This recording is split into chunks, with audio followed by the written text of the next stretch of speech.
Yo, it's your boy Ryan, Northwest Sports Fanatics, back at you with a new video. Today is June 16th, 2022. It's Thursday with your boy Ryan and the Northwest Sports Fanatics. Make sure you guys subscribe to the channel. Smash that like button either now or on your way out.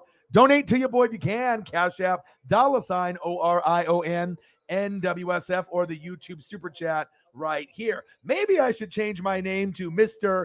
ESP, because I told y'all the Warriors were going to win in 6. They're up 47-33. I watched all of the first quarter. I watched pretty much everything up to this point.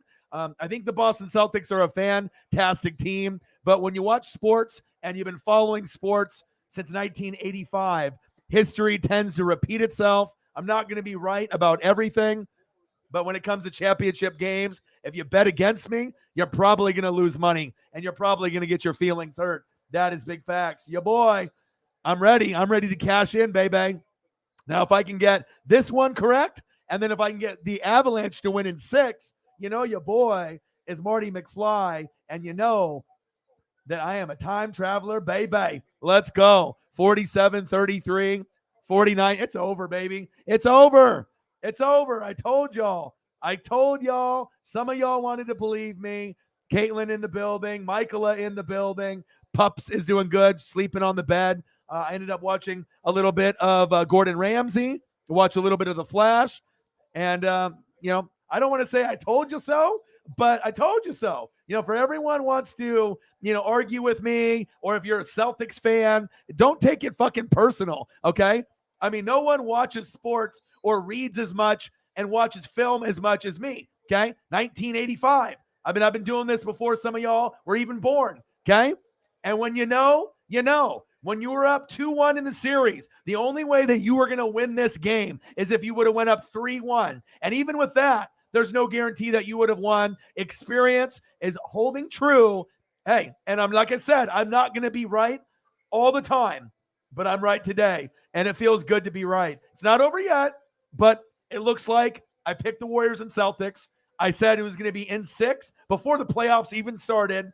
And we're looking like I'm going to be 100% spot on. And then we got the Avalanche, right, going against Tampa Bay. Tampa Bay's won the last 2, obviously, Stanley Cups. I'm a Tampa Bay Buccaneer fan. Very easy to hop on that bandwagon of Tampa Bay, but I didn't. I said Colorado's the best team. They won game 1, 4-3 in overtime, and I do think they're going to win the Stanley Cup in 6 as well, and we'll see. We'll see if your boy is truly Marty McFly reincarnated, baby. Jake, what to do? I got the Mariners and the Angels. Ohtani versus Kirby. Let's go, okay? We got Celtics. We got fucking Warriors. Let's do it, baby. I mean, we'll probably get some donations just based off my predictions alone. But for every motherfucker that wants to argue with me here in Oregon, here on YouTube, I mean, what more do I need to do? How many more times do I need to be correct, for people to start believing like, hey, maybe this guy does know. Maybe this guy does have the ESP. Maybe I should start making bets on DraftKings, or maybe I should actually start betting my friends or betting other people. I mean, if you want to win money, who else would you rather listen to? You want to take your advice from Stephen A, or you want to take your advice from someone that actually knows? Let's go, baby. Warriors in 6, baby. I told you. Caitlin from Scotland. What to do? Let's get to 100 in donos. I mean, shit, my predictions alone are going to be winning people hundreds of dollars, because I said Warriors in 6. So if you took my advice, you're winning a shitload of money tonight. And that is big facts. Let's go.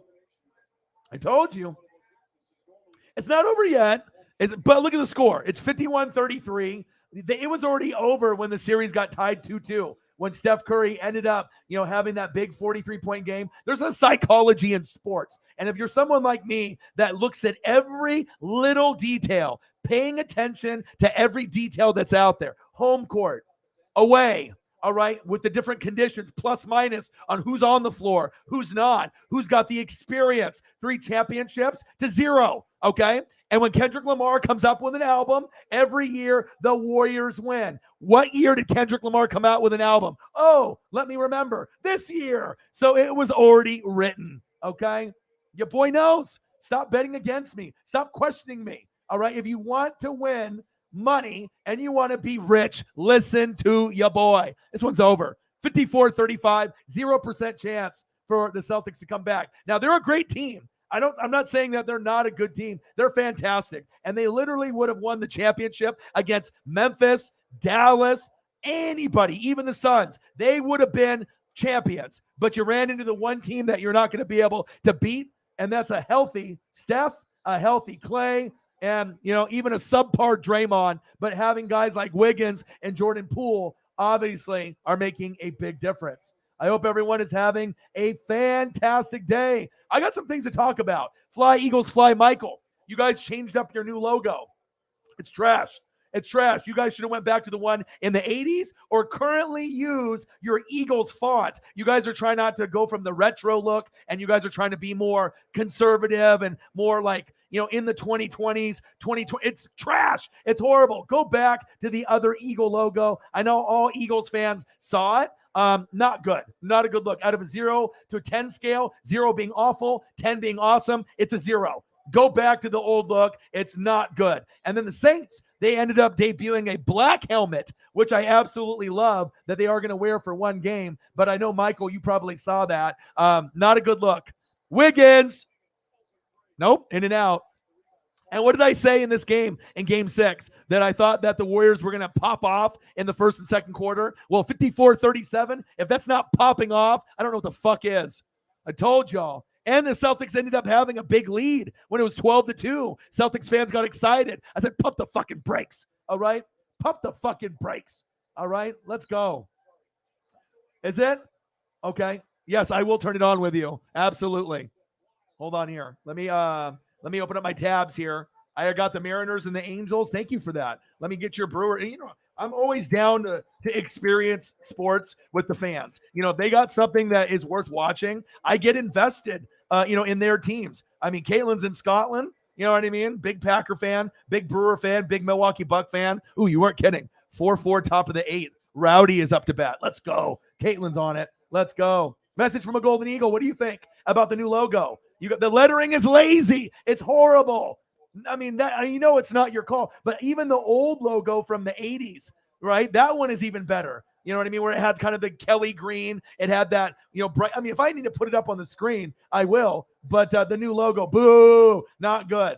I don't even non-Eagle fans are like, ew, like what are you doing? Like what was the conversation in that boardroom? They're like, we're gonna up the ante, and we have a brand new team. We got Hurts. All right. You got, Jordan Davis, N'Kobe Dean, right? You got AJ Brown. All right. This is a new vibe, right? And then you give some crappy ass logo like that. I mean, they need to switch that back. Like before the season starts, go back to the old one. Go back to the old one. 54-37. Kept telling y'all, anytime you want to doubt your boy. All right. And I'm not going to be right all the time on the game. This could have been definitely Warriors in 6 or Warriors in 7. But every once in a while, I'll get it right on the head, okay? You know what I mean? But I definitely got the winner correct, which is the Golden State Warriors. I watch too much sports. And like I said, history is meant to be broken, but also history tends to repeat itself. And I kind of know the pattern with the ESP, when I get these visions or I have dreams or I just think of a number, before something is said. And then, boom, I say it, it comes true. And it happens over and over and over and over again. 54-39, it's halftime. So, I mean, I don't know how many times I have to be correct for you guys to start believing, but I would assume, some of y'all are going to start really believing in me now. I mean, if you didn't believe in me before. Told y'all. I told y'all. Oh, my buddy just sent me a picture of JaVale McGee. Daughter is in the basketball camp with my buddy's son in his Arizona. Nice, dude. Fuck yeah. Hell yeah. Yeah, especially in NFL and college football. I'm going to be able to get those right. But if you didn't believe with the ESP, I mean, I didn't watch NBA all year really during the regular season like some of these other people that watch it religiously. I didn't watch NHL during the regular season. So if that's true, right, how the hell was I able to predict, the 2 teams in the NBA Finals, as well as the 2 teams in the NHL Stanley Cup, and I might even get the championship game correct on both of them. Very interesting. Obviously with the NHL, that one could go either way. Tampa, I think, is in a better position than the Boston Celtics were when the series started. But, like I said, anything is possible in sports. We realize that. 54-39 Warriors.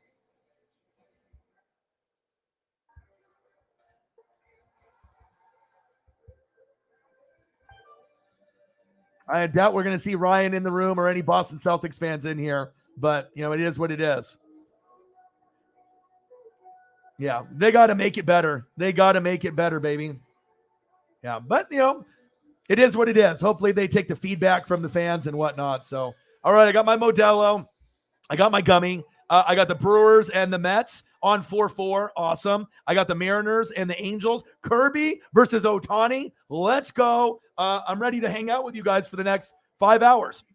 And let's try to get to 200. Worst case scenario, somewhere between maybe 100 and 150. But let's always shoot for the stars. And if we end up, hitting 2 or above 2, great. If not, let's just try to get whatever we can. And, obviously any type of support that we get here is fantastic. I love you guys, and I appreciate you guys very, very much. NBA Finals, game number 6. I told y'all the psychology of sports is real. Too much experience, too much role players, and obviously when you go up 2-1, you have to go up 3-1 when you're going against a juggernaut. And when it went 2-2, Steph emotionally drained them. Then it went up 3-2 because I already told you game 5 who was going to win. And I already said that this was going to be Warriors in 6 before the playoffs even started. So it's not like I just predicted this 5 minutes ago, okay? It is what it is. But, no disrespect to Boston. They'll get back. It's going to be, Milwaukee Bucks and the Boston Celtics probably for many, many years battling it out, besides maybe the Miami Heat and a few others, depending on if they get a trade to give Jimmy Butler a few more weapons. We just got to see where some of the free agents fall. But Boston has got an amazing team. It's like they would have beat anybody in the West except the Warriors, and lo and behold, you're playing the Warriors. So, it is what it is. Sometimes it's not a good matchup. You know what I mean? But now you have experience. You got to crawl before you walk. And once you take the L and then think about the team and, strategies and having that experience, when you get back there again, just pray that you're not playing the Warriors, because if you guys get back there again and it's Celtics Warriors, you might not be able to beat them again. But maybe your team gets a little bit better. Like if you get Ayton, then maybe that gives you that extra piece over the hump, that cherry on top. But, it is what it is. So let's go. I hope everyone is having a fantastic day. Brewers, Mets, 4-4, Mariners, Angels, and then we have halftime. We got the Warriors and the Celtics. Sometimes you just have the ESP. You say it, it comes true. People want to hate. People want to, doubt. Hey, over and over and over and over again, your boy comes out on top, baby. If you want to be rich, you want to make the money, listen to your boy. Fantasy football, I make people money. NFL, I make people money. College football, I make people money. NBA, NHL, apparently I make you money. Let's go.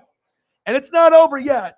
There's still 2 quarters left. But I think right now, mentally, the Celtics know they're done. They knew they were done going into this game, because even if you win this game, you're losing game 7. You're not winning there. So you want to make sure you take care of business right now.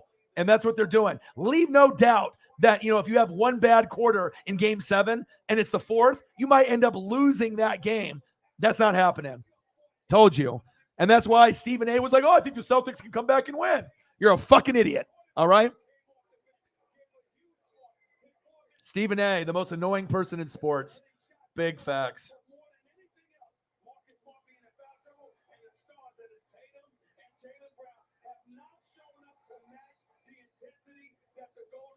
Oh, my buddies are like, how did you know, bro? Hey, if anyone can make some money off me and I can help out, and you want to shoot me a T-shirt, a bottle, some edibles, some kind of Oregon Ducks merch, usually people are pretty nice, you know what I mean? Especially if I can win them a decent amount of money, just a little bit of love, to give back for the predictions. It's not like when I say this shit for clickbait or for clicks. I'm doing it with a no bias opinion, and I'm just telling you what the fucking outcome is going to be, like Marty McFly and fucking Back to the Future with the Sports Almanac. And they were up 12-2. And you just can't, overreact. 21, 8 for 12, 67%, 5 for 7 from 3, 0 points for the Celtics. Just the inexperience is showing. There you go. And you already knew they were fucked when he had that bank shot to get the first, 2 points when they were down 12-2. I was like, okay, they're screwed. Because, when Draymond gets going late, then you have to kind of wait and see. But when he gets going in the first 2 baskets, it's going to be a good night. What'd it do? Bang, bang, Niner gang. Warriors in the building. Renee, how are you? I did see Yankees on earlier this morning. Me and Paisley were watching a little bit of that game. I bet. Let's get it. Let's go, Renee. Bang, bang, Niner gang. Warriors. Let's go. Shout out to all the female representation on the channel. You know what I mean? I love it. It's just one of those things, with a channel, most sports channels are going to be primarily dudes, you know what I mean? Guys, you know what I mean? But there's a lot of smart, intelligent, beautiful females that just know sports. And they can debate and drop the knowledge just as good as any guy on fucking any YouTube channel or Twitch. Like I said, just because you're a dude doesn't make you a quote unquote expert. And it's cool because we'll get people of any race, of any age. It doesn't matter, black, white, Mexican, Asian, don't matter. Doesn't matter the age. We get people in here that be from 10 years old to 80 years old. And I fucking love it, man. It's just awesome to be able to have that wide variety of fans, and that's really what brings us together. When the world is falling at our feet and gas prices are going to $10 a fucking gallon, all right, and mental health issues and COVID and depression and anxiety, I've had that too, right? Sports brings us together. And it doesn't matter. Sports doesn't care what race you are. Sports doesn't care that I'm half Japanese and half Czech. Sports doesn't care that I'm 40 and I look like I might be in my 20s or 30s. Sports doesn't care, whether it's a female or a male, or you're 10 or 80 and you're a young adolescent, or you're a grandma or grandpa or somewhere in between. It's if you have the fandom and you have the appreciation for the love of the game, it will love you back. And man, it's a good feeling. It's a good feeling to keep grinding it out and keep growing the female fan base. Shout out to all you ladies out there. I love you guys and I appreciate you guys very, very much.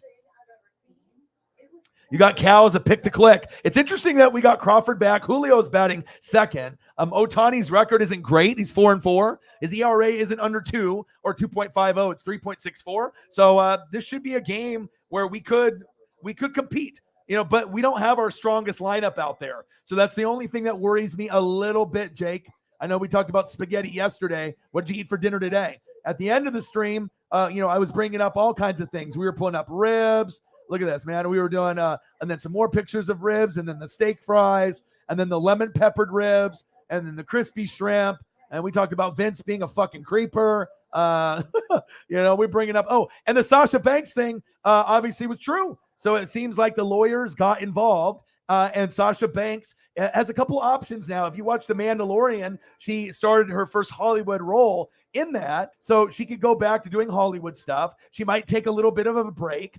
She might go to Impact. She might go to AEW. But whatever she decides to do, she does have enough money in the bank, all right, to be able to be, okay for a while. And shout out, and this is kind of creepy because remember 3-4 months ago, before the whole Sasha Naomi thing happened with the tag belts on the women's division, I said, AEW, they need females. And if I could choose one female to come over to impact, AEW in a positive way to go against Dr. Britt Baker, I said it would be Sasha Banks. And for some of you regulars, you remember that. I thought Sasha Banks and Charlotte Flair would be the two best. Not only Sasha would fit the mold, and she already has a swag, and she's very talented and popular, but he would bring that swag and that energy over, the boss. And Charlotte Flair's husband, Andrade El Idolo, is already there. And those two ladies would be a huge impact. And maybe my ESP, and maybe I'm talking that shit into existence. But shout out to you for, standing up for what you believe in. And maybe even Naomi will follow suit and come over to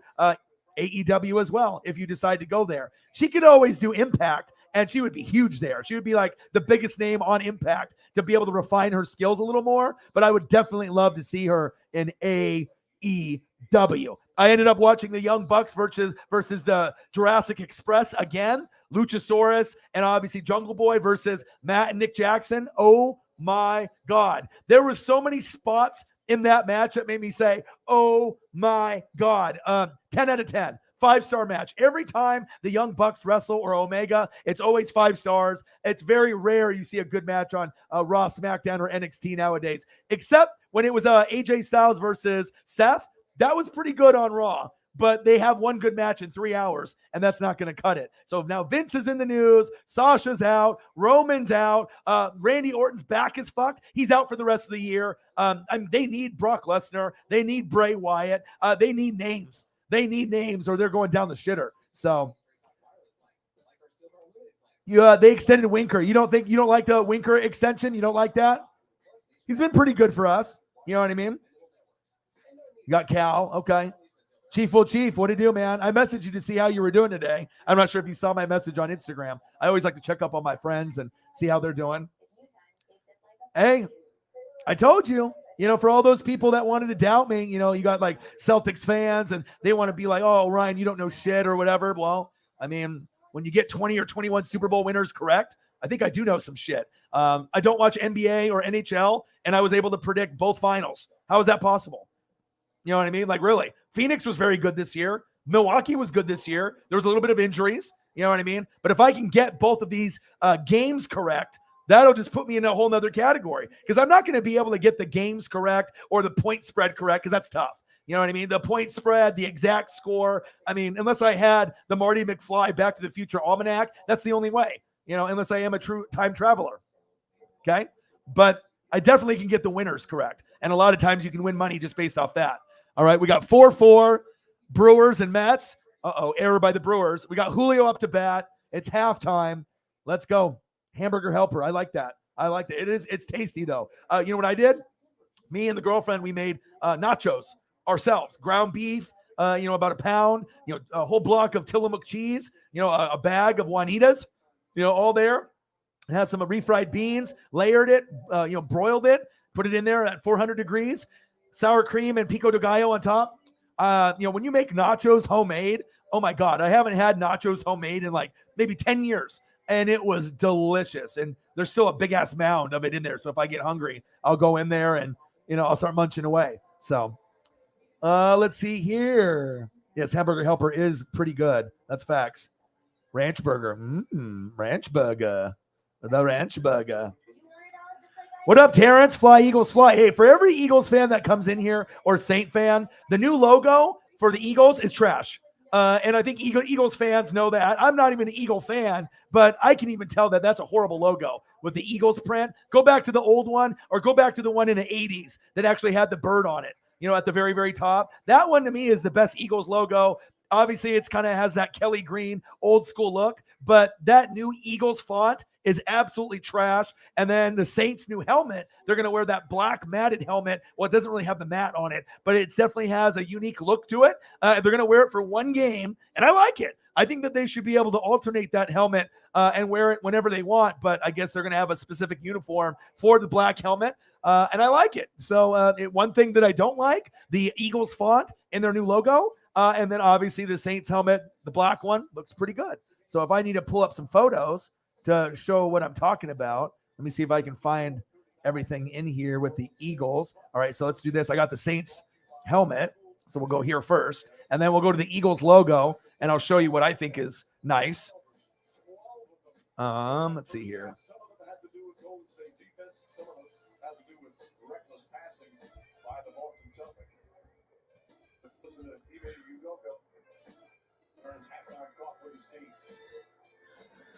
All right, let's pull the Saints helmet up first, even though there's probably no Saints fans in here. That's quite all right.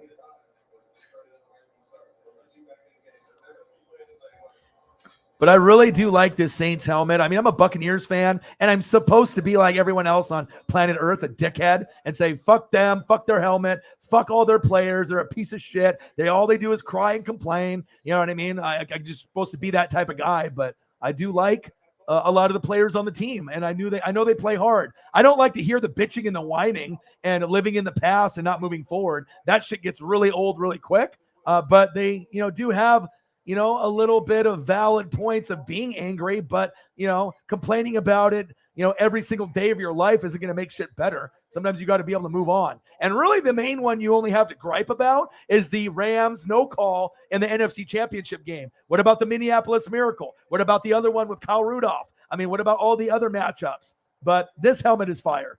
I like this.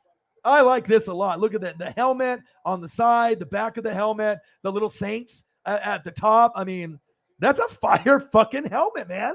I really like it a lot. 10 out of 10. I love it. You know what I mean? I wish they would wear this more often. Absolutely. Very, very fire. And for me to say something that's something Saints is fire, I don't know if I should be saying something like that. You know what I mean? Cyberpunk got his Bo Jackson jersey. And I got the Eagles thing here as well. And I'll show you what I think is good and what needs to be improved. This is a fully interactive show, so I will show you what I mean if you're not familiar. All right. So this is awesome right here, okay? Like it. It's great, okay? Soak it in. I got some other angles of the photo. Now let's go to the Eagles if you're an Eagle fan. If you're an Eagle fan, do I need to call your PR department? And do I need to call like the fan base and, everyone that's in charge of, social media or branding? Because obviously they don't know what the fuck they're doing, okay? There's a lot of expectations with this team, okay? And the last thing that you want to do is do something fucking stupid like this. Who the fuck is in charge of going from the old Eagles logo, which is awesome, to that? That's trash. What are you, trying to be Star Wars, Star Trek? What is that? That looks like some fucking 7-year-old made it. You know what I mean? Like, what the fuck is that? The Eagles on the left is awesome. The Eagles on the right is booty. My goodness. Some people nowadays,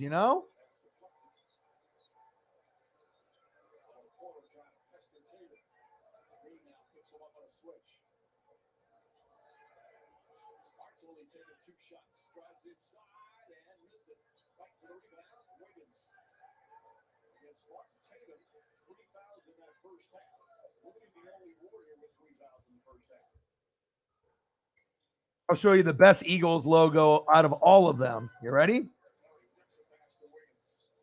Because that one on the left is great. I mean, as far as a current one compared to the one on the right, which is just making my eyes bleed. Usually it's making my ears bleed because I'm listening to Stephen A. Okay? But if you want to actually have a logo that is the best that the Eagles have ever had, hello! This is fire. If anyone that actually has a sense of style or fashion, you know what I mean, that actually knows anything, all right, about fashion, this is the look, the Randall Cunningham look, all right? That's the look, all right? What are we doing with all these other ones? You know what I mean?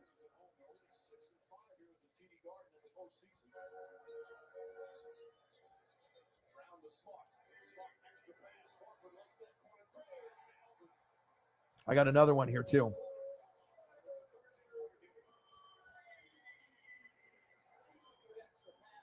See if I can find it.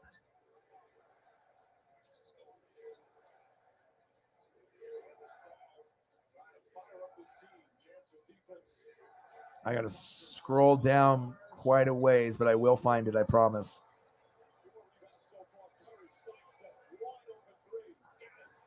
There's just so many people that have been complaining about it. It's so far deep in the thread.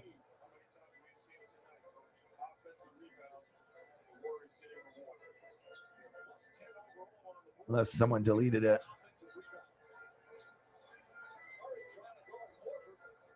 Because I don't even see it anymore. So many people are so pissed off right now. Oh, man. So I don't blame you. It's just, it's just not a good logo. The old one. This one is the best one, though, for real. Yeah, it's too far deep into the thread as far as I can see. I'm looking. And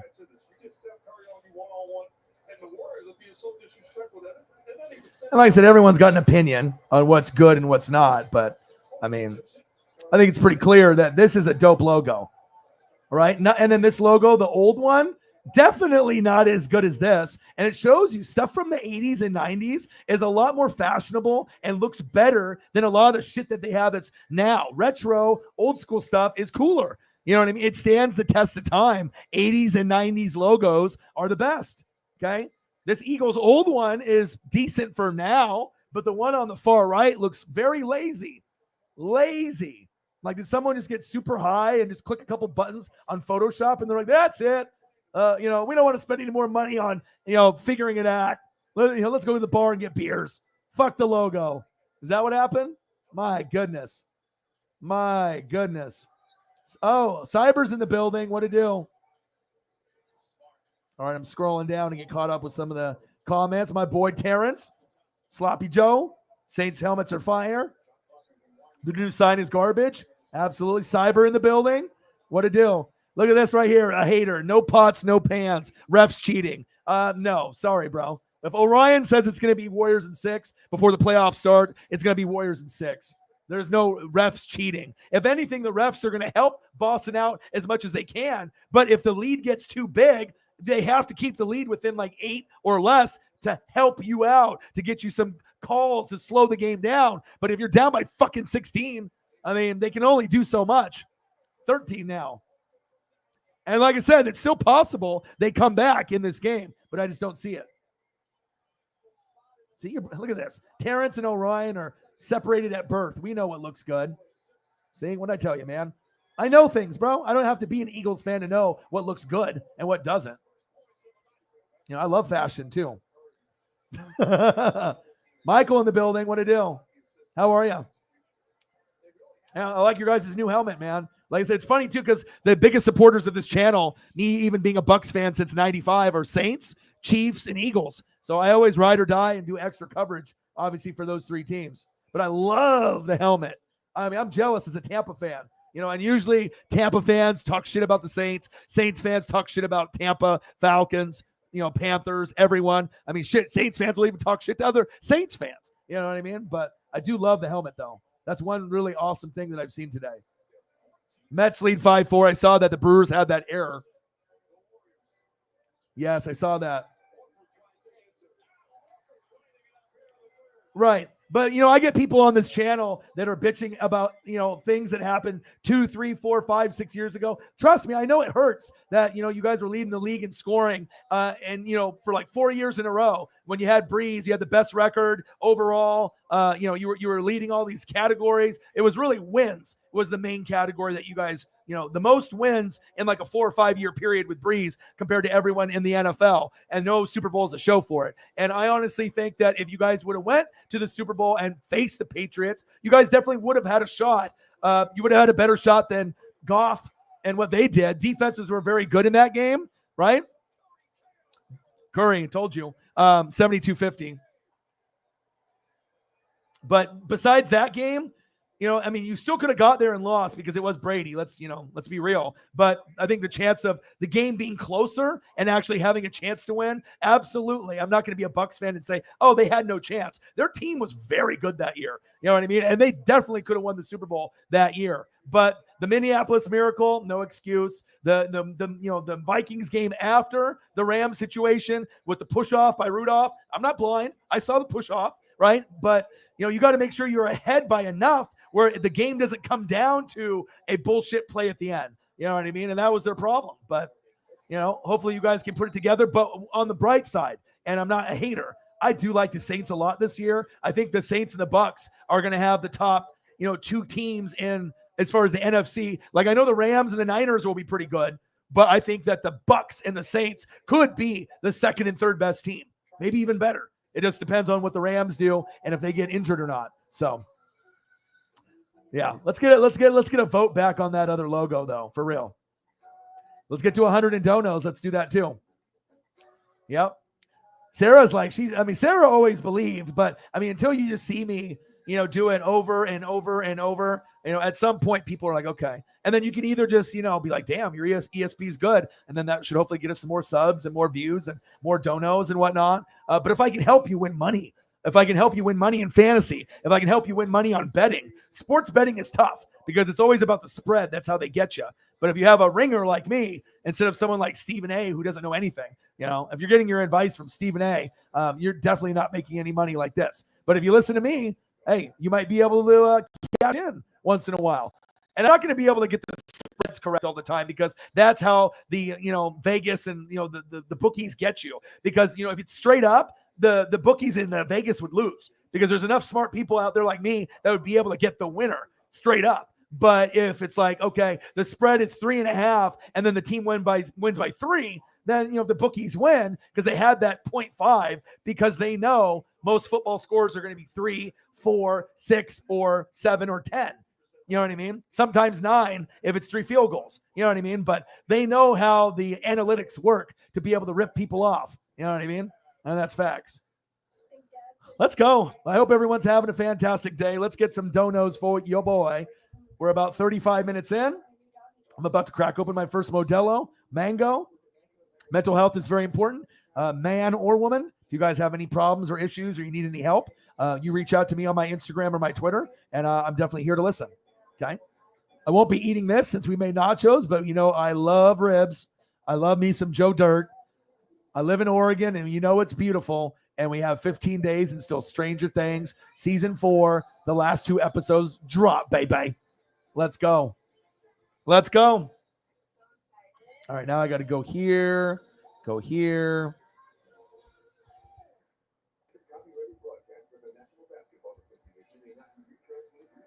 Adjust this.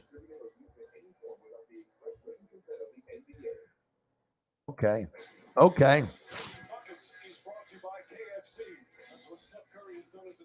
JT, do you believe now? Do you believe in me yet or no? Told you, man. I've been doing this shit for forever. I've been watching sports since 3 years old. I'm 40. I got 37 years.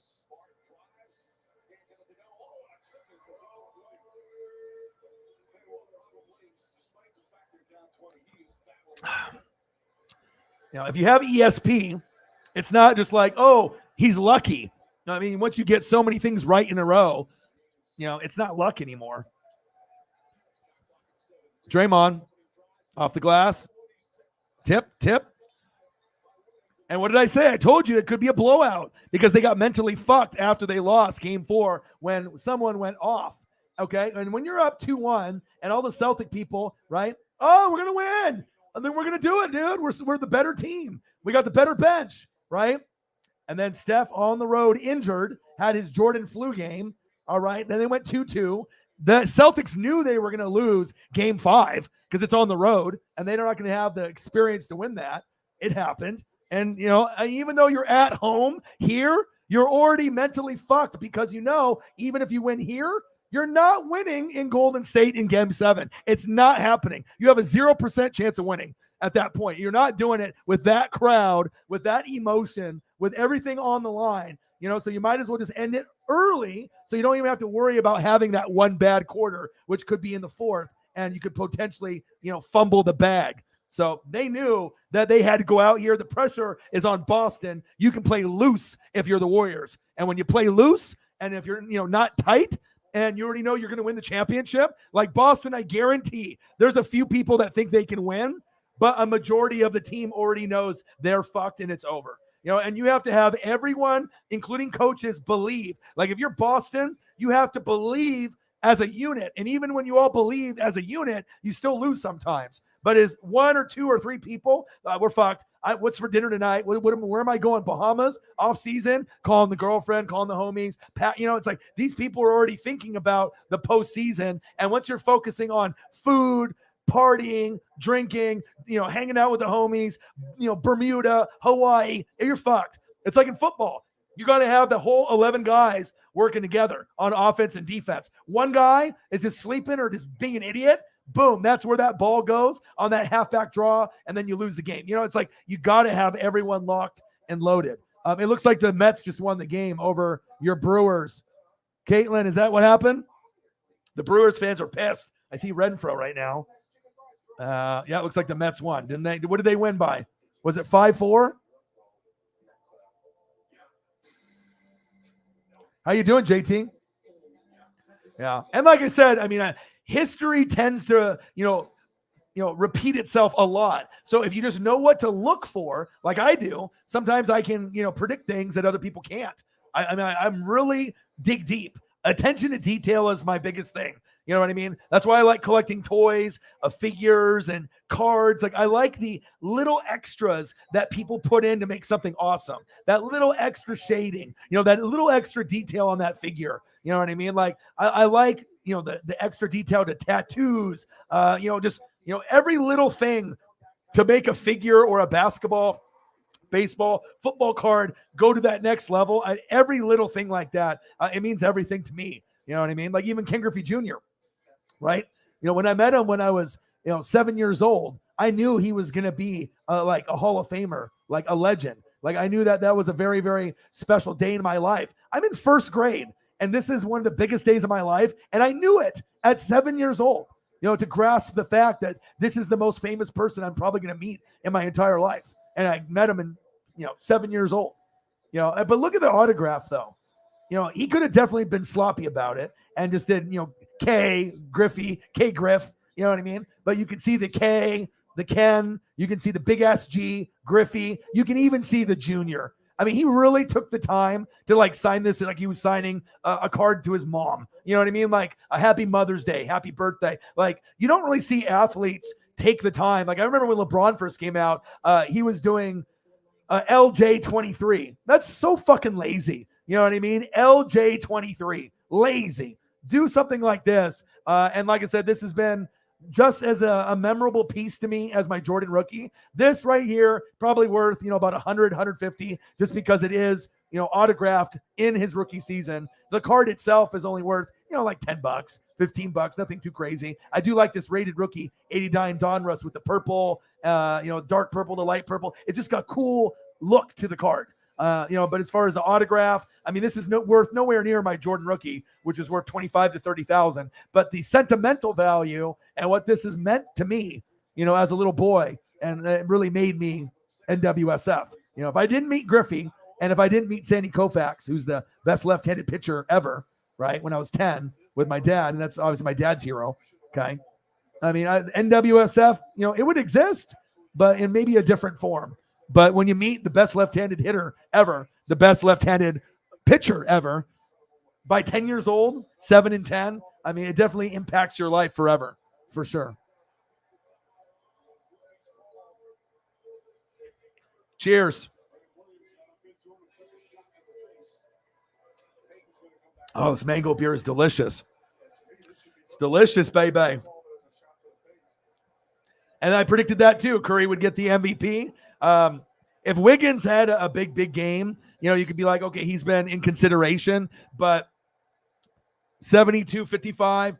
I mean, you tell me, how many times have you seen someone predict before the playoffs started, the two teams, right? The winner in what game and the MVP? I mean, it's not often. For also someone that didn't even watch any of the NBA regular season, like nothing. You know what I mean? So what is it then? It's not like, even if I studied every game and I watched the Warriors every game of the season, I still would have came up with the same conclusion. And Curry's got 21 already, so you already know he's going to get the MVP. You knew he was going to have a big game tonight. You can only have so many off games. Game 4, huge, right? Game 5, a little bit off. He's going to have a big game. It's just what big game players do. He's the best shooter, period, that we've ever seen on planet Earth. Better than Bird, better than Ray Allen, better than Reggie Miller. Like, people want to put, Giannis and Luka and the Joker and Embiid. Let's not forget about Steph Curry. This is like, he's in that Kobe, LeBron, Michael Jordan category. He is. You know what I mean? And sometimes he has some off games, but most of the time we're wowed by him. And he does so well from 3. We almost take him for granted, like LeBron, when he gets 30, 15, and 15. Who gets 15 points? No, 15 rebounds, 15 assists on top of like 30, 40 points. It's unheard of. Only a few players in the NBA could do it. LeBron does it like on the regular, but we just, sometimes people want to hate. You just take the hate, you take the greatness and you hate on it. But I know how good Steph is. He's fantastic. And, honestly, if you were going to build a team, you could say Giannis. That wouldn't be a wrong answer. You could say Luka. That wouldn't be a wrong answer either. But, I mean, if I could have one player besides Giannis, it's definitely Steph Curry, even over Luka. But now Luka's younger, so there's more opportunities there. But, I'm not sure if Luka's got the Mamba mentality. Certain guys got the Mamba mentality, Kobe and Jordan, those are the main two. I don't think Steph necessarily has the Mamba mentality. I just think he's just a blessed shooter from his dad being Del Curry. He's just got perfect touch. He works harder at threes than anybody else besides Clay, and it shows. They got the two best backcourt shooters in the NBA in this generation together on the same team. Both their dads were in the NBA, Michael Thompson and Del Curry. It's not fair, And you got the Dennis Rodman of the generation, the dirty guy, and Draymond. With Steve Kerr coaching, and he already won championships with the Bulls. He made the game-winning shot with Jordan. Like, this is a super team. Like, they can win it with KD. They can win it without KD. KD wanted to prove that he could do it on his own, but KD's not a real leader. You know what I mean? He's a great player. You could argue top 2, 3, 4 skill set, but he's not like a winner. He doesn't make anybody better. He's just like a me player. You're awesome at, dribbling, crossover, fadeaways, threes, dunking, left hand, right hand. But do you make anybody better? You don't. You know what I mean? And there's a reason why he can't win it on its own. He has to join a super team to get his ring. Just the way it is. Not every player can be Kobe Bryant or Michael Jordan. Okay?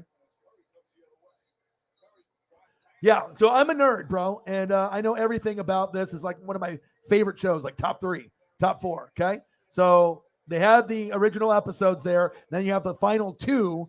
And then they're going to be doing filming for season 5. And then it's over. So you're still going to get 2 episodes in July, I believe July 1st.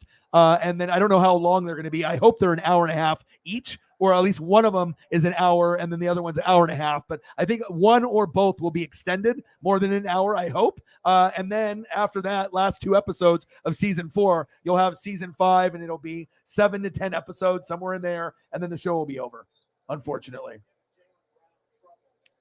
74-57. Where's all the Celtics fans? Where are the Celtics fans that were telling me that they're going to win it all and the Warriors suck and Orion's a dum-dum and Orion doesn't know anything and I'm an idiot? Where are all those people? It's cool when you can talk shit when the team is winning, but when the team isn't winning or your shit prediction didn't come true, you're nowhere to be found. Crickets, where are you? That's a good question. I doubt it. I mean, we usually will get them later unless we got someone in there, but I don't know. I don't think so. Nope, nothing yet, but we will. Sometimes we'll start off slow, $50 or less. We've been even at 0 in like 4 hours before. And then I ended up going maybe 2 or 3 more hours and we finished at like 300, 400, 500. So you just don't know when the goats are going to come in. And, you could go for 4 hours and have nothing, which sounds fucking nuts. But if you believe in yourself and you have faith and you work hard and, you get blessed. Because I obviously could have quit being at 0 after an hour, 2, 3, 4 hours. But it's not about, just the donos. You want to be able to spend time with the people. This is my full-time job, so I do need to survive. But I do truly enjoy hanging out with the Fanatic family. And if I didn't, do you really think I would be streaming more than 2 or 3 hours at a time if I didn't really love the people that I'm talking to? Like, who the fuck on YouTube streams on a daily basis for 4 to 8 hours? That's some like psychopath shit, Bang! Nice shot by the Celtics right there. 74-60.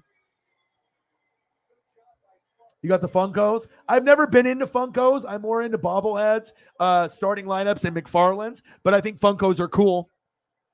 And there's a lot of them to collect, from sports to DC to Marvel to pop culture. So I mean, it never will end with pops. So that's kind of a cool thing. Like, and there's some rare ones too, limited edition, gold, silver versions, platinum, ones that have different clothes. It's a very collector thing.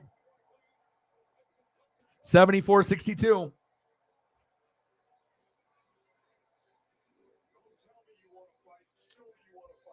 Nice crossover by Jaylen Brown. I think one thing that you can take away from the finals, though, is that inexperience has hurt Jayson Tatum, but he's still a top 10 player in the NBA, but he's not top 5. Not yet. Maybe he'll get there once he wins the championship, but he's, you got to clean up the turnovers and you got to have experience. And sometimes you need to get an L before you get your W. but this is a good player, but that could possibly be great. But mentally, he doesn't really have the Kobe factor, that Mamba mentality, at least not yet. Even though Kobe trained him back in the day, and he tries to emulate and be like Kobe, but having the Mamba mentality isn't something that you just like, oh, one day I have it, I acquire it, like in a video game or something. It's like it's almost it's born in you on who you are, like being a leader. This guy's a great defensive player and is a lot better offensively than we give him credit for. But the biggest surprise is Jaylen Brown sometimes is the best player on Boston, right? Even better than the guy that gets the pub and Tatum. But consistently, Jaylen Brown is the most consistent. And he might not be a superstar, but you can't really say he's good anymore. He's a star. I mean, you can at least say that, like, he's a star player. He's a solid 1 or 2, in this team, even though he's a 2, to Tatum, he plays better than Tatum a lot of the times. Very consistent.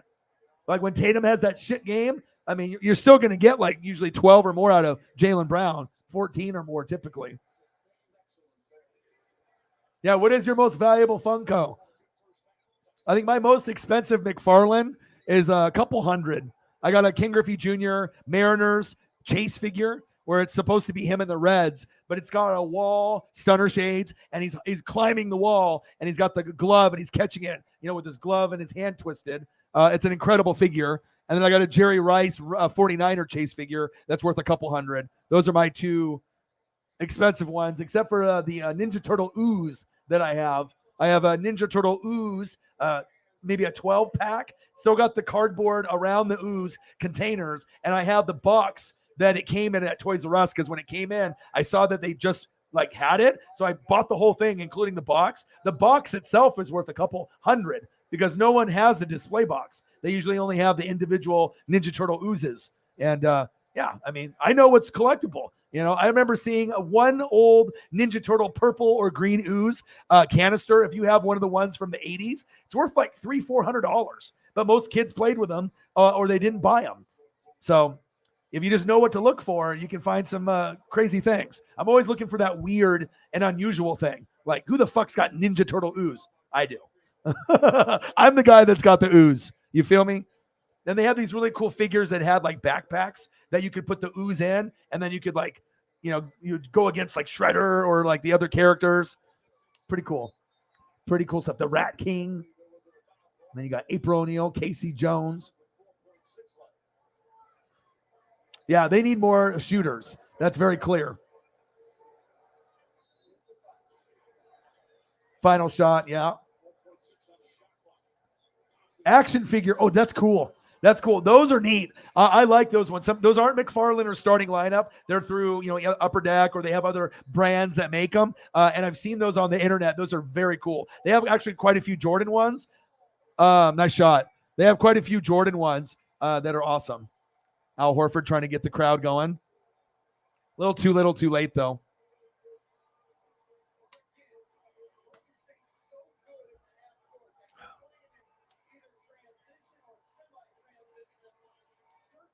But at least you're going to see Boston fight. For their fans, you just want to see them, fight.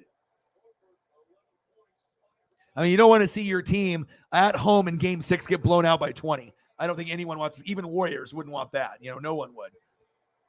You're too good of a team to get blown out in the elimination game, but sometimes that shit happens. All right, 9-point lead. And the Warriors can't let the foot off the pedal. You just can't, like, not be aggressive. You have to be aggressive. Look at these Boston fans. Just drunk as fuck. They're like, yeah. And that's one thing for Boston and the Warriors fans. They have two of the best fan bases in the NBA. Some bandwagon Celtics fans for sure are out there. Lots of bandwagon Warrior fans because they went from the Lakers to the Warriors. They were bouncing back and forth between when LeBron was there or not, or when Steph was winning, or when KD was there. I mean, a lot of California people were just like, bandwagoning. And you had a lot of bandwagons because it was a cool team. Either you like LeBron and the Lakers or the Warriors teams with KD or without. They were really fucking good. A lot of bandwagons hopped on. Then Clay got hurt and the bandwagons hopped off. Bang! Draymond, I can't shoot green. Well, he shot right there. 76-65. What a way to shut the crowd up.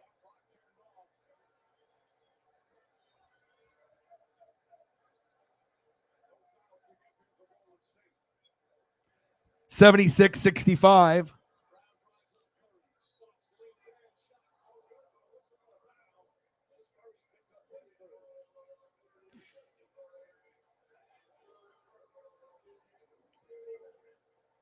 Yeah, you got to have a little bit of drama in sports, right? You don't want the game to be like 20, 30-point win, because then why is anyone watching the fourth quarter?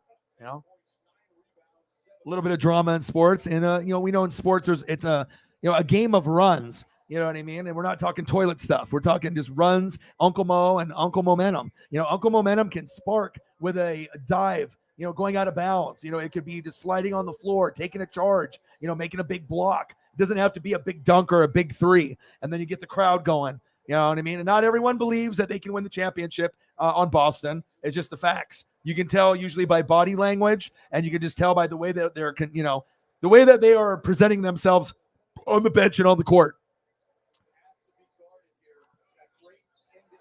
But it's cool to see them fight. And it's technically not over yet. Okay, 10-point lead.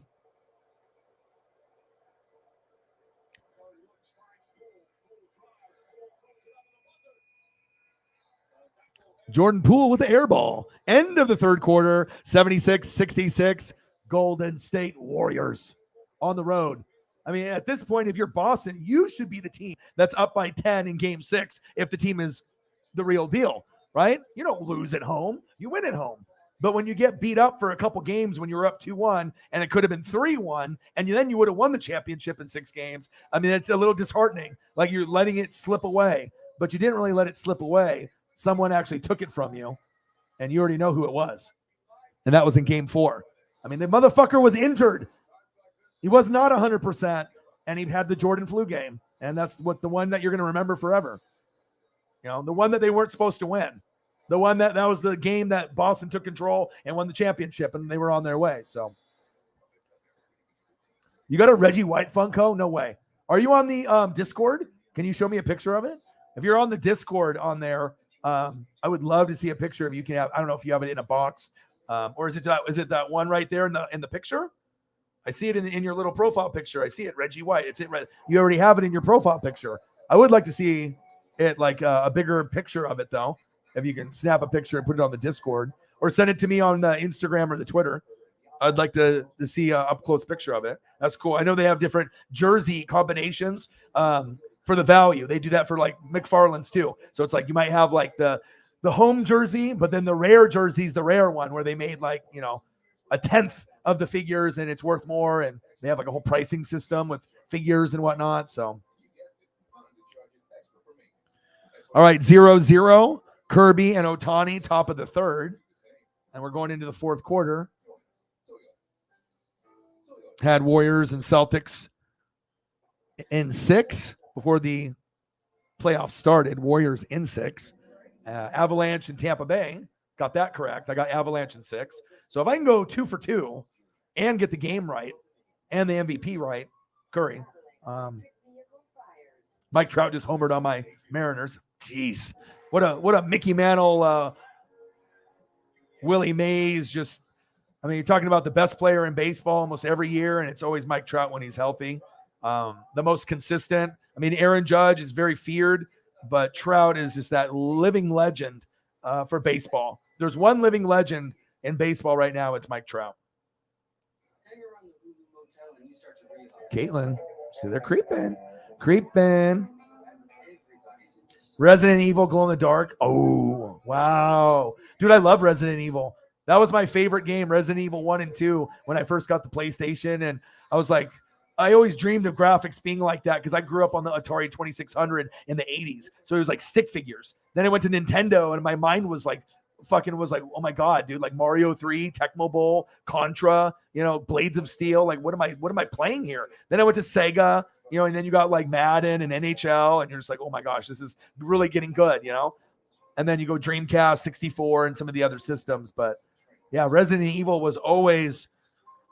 That very first one too was so iconic, and as they got older, graphics obviously got better and next gen systems, but there will never ever be anything as cool to me as 1 and 2. Like that was very, very ideal for me, like life-changing. My dad even sat down with me and never really gave a shit about my video games. But when I showed him Resident Evil, he was like, because he likes zombie movies and, and I think he probably thought it was stupid or the graphics, it was just not going to be good. But then when he saw it, he was like, oh my God, it's like a movie.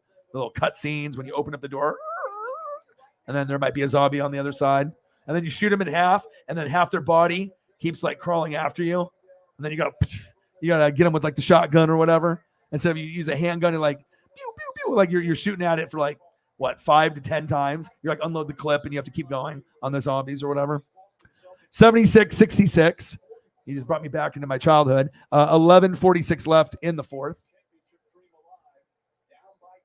That's awesome, man. Yeah, I've been collecting since probably 1987 when I was around 5, and I'm 40, so 35 years of collecting. You can imagine. And I'm like hardcore too, so it's like I'm not gonna just collect anything. It's not like me collecting garbage, fucking newspapers like some of those hoarders. All right, let's have a good fourth quarter, regardless of what happens.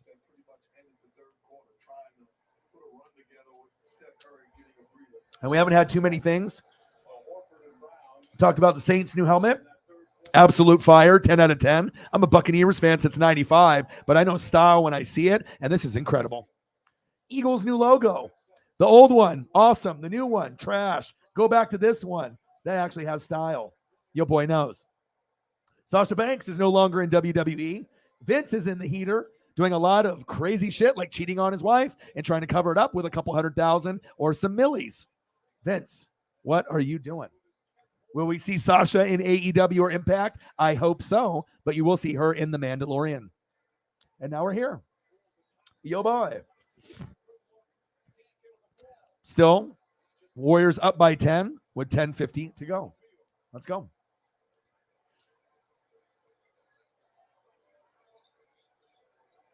Warriors are better defensively than they get credit for, too. And it's just as I say that, they get a steal. Nice pass. Woo! Sit down. Get the fuck out of here. We're winning that shit. I mean, like Boston, we know is the better defensive team, but I think the Warriors, when they get hyped up as this 3-point team, offense, and then you kind of sleep on them, they do have guys that have good moving feet and good hands. So they can if they stick their arm out full extension, they might be able to tip it away. A lot of teams and players don't go the extra mile, but you usually see the great teams that do a little bit extra, and that's what gives you those extra steals and those extra, box outs and those dives and those like one-on-one plays or 50-50 balls that could go either way. Poole got rejected. Oh, they call a late foul on Williams.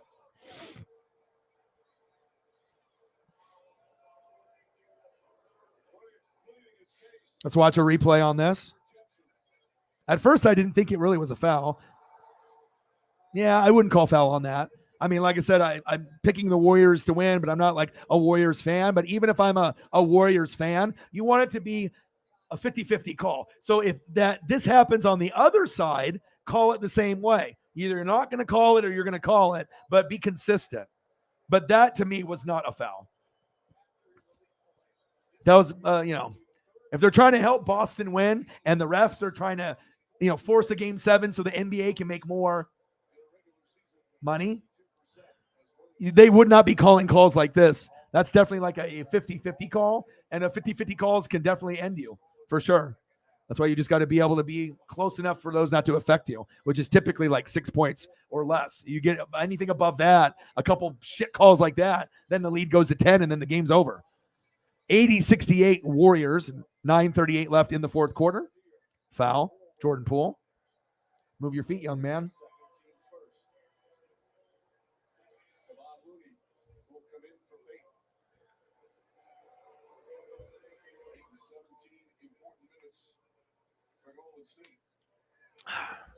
All right, we're an hour and 4 minutes in. 9:35 left in the fourth quarter. 80-68. Let's see the defense of both of these teams. Good ball movement by Boston. In and out. Oh, Oh, and that's normally a basket that you get, an offensive rebound, that effort, and it's so close. Pass it. Pass it. Don't shoot that shit, Poole, you idiot. It's like Poole always wants to be the hero. Like, dude, you're not Steph Curry or Clay. Like, sometimes you take some dumb fucking shots, dude. Nice, but that one wasn't dumb. Like, I don't like him when he's showing off for the girls in the front row, because there's a lot of footage on the internet of him showboating. He'll see some blondes in the front row, and start like licking his lips and like staring at them, and then he just starts like trying to be like and one. Nice dunk, Tatum. It's like, you don't need a showboat, bro. 82-70 Warriors.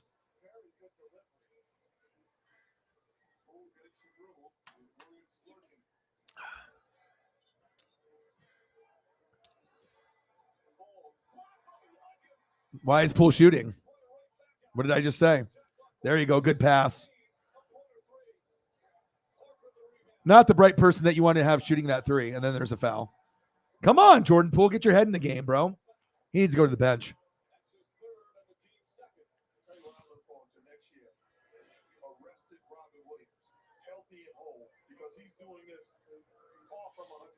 Yeah. Robert Williams shouldn't even be playing in the game. He needs knee surgery. And they're like, it's not going to get any worse.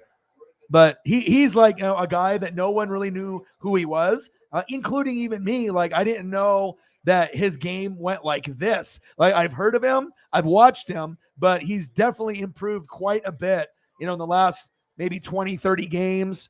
He was injured and he had some injuries and stuff, but like last 20, 30 games that he's played, you're definitely impressed on everything that you've seen from him. Nice pass. Yeah, just 82-70.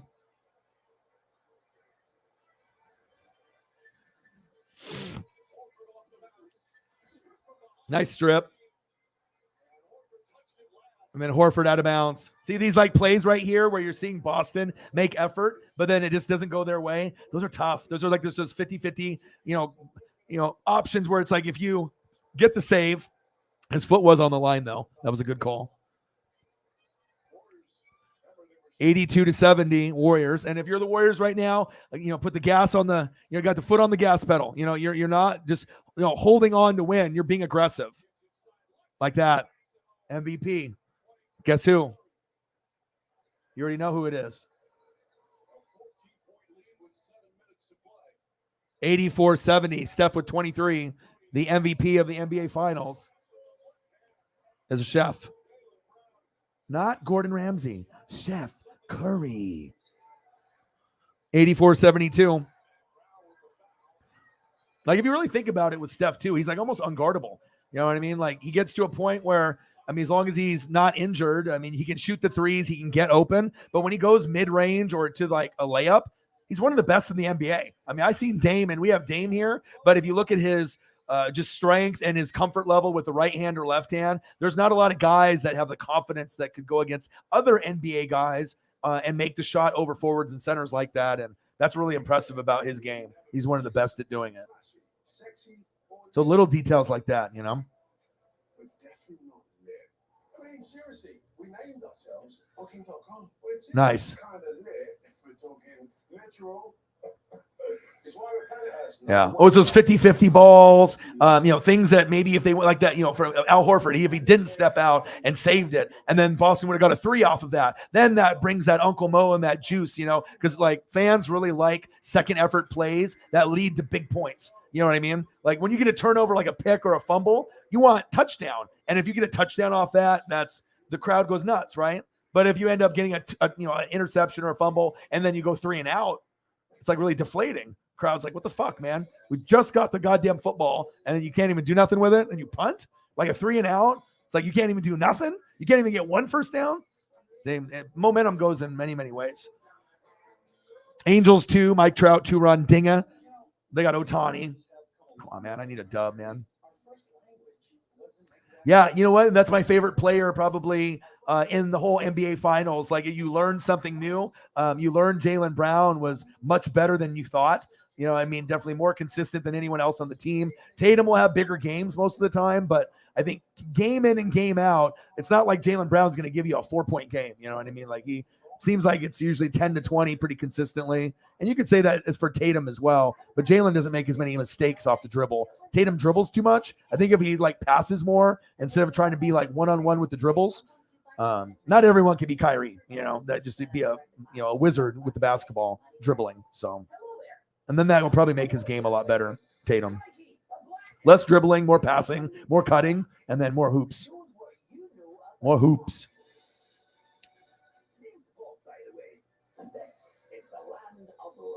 Yeah, but Robert Williams for sure. That was the biggest, like, wow. Like, you heard his name. This ain't no Shaq or not even an Ayton or an Embiid. What's up, Robert Williams, right? And then you saw, wow. I mean, he's like Dikembe Mutombo in there. He can like do alley-oop dunks. He like rejects, good contest shots. He's good at boxing out, good rebounder. Just because the name isn't recognized doesn't mean that he's not a good player. But for like a no-name guy, like if you had him in like a video game, he's definitely like a 90 or above for, and normally a guy that's a no-name that had skills would be like 80 something, or 78 if they're being a hater. But yeah, he's very, very good. I don't really see a whole lot of weaknesses, in his game for what he is. And he should definitely get paid. Like if anyone's going to get cheddar, that's the type of guy that if you pay him, every fan will be totally cool with it. Like you're like, yeah, you know what? He deserves that and more of the cheddar for what he does. Those blue collar guys, the guys that do the dirty work. I like that shit. It's like, that's why I like defense and O-line so much. The guys that don't get the appreciation, that do the dirty work, that help you win or give you a better chance to win. Thank you, bro. Let's start the dono train. 84-72.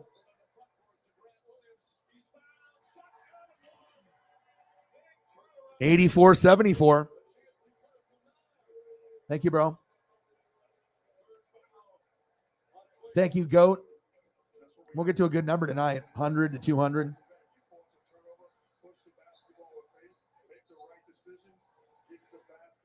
Appreciate you, brother. Chief Will. Chief. With a $5. Chiefs. Thank you, bro. 84.75.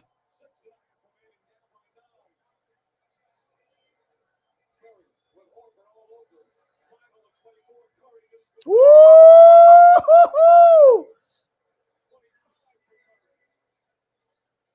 Those can be killers to the crowd. Like just when you think that the Uncle Mo is in your, everyone's hopping on the Uncle Mo train, and then you get a shot like that, and then a defensive play like that, the crowd is just deflated. It's like a beach ball getting sat on. Yeah, they better not hit a big three. Nope. They shot it, though. Jaylen out of control. Turnover.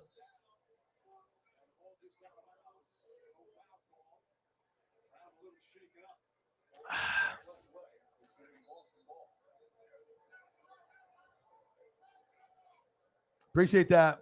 Let's go. See if Jaylen can get up. He's been a very exciting player in this series.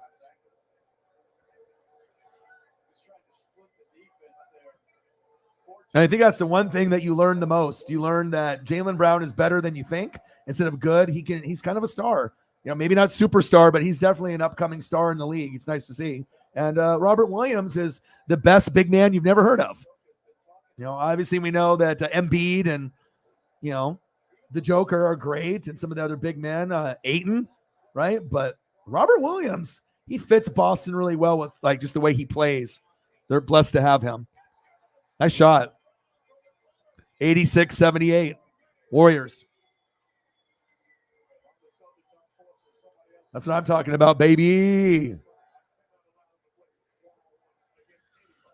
5:20 to go. Now it's all about coaching and great shot selection. Bang!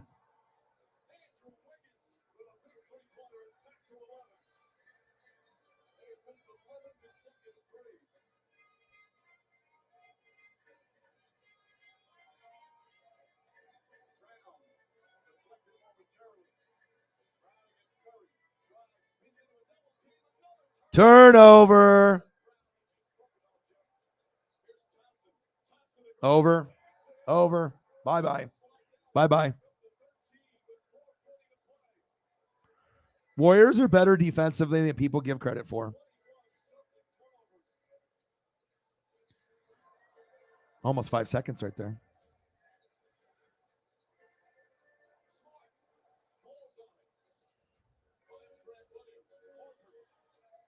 Nice shot.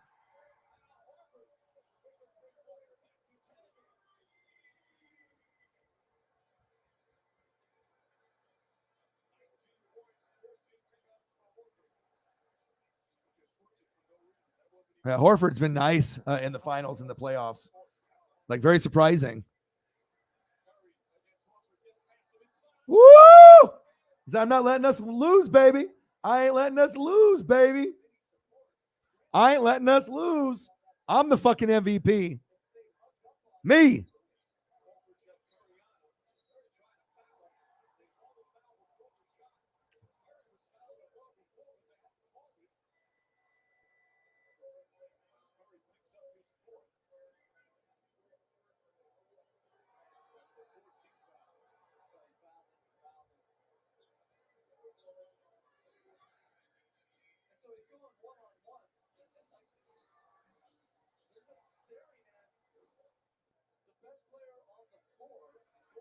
Hey, what O-Dog says, O-Dog gets. Talk it to existence. It was written.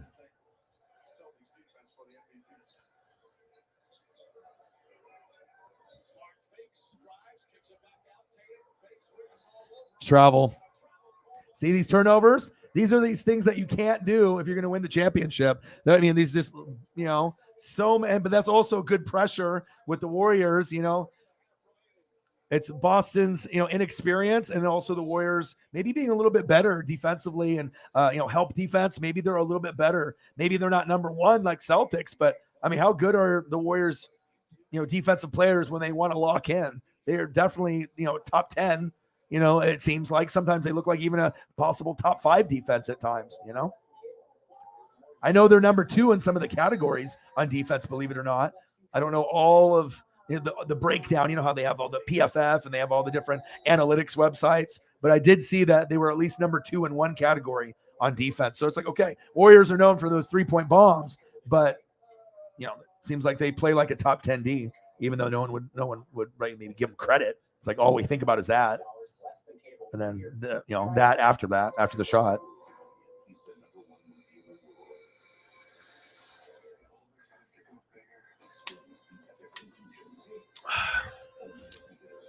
(2-0) Angels. Come on, baby. Come on, Kirby.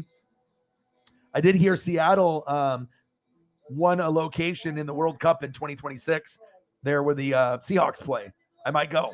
I mean, it's 4 years away. You know what I mean? I'm not really into soccer, but if the World Cup is going to be there, then that might be worth the drive, to see something that you're probably never going to see again,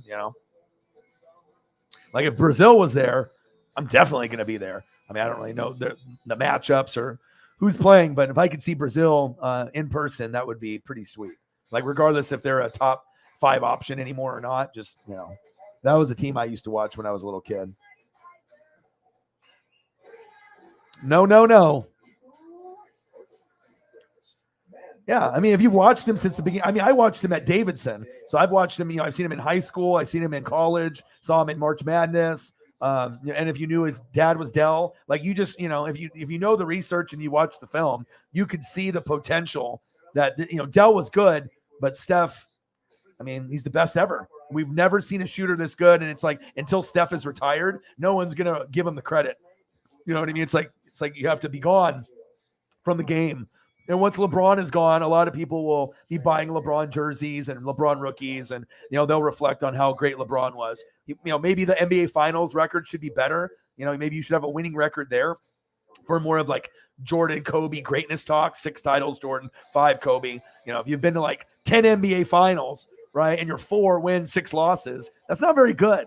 You know what I mean? It's like, as far as like, you're the best all-around player, but you can't really lead your team, even though he led some bad, Cavs teams very, very far with not a whole lot of help, but still an amazing player, LeBron. But Kobe got a lot of love after he was done. I think LeBron will too. All the LeBron haters, it's just like Drake or Eminem. If you don't like them, the haters are still clicking. They're still clicking and listening to the music. All the Drake haters, all the Eminem, and just certain people that just like to hate, talk shit. Oh, Steph.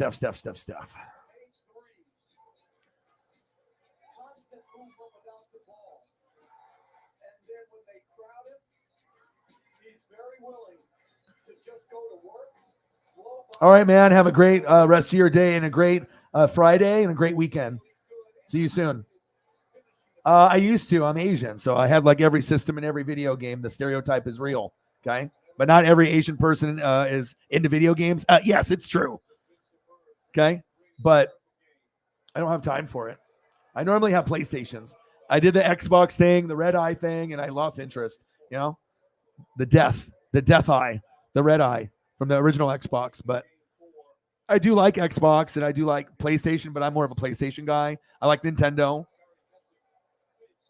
Steph, bang! Oh, it's over. Go to sleep, he says. Go to sleep. Go to sleep, he says. Go to sleep. Go to sleep. He says, oh, dog. Yeah, he's right. Let's make sure he is correct. 30 points, Steph Curry, as if there was any doubt that anyone else was going to get fucking MVP in this series. The chef gets his first and his 4th ring. That definitely puts him in that category, as one of you got the Jordan. I mean, he might surpass Jordan in titles. I mean, the Warriors might be good for a few more years if him and Clay can stay healthy. They might have maybe 2-3 more rings left in them after this one. Definitely could be possible, depending on how many more years they play.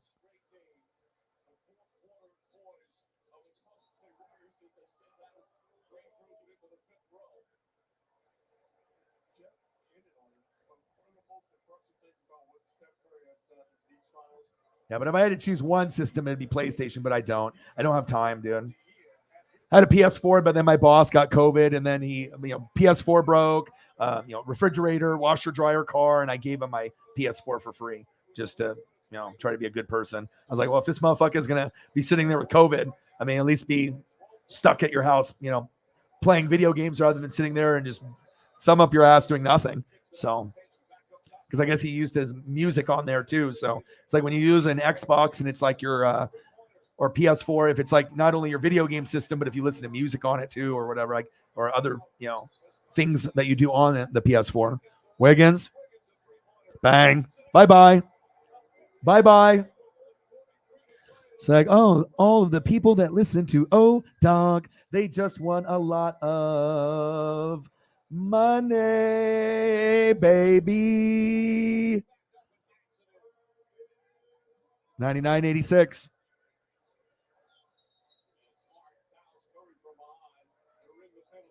Like, damn, I need to listen to this guy more often. I need to place a bet. Like, I don't even do lottery, but maybe I want to now. We only live once. Remember that.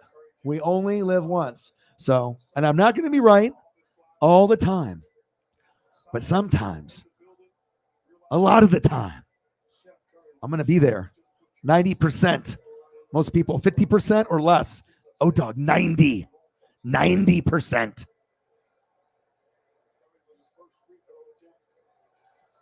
Absolutely.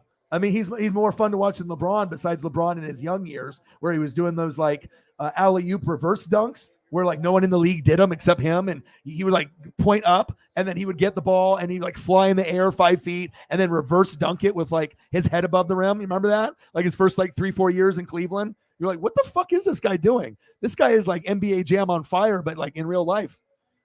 But Steph is probably the easiest player to watch in the NBA. Like, it's really easy to root for someone that's good inside, good outside, and can shoot threes better than anyone on planet Earth and ever.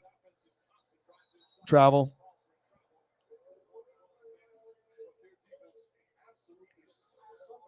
Well, I like my my stats so far. I'm 1 for 1. So if we get Colorado Avalanche in 6, then I'll be 2 for 2. And normally I won't get the game right, but I do get the game right more than the score, because predicting scores, I mean, you'd really have to have the almanac, Marty McFly, to get the scores correct, because you just don't know if it's going to be a high scoring, low scoring. Like, this game could have been a 120, 110 kind of game, or you're, getting Boston under 90, and supposedly Boston's the better defensive team. Well, Golden State, if you hold a team like Boston to 88, that's pretty good. That's pretty good.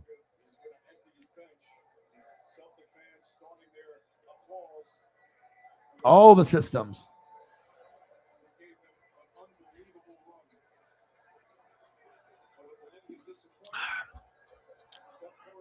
It's good to not be biased, though, because that's how you win money. If I was like super biased, and you have these feelings, and then sometimes when you have feelings from the media, you get persuaded. Like, do you know how many people, voted or put money in or bet for the Bengals just because they made Joe Burrow out like as the coolest person on planet Earth? You know what I mean? Like, oh, he dresses awesome. He's got cool shades. He's got the swag. Jamar Chase is his wide receiver. They both came from LSU, best college football team ever.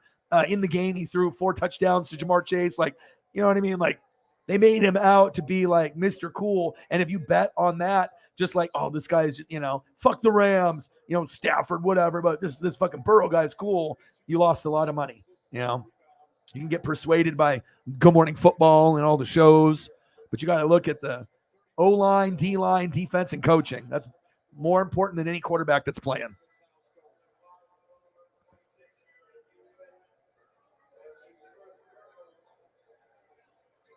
I see you, Al. You've had a good run. Should have never left Boston. And then this is the big surprise of the finals. Like, you learned something brand new. This guy's a lot better than we ever anticipated. And this guy definitely goes up a couple notches in your book after watching him in the playoffs. Like, sometimes better than Marcus Smart, sometimes even better than Tatum. And Tatum's supposed to be the best. So, Jaylen, we see you. Like, we didn't know you had 20, 30, 40-point ability. But we know now. Iguodala's in the game, 102.90. Hopefully I get some good little kickbacks after this Warriors Game 6 win. Yes, can't wait. Can't wait for Nashville in 2 weeks, week and a half. I'm excited for that NASCAR race. And I talked to Riggs, and he told me it's one of the best ones. He's like, it's really fun. I was like, okay, maybe there'll be some wrecks. And the off-road race was cool. Del Curry's got the stogie. He's got the Cuban already set up and ready. 103.90. And sports is all about momentum. It's all about Uncle Mo and momentum and, just knowing the analytics and there's the way that games go. Home court advantage, little different advantages you have to win even on the road.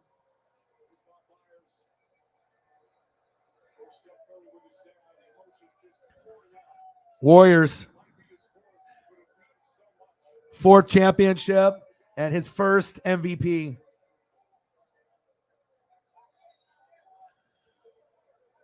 Steph, I see you, bro. It's a big one. You know what I mean? The big one is the game 4, that 43-point game. No one will ever forget that. And this wasn't no bubble championship with like the Lakers. This is a legit one. As soon as Clay got healthy, what happened? You win and you get your first MVP. And he could have had 2 or 3 MVPs by now. I mean, it's Steph fucking Curry. You know what I mean? Like, he's as big of a name, as like your Brady's or, everyone else that's playing right now. I mean, Luka, Giannis, like, he's starting to put people back on the map. And I was like, yeah, you guys like Giannis and Luka and Embiid and the Jokers so much. Hey, don't forget about me. I am one of the best in the world. Don't you fucking forget it. And now he stamps it. MVP, 4th championship. I believe they've never lost in the finals. Are they 4-0? 4-0 or 4-6. You take your pick. Now he keeps winning. His legacy will be higher than LeBron. I mean, if he keeps winning championships, like gets to like 6 or 7.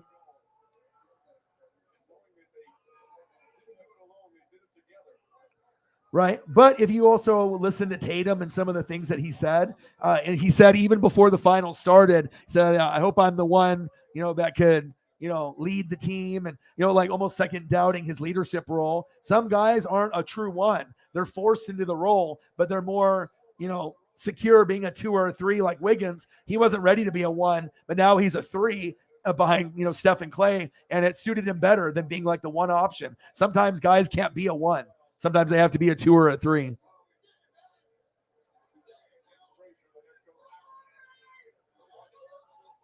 Heck yeah. Steph Curry, thank you for making me look right, baby. Let's go. It's all about, recognizing greatness. And, if you can recognize greatness from afar, as great as Tatum is, he ain't no fucking Curry. Tatum even on Clay's level, because you got to think Steph, Clay, and Draymond are Hall of Fame, even though, Draymond is, has some horrible games where he gets like 0 to 5 points. You know what I mean? But it's like a Dennis Rodman kind of guy. Sometimes those intangibles, getting underneath people's skin, diving for loose balls, being that guy that screams and yells and is emotional. Sometimes you need that pick-me-up to have that player. And the Celtics, you do have Horford and, Robert Williams. So, I mean, you had some guys that obviously could be emotional and, combat that. But Steph is Steph, though. A true 1 of 1. Yes, sir. Yeah, what's their correct record in the finals? I mean, like I said, I don't watch NBA during the regular season really anymore. Once in a while if it's a good matchup. But yeah, what's their record in the finals, the Warriors overall?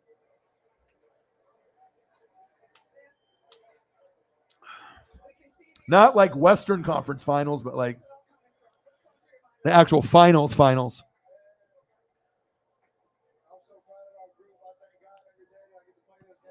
That's cool. And look at that. Boom. The clutch game after having a bad shooting game, 34, 12 for 21, could be a little bit better. 6 for 11 for 3. Awesome. You know what I mean? Just for anybody that wanted to put Giannis, Embiid, Luka, the Joker, if you want to put all these guys ahead of him, like you got to kind of pump the brakes now and realize like 4 championships, best shooter,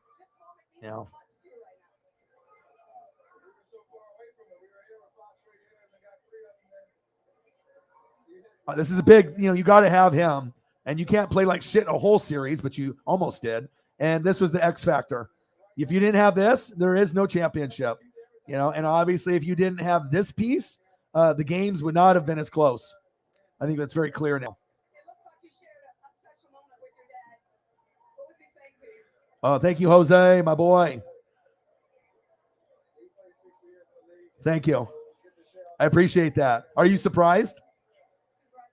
I mean, I already knew who was going to win, but I mean, there was a chance for it to go 7 if they would have played with a lot of pride. And, but I think they already knew that it was going to be over. But usually great teams can sense, the blood in the water. And if you can sense the blood in the water, you know what I mean? That you can go into a hostile environment knowing that you are on a hot streak and then the other team is reeling and they know that it's slipping through their fingers. So, oh, thank you, bro. Look at you. He said, man, he's living up to his word. And like I said, I might even get the Avalanche and the Tampa Bay Lightning, and I watched 0 NHL all season. I picked both teams in the Stanley Cup, and Colorado in 6, they won game 1 in overtime 4-3, so that prediction could possibly come true too, but it's hard to get the game correct a lot of times. Score, almost impossible unless you're a time traveler, but straight up, I feel like I can do that 90% of the time, if not 100. So thank you, bro. I appreciate you, dude. And another one. Thank you. Raptors and Cavs. Okay, guys, I was like, I didn't think they were 4. And I was like, how many finals has this fucking team been to? A bunch. So Raptors with the Kawhi and Cavs with LeBron. Thank you, TN Jose. I got a Brady photo for you. Let me get a Brady one for you. TN Jose's Patriot fan, like Brittany. Brittany lives up in the Northeast. She's a big Patriot. Still likes Brady. I mean, it's kind of hard not to like someone that brought you all those championships. These last 3 wins, truly outstanding. It's the 7th title in franchise history. And Steve Kerr now has 9 NBA championships. 9 NBA championships for Kerr. Get the fuck out of here.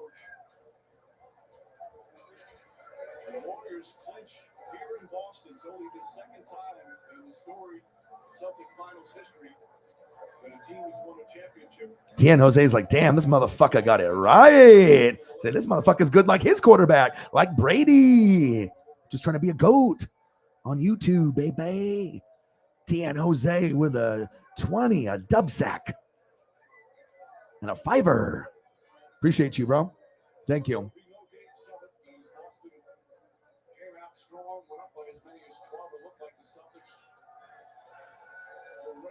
Yeah, that Raptors team, though, that you could already tell that was destiny, though. I mean, Kawhi was in his bag. You could just tell that more than likely, I mean, they had to have that shot by him in the corner, and there was some tense moments in the playoff run, but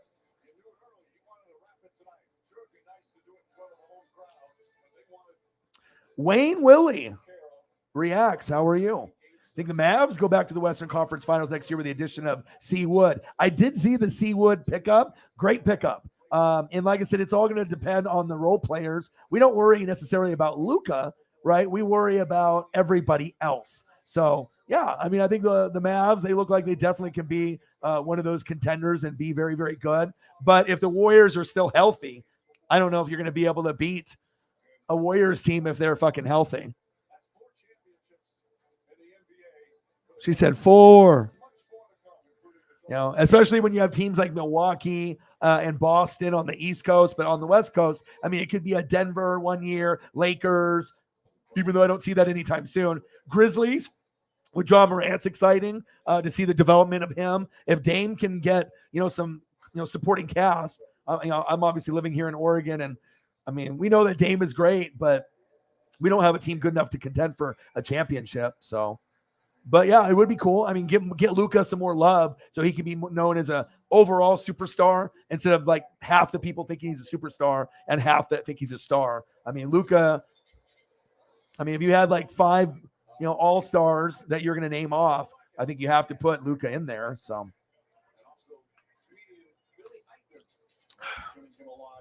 Thank you, bro.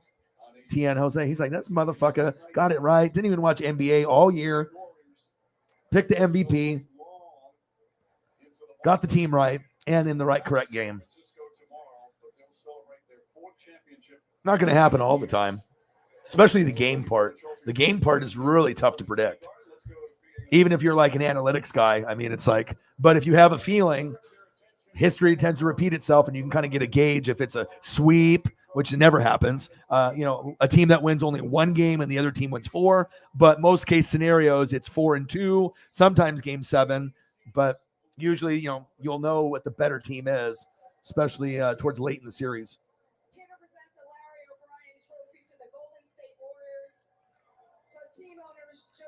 Thank you. Appreciate you.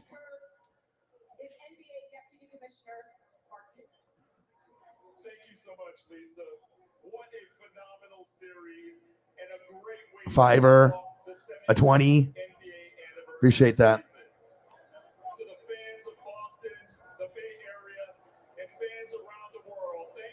There'll definitely be a lot of bandwagon fans that hop on to the Warriors. Like if you weren't Warriors before, there'll be a lot of people in the middle of the country, and they'll definitely be hopping on the wagon because they can, if you see foreshadowing, this isn't going to be the Warriors' last championship as long as they have Steph, Clay, and Draymond. So there's a chance for 1 to 3 more, I think, before it's said and done. But if you lose some of the pieces, then it's out the window. But there is an opportunity to win more, and it's the Warriors definitely have that possibility. So, yeah, Dallas is good, and like I said, you just need some extra help for Luka. You got to have some defensive studs there. You got to be able to have 2-way players. You got to have a good facilitator.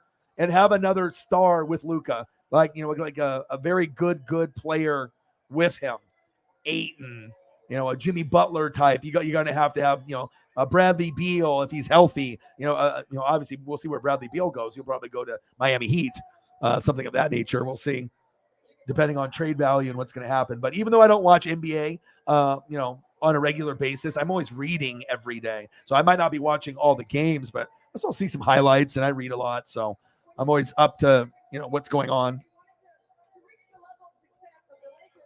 But I would like to see the Avalanche win in 6, so that way I can, have that credibility.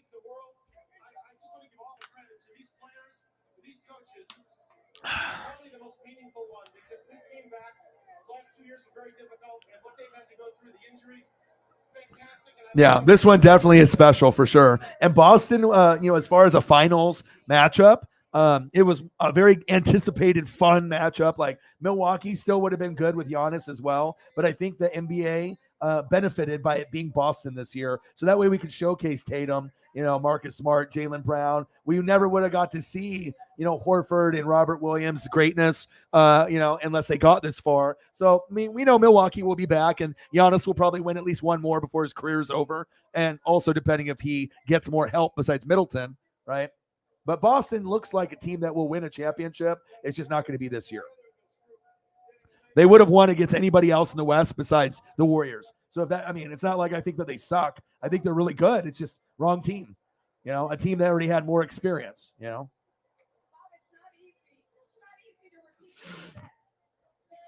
The bandwagon is in full effect right now. Jerseys are being bought on NBA shop on all the NBA.com, right? All Curry, the Curry white, Curry blue, Curry throwback, Curry San Francisco, Curry autograph cards, Curry jersey pieces, Curry autograph basketball, Curry autograph cleat, shoe, not cleat, basketball shoe. There's Curry everything. His shit's definitely going to be going up on eBay for sure.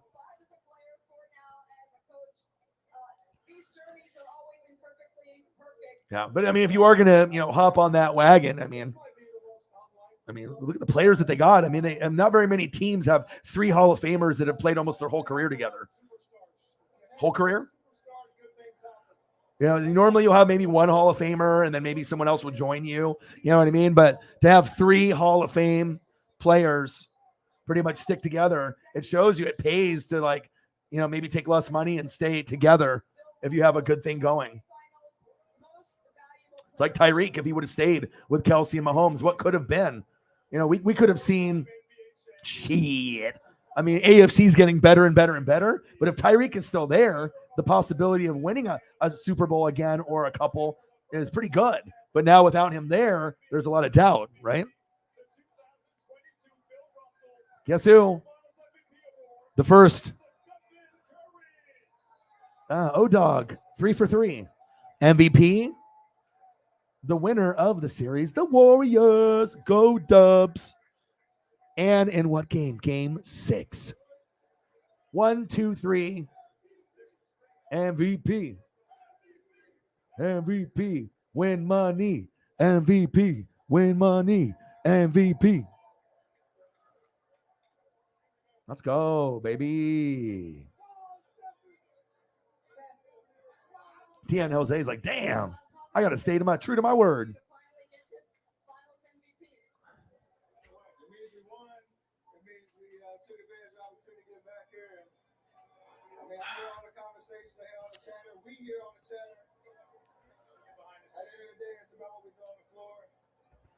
Anytime you're going to be going against Curry, though, regardless if it's Dallas or John Morant, you know what I mean? If you're going against this guy and this team with the coach, with Kerr, and you got Clay and Draymond, it's going to be hard to beat a team like this. You're just talking about a team that, with the pieces that they have, they got exposed, at certain points, but you didn't, you're inexperienced, and then the turnovers definitely hurt at the wrong time, but, they'll be back. But people need to realize who the GOATs are and who are the greats. That Steph is not, a good player. He's a great player. You know what I mean? Steph is insanely good. Like LeBron level, maybe higher than LeBron, honestly. It's based off his winning percentage and being the best at something, which he is the best, maybe all around player. But I think Steph has got a little bit more dog in him than LeBron. I think LeBron's got it, because he obviously does everything good all around. But maybe the right word is maybe clutch. I think Steph is more clutch. But obviously, when you're a point guard or shooting guard compared to a small forward, you can't expect a small forward to be the best shooter in the world. It's usually going to be a guard. Shooting guard, most of the time, or point guard. Jordan, Kobe, Steph. Clay, after everything that you have been through in the last 3 years, what does it feel like to be a champion again? Oh man, I mean, 2 years off. It wasn't really off. Watching the finals, the playoffs last couple of years killed me. And just to be back on the stage, I'm so thankful for my teammates, the start they had this year, 18-2. They really laid the foundation for what was to come, and it's crazy. I'm on cloud 109 right now. I don't even know what to say.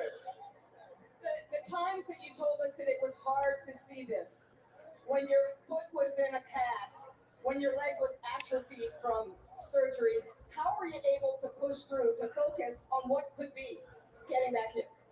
Well, I had to have my big bro talk me off the ledge a few times. I couldn't drive. I couldn't do nothing. I was immobilized. And I'm such an athletic person. I love to be mobile. And he would just tell me, patience, patience. It's going to all pay off. Shout out to Seth as well, my little bro Trace.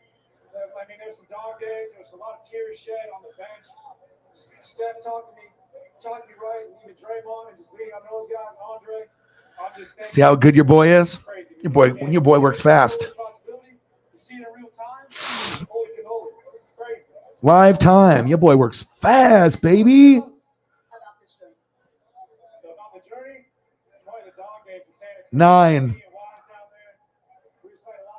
Yeah, I love LeBron. I think LeBron is great. You know what I mean? But I like guards more, just like I like defense and O-line. And so obviously it's Jordan and the Kobe, just respecting this. If you watch Jordan and Kobe highlights, and like when you watch Steph Curry, like 10, 20 years from now, like people are going to be in awe. They're going to be like, Jesus, this guy's shooting from like half court and he's so accurate. Like you just never seen it before. And when you watch Jordan and Kobe, the smoothness of the way that they do jumpers and threes and just the way they move with the basketball, as smooth as Steph is, Kobe and Jordan were even smoother. Steph is just a better shooter, but he is amazing, man. It's like we're watching one of the, people that if you could ask, like LeBron is LeBron, right? And then they talk about LeBron and KD, but what if Steph is the best player? What if Steph is better than LeBron and KD?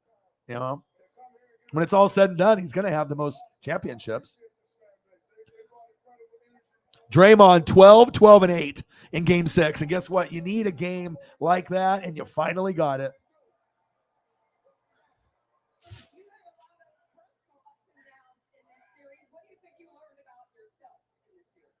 I didn't learn anything about myself. I didn't know I was resilient. Maybe they thought otherwise, but nobody gave me this. I had to work every second of my life to get to this point. So I didn't learn much, but I'm a 4-time champion with my brothers. You guys you all wanted this so much for Clay. How come? You watch what he went through the last 2 years, and it's no surprise we sucked when he was out. And for him to battle. Yeah, that's true. They did suck without him.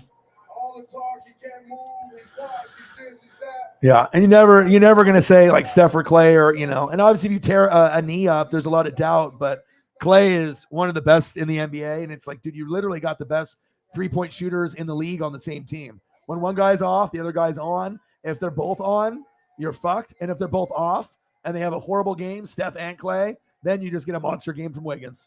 You know what I mean?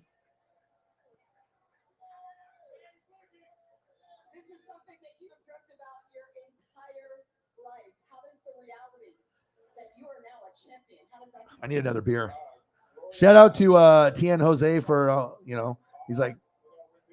going to own up to my word. Appreciate you, dude. Much love. Appreciate you. Let me go get another beer.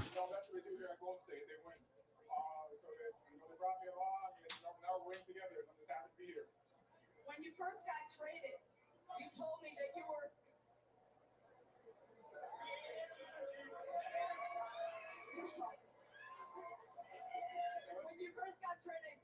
that you were just so much looking forward to learning from Draymond and Steph and Clay you learn?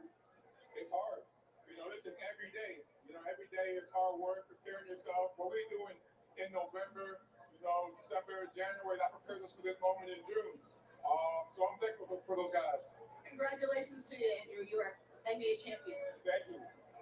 Congratulations once again to all of the Golden State Warriors, the 2022 NBA champions and Finals MVP, Steph Curry. Congratulations to you all.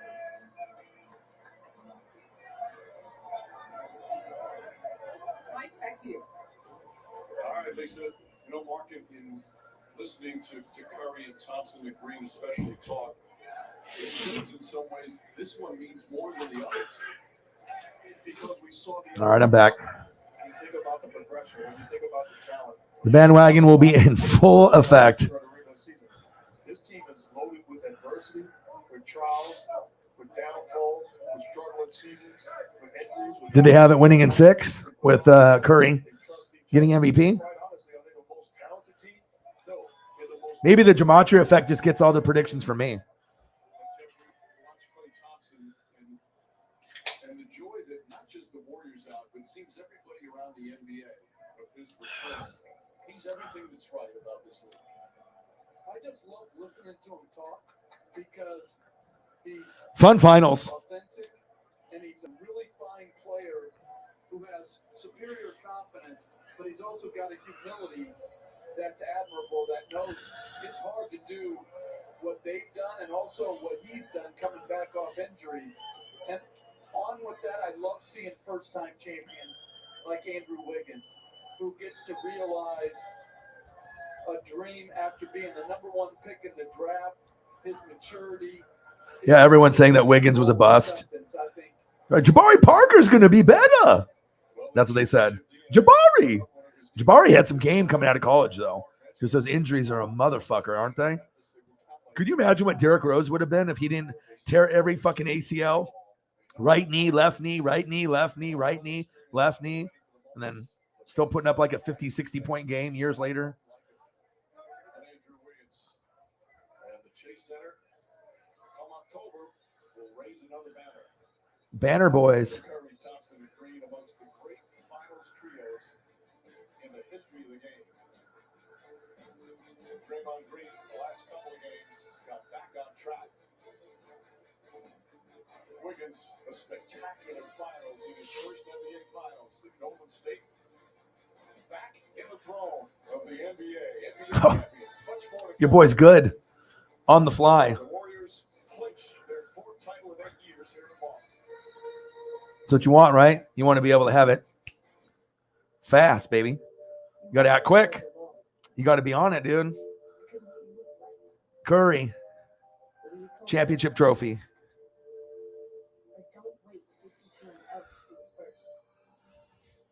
I saw that Drake was, since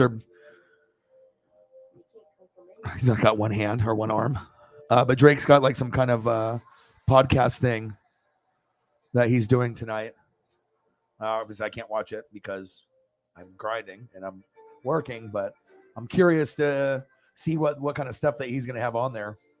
I don't really listen to podcasts, but I mean, if it's somebody that I like, like a Drake or like an Ozzy Osbourne or, someone that's an interesting person to listen to, I'll put some time in and take a listen.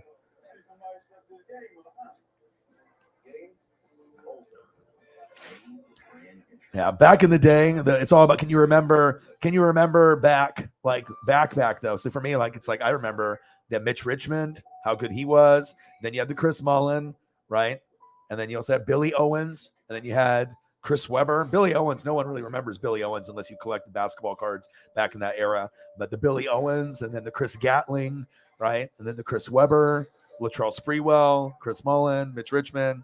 I mean, there's definitely some certain older Tim Hardaway.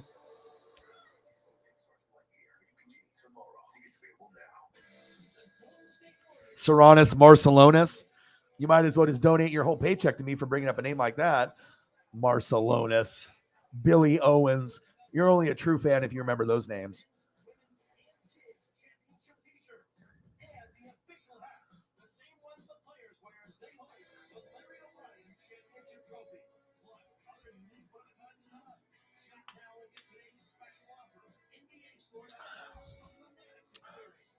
True, but I'm giving my information away for free. I'm not charging.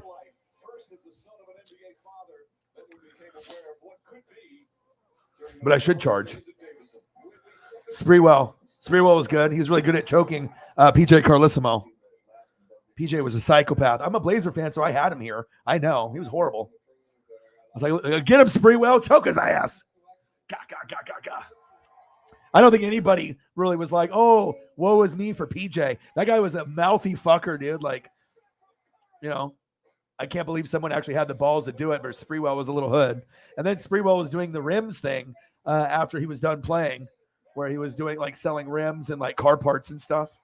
How I know that is just because I'm a fucking nerd.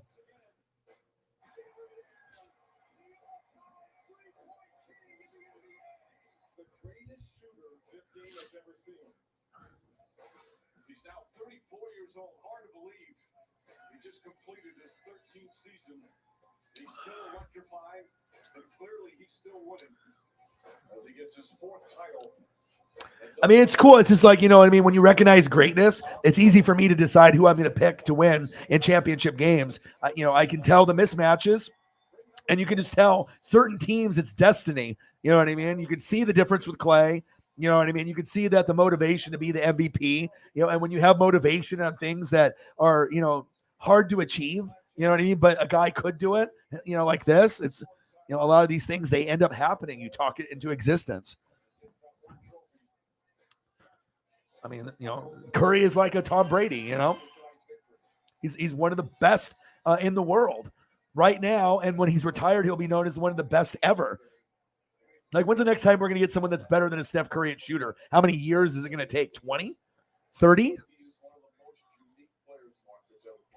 absolutely is. And the lazy reporting, which we all have done, is the greatest shooter of all time. No, he's one of the greatest players that this league has ever seen. And the sacrifice that he puts his body through to make guys around him better hasn't been seen in the history of this game.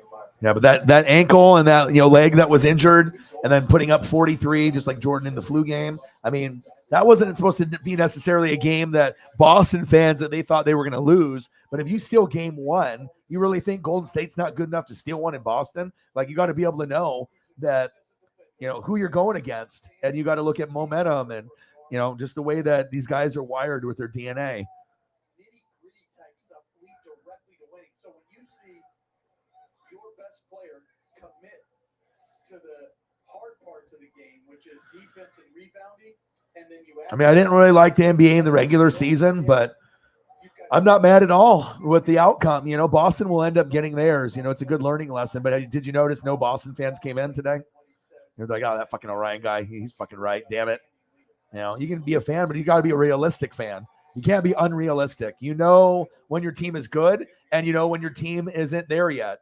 I was like, does this team give you the 08 vibes, you know, with like Rondo and Paul Pierce and, you know, Garnett, and, you know, does it give you the Kendrick Perkins, like that whole vibe, the Ray Allen? Does it give you Garnett, Paul Pierce, Ray Allen vibes, Rondo and Perkins? And if it doesn't, then you're probably not winning. Like, you have to have that feeling where, you know, it's there, but you just have to grab it and achieve it. But there's missing pieces on this team. They need more shooters. It's very clear. But they're a great team, though. I think the most remarkable thing is you lose Durant, one of the greatest players we've ever seen in free agency. And somehow, 2 years or 3 years later, you're an NBA champion again. I think that. Well, they were already a champion before they had KD, Van Gundy. It's not like they needed Durant to win their championships. They already had a championship before they got there with KD. Come on, Van Gundy. All they need is Clay to be healthy.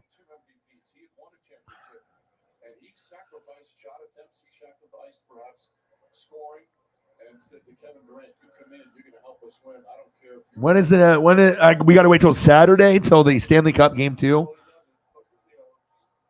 him credit for doing just that, and that's how unselfish a play it is. That's just like when we brought Jeff on. Like, I understood greatness was coming to ball. Maybe a true point guard instead of shooting guard. Because, I mean, if you're looking at shooting guard, that's Jaylen. So it's like you got, you know, small forward and then shooting guard. And then, or small shooting guard, small forward, shooting guard. I mean, like literally Smart and Brown can pretty much play either one in a smaller lineup. You know what I'm saying? Like, but Smart, Brown, and Tatum, they are not point guard. They need a Rondo because they already have a Robert Williams and a Horford. They need a point guard. You know what I mean? They already got the guys down low and the shooter from the outside. They already got guys that can play shooting guard or small forward, either one. Same here, right? But you're going to need a point guard, a facilitator, a Rondo-ish. That's what I'm saying. Well, he wanted to prove that he can win it on its own, and obviously I like it that he did leave because selfish players will leave for money and go somewhere else, and sometimes it don't work out. I mean, it's just like the Tyreek Hill thing. If you would have stayed, what you could have built with the team. You know what I mean? But KD is like, in his head, I'm the best in the world. It's like me and LeBron, or whatever. It's like, I'm the best, and you can't win it alone. You know what I mean? And he hasn't been able to win it on his own.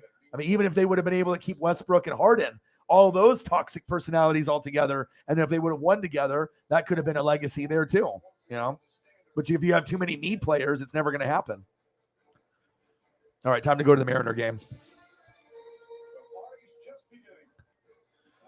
Celebrating in San Francisco as well. They make the NBA Finals in 6 games. Oh, dog. Steph Curry, MVP. Boom. Check. Warriors in 6. Check. Warriors versus Celtics. Check. Bling, bling. Every time I come to Yo City, bling, bling.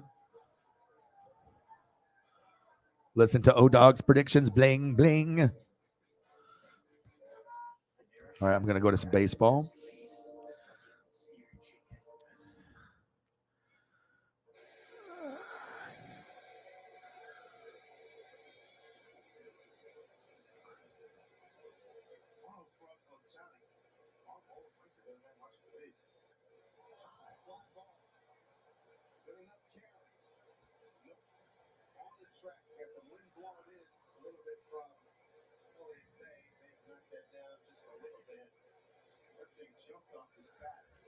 I'm going to change the thumbnail on the fly.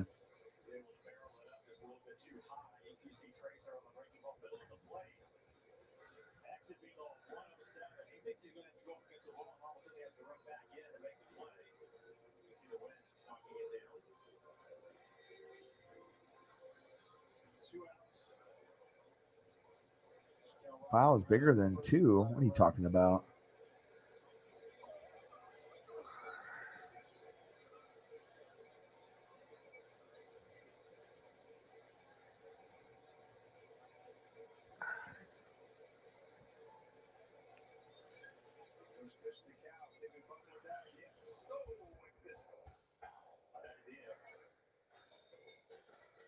Hold up.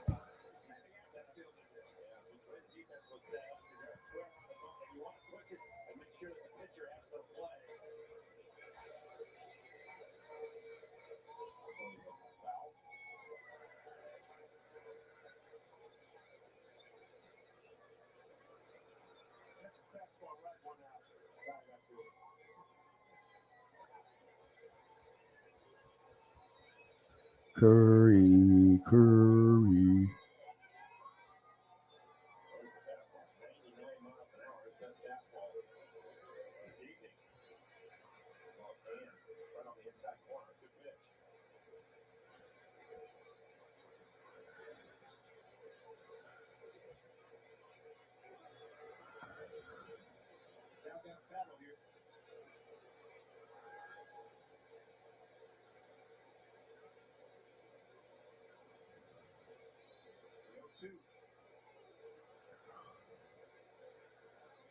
Maybe this one will work.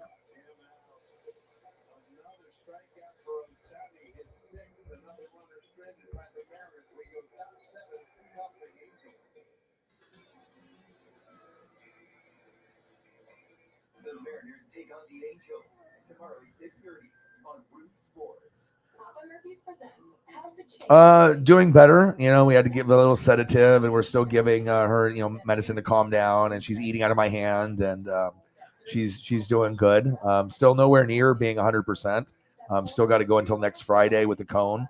so it's annoying, I imagine, for her. But I'm just trying to be able to cater to her and give her loves and snugs and kisses and food and rubs and just making sure that she's not jumping up and down off the couch in the bed too often because we don't want the stitches to open up. But sometimes she has a mind of her own. But overall, she's doing better. She's able to give kisses back, which she wasn't able to do like the first day. She was just too out of it. So yeah, I'm just ready for her to get back to normal so we can I can go on walks with her again and we can get back to being together. So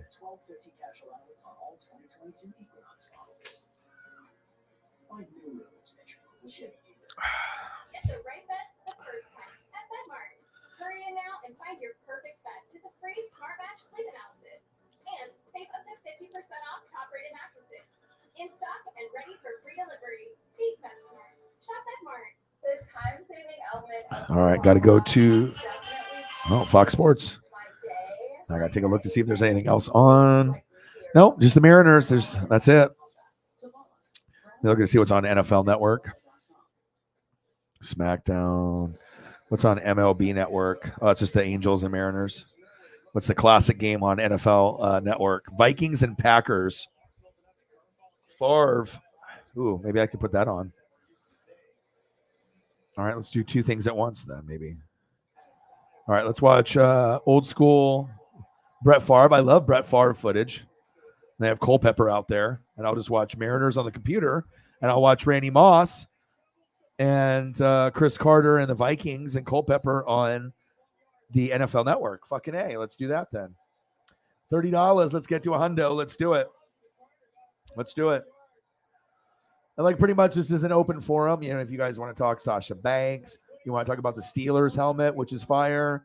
You want to talk about how the Eagles and their social media branding group is horrible.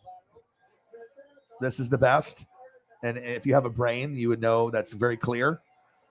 Robert Woods, the most impressive person, that you were like, oh, okay. Besides Jaylen Brown, but too much stuff.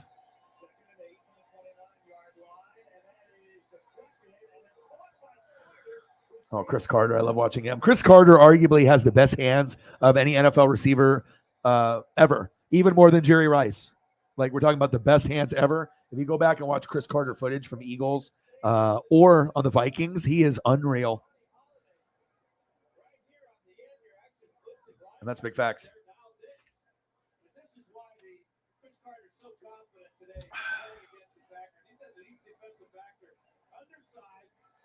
All right, nothing on the Cash App yet, but I know we'll get there.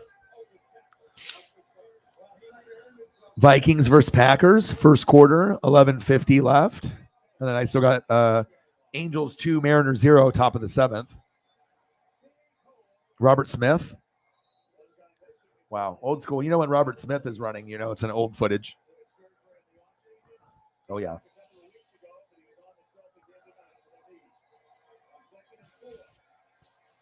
Robert Smith wasn't that bad of a running back. Wasn't a superstar by any means, but he wasn't shitty either. He was like the above average good category.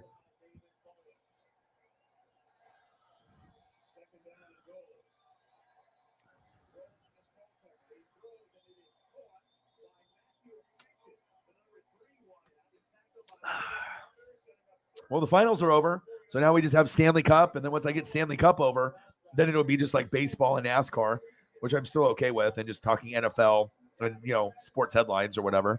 Wrestling, we'll still have wrestling, baseball, and NASCAR. So still enough things until we get to August, and then college football and NFL will be in full swing, and obviously that's my favorite time of year.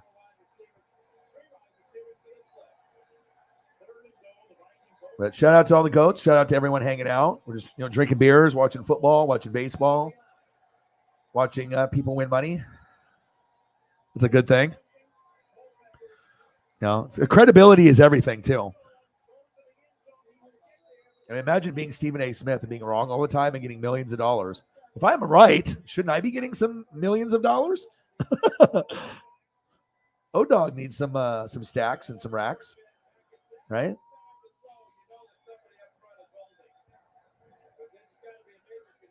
Get some racks, have some ESP. Sarah's like, man, this guy's good.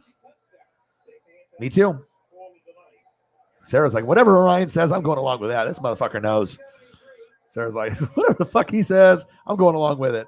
He's like, I read and I watch a lot of film and follow my team, the Colts, and other teams, but this guy's a psychopath. This guy's, 20 hours a day, every day for 365.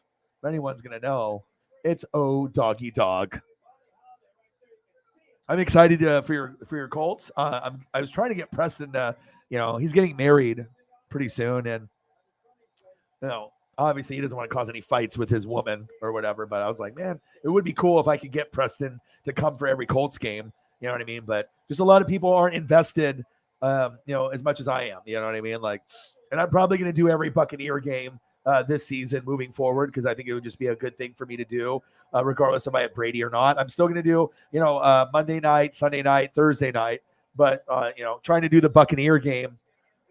I mean, there might be a better matchup, so I guess it just kind of depends if the matchup is there. But I want to try to do all of my games so people can see the true emotion of me being a Buccaneer fan, good, bad, and ugly. I mean, you're going to see the real true emotion from me in AEW. But if you want to see it in football, you just watch me watching Buccaneers and Ducks, and you'll see the real emotion come out from me. Because those are the ones that I get hyped up the most for Oregon Ducks and Tampa Bay. You're going to see me go through the crying and the happy stage and the pissed off stage and the irritated stage, just like all of y'all.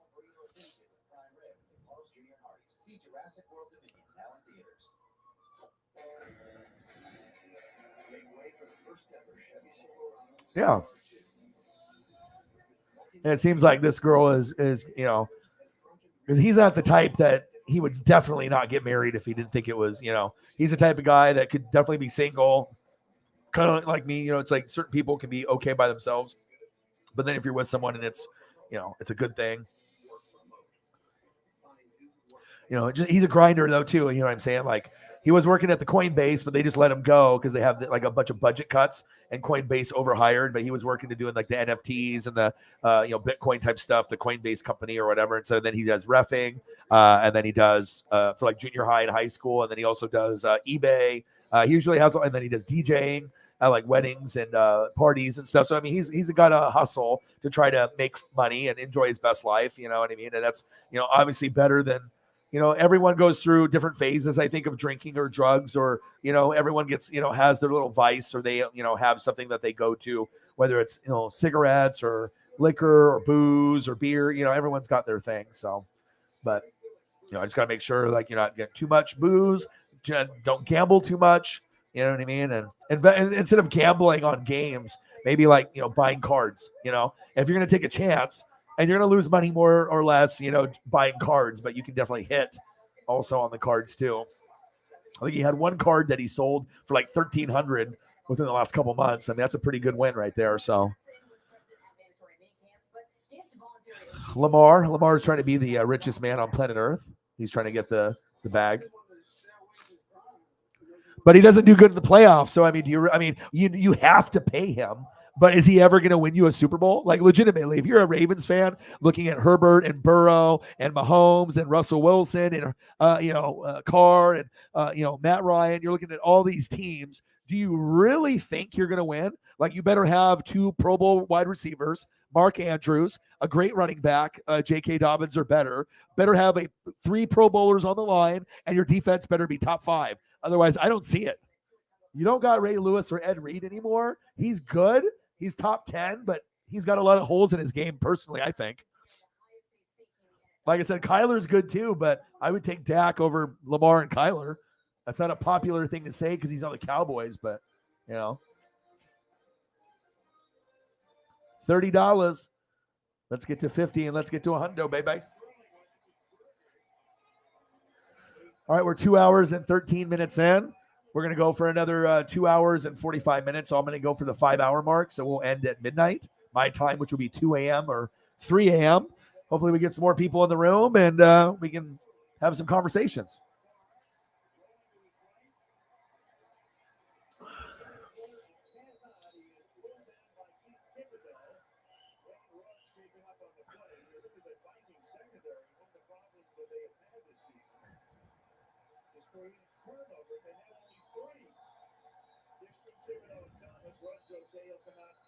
but he had to come out and come out for at least one play. Mark got a real good straight arm on Rudd and forced him down to the ground. You know, Brett Favre's a big guy, big and tough at 225 pounds. Got 2 yards out of it, but more importantly, he wanted Rudd out of the game for one play. You know, you're talking about the Vikings secondary last week. That parade for the Warriors, I'll probably watch it. I watched the Eagles one in 2017. Like I always like to see the parade live, especially for NFL ones. But there's certain teams, you want to make sure you have those memories. You know how it goes, Sarah. Sometimes they're here, sometimes they go. It's a nature of life. We'll get some more to pop in. We always do. All right. Oh, fuck. Look what happened. I just turned my head for a split second, Sarah. And instead of seeing something great like this, like Stranger Things, I look over at the fucking scoreboard and I see 4-0 Angels. God, what the fuck? And now Ohtani's up to bat. Hold on. Muting the Packers, and I'm going to watch what? Ohtani hit a homer on me? He's got 13 homers. All right, single, you're out. More 2-out damage by the Angels in the first Middle of the seventh. It's exciting to be able to be excited for a player on the Mariners. It's taken me 20 years to get excited since Ichiro, but I'm full force, all Julio, everything. Like I wouldn't buy your jersey in your rookie year if I didn't believe in you, like a Griffey or Ichiro or Edgar Martinez or a Randy Johnson. Like I have a lot of faith, that you were gonna pan out and you were gonna be great, and fucking A, you are. Hi, Holly. How are you? Oh, okay. Are you just stopping in and are you leaving or? Well, Holly, I made a lot of people money today. I went 3 for 3 today. Some people are very, very rich right now. Yes. So the Uncle Mo and then the ESP, we talk shit into existence like Tommy Townsend, right? So Steph Curry MVP, check. Warriors win the championship, check. And the hardest one, how many games is it won by? Warriors in 6, check. So the ESP is real. So now all I need is Colorado and Tampa Bay to finish off, and Colorado in 6. And then for sure at that point, I am a time traveler. I am Marty McFly. Yes, I do have the almanac, and me and Doc are best friends. Yeah. You see how quickly I have the photo up? I was trying to change even the thumbnail, but this says this file's too big. Yeah, migraines are the worst. I got Vikings Packers on.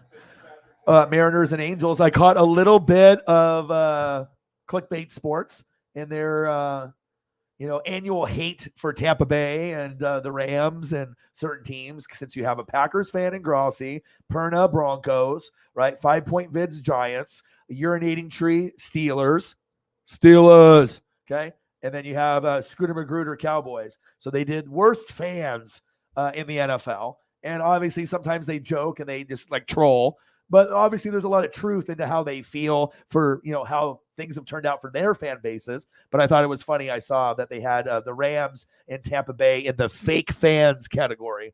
A little bit of jealousy there, obviously, with the Rams, with all the money, and them, obviously there's maybe some bandwagon fans of the Rams hopping on the wagon. But I mean, as far as Tampa Bay, you're going to get bandwagon Brady fans that hop on, or Patriot fans. But I mean, there are a lot of old school Rams fans as well as old school Bucs fans like me, and we're far from fake. You might have Brady fans, but the old school guys, we're Sapp, we're Brooks, we're Lynch, we're Mike Allstott. You know what I mean? So I thought that was pretty hilarious, that they're so jaded by the Rams and the Buccaneers, the teams that have won the last 2 championships, that they had to call us fake. You can't even label us as, horrible fan base. You have to put the fake fan base. I thought that was interesting. It shows that the hate is real for Tampa Bay and the Rams. But like my team was shitty. Rams have, been pretty good for quite some time. I mean, they had the Fisher era and they had some struggles there. But Tampa Bay with Jameis and pre-Jameis, I mean, we were shit. We won nothing from 08 to 2019. I mean, did they just forget that I had 11 or 12 years of being like a top, not even top loser, but we were like one of the bottom 3 teams almost every fucking year. And then we got Brady and Gronk, and and things changed, but it's not like it's going to last forever. Yeah, but but there's some truth to their jokingly. I know I watch them, and they joke. You know what I mean? But there is some pure hate from those guys for the Rams and the Buccaneers. It's just facts. Sometimes it's like, of course you want to have your quarterback be solid, and there's a reason why Devontae Adams left, even though he got offered more money for the Packers, is because he can't trust that Aaron's going to be there. Not maybe that they can't win it. Best chance they had was last year, but he's probably only going to play a year or two, and at least with Carr, he can play 4, 5, 6 more years. So they don't want to. He doesn't want to play with Kurt Benkert or fucking Jordan Love. That's why he left. So, and I know they throw shade, but you have to understand when people talk and they do videos, or even if they talk in person, sometimes it's like fun and talking shit and trolling. But also there's sometimes a little bit of truth. It's like when people get drunk, sometimes there's a little bit of truth that comes out with, maybe them being a little jaded, based off losing to those teams, or those teams with all the money in free agency with like the Rams and, with Brady and what happened, against some of the other teams like the Packers in the NFC Championship game. I mean, that was a year that they could have wanted there also. So, yeah, I know. I saw that. Yeah, but not a whole lot of stuff going on. Obviously Sasha Banks got released from WWE. You might have seen her in The Mandalorian. I recommend watching it.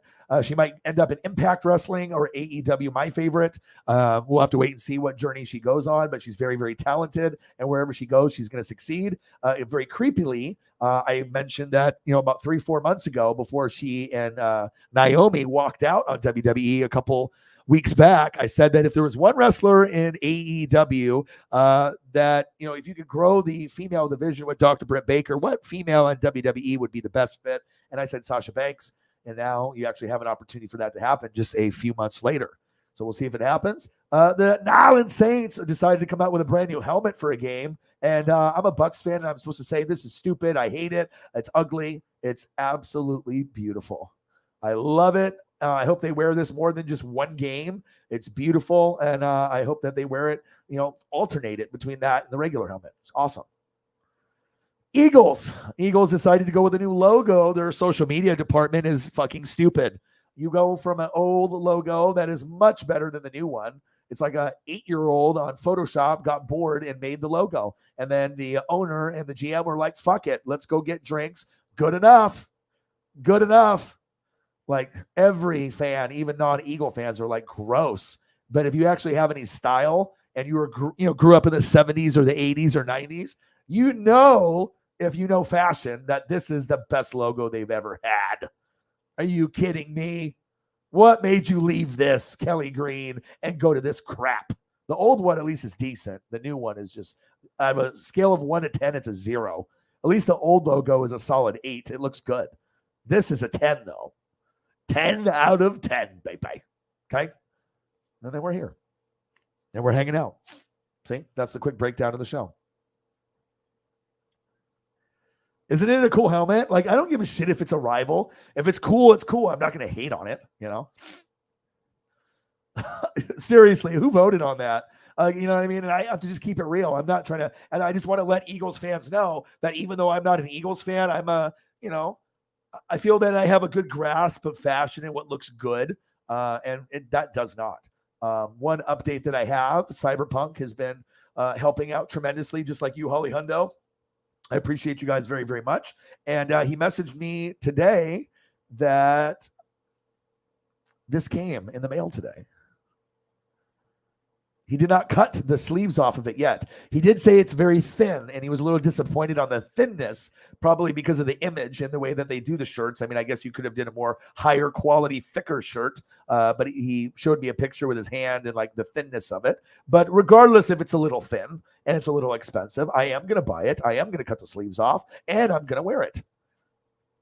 But he got his today, so a little jealous. He sent me a picture. I was like, okay, man, that's fucking dope as shit. I want that. And obviously him and Holly live in, the Kansas City Chief neighborhood and the Royal. I think he said he lives like 10 minutes from the Royals where they play or something crazy. So I think he lives like very, very close. Yeah, pretty sweet. if they need someone to give them ideas, I mean, my phone is open. You know what I mean? I can give you ideas, but I mean, it's pretty easy. If you go back and look at the old retro stuff, almost every old school retro football color scheme, logo, the way it looks, it's not just a throwback. It just looks better. You had better people back then working on the ideas. And it seems like a lot of the stuff that's like new gen, these kids are lazy as fuck. Like they want to do as least as possible. They don't want to work hard. They just want shit to fall in their lap. Like, put some effort into the fucking logo. Like, who did this?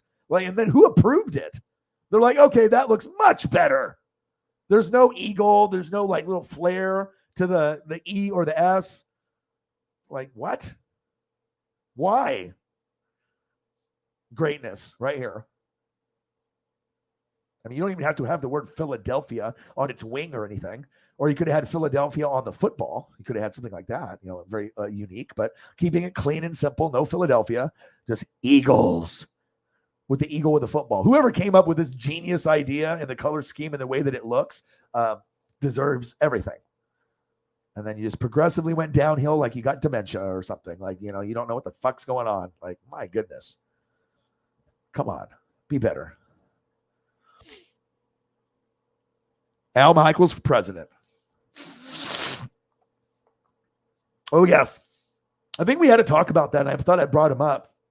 But, you're looking up all the logos of all the past years. And, yeah, the old Super Bowl tickets and the old Super Bowl, oh, my God, they were so cool. Like, I think I even had, like, a book that had each photo was a picture of a ticket in the background and the history of it and whatnot. Maybe I can pull up a photo. Let's see if I can do it. I can pull up usually anything.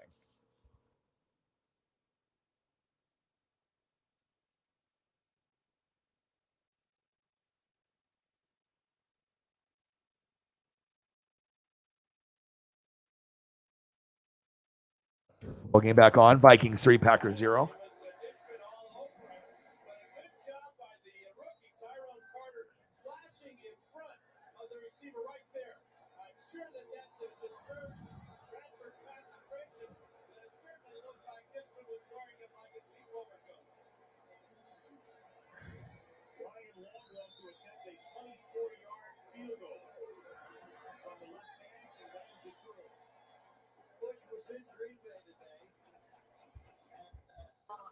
The guy might be an empty suit, but it is a well-tailored one.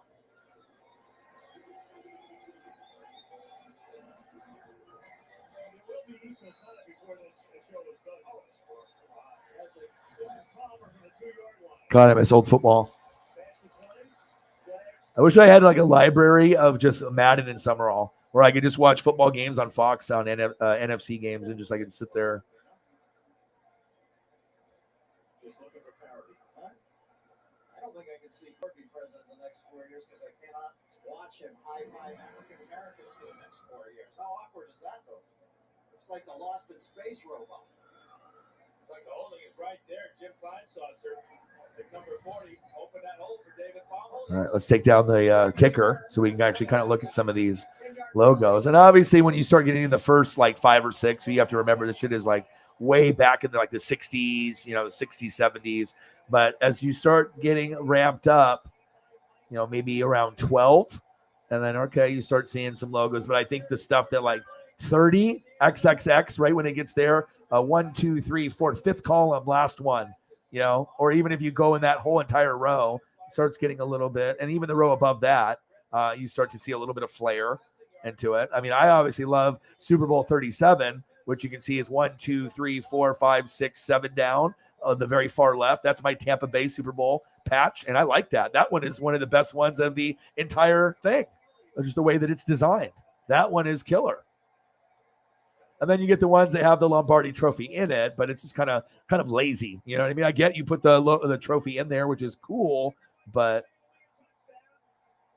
some of the other ones they got a little bit more pizzazz. 33 looks cool. 37 looks cool. I mean, everyone's got their favorites.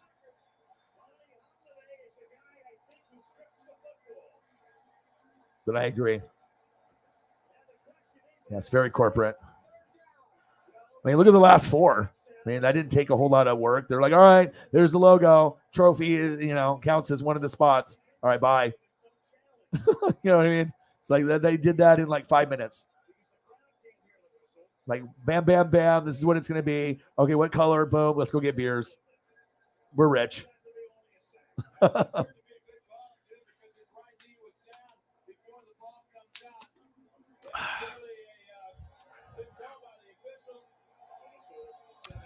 Vikings 3, Packers 3. Third down and 19. Dante Culpepper steps up in the pocket. Knocked away. Now you got 8 Packers surrounding Chris Carter on the ground.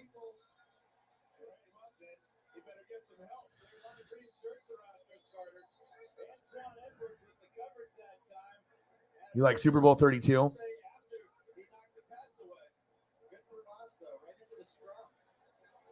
Oh, yeah, 32's got a cool logo. I mean, 30, 31, 2, 3.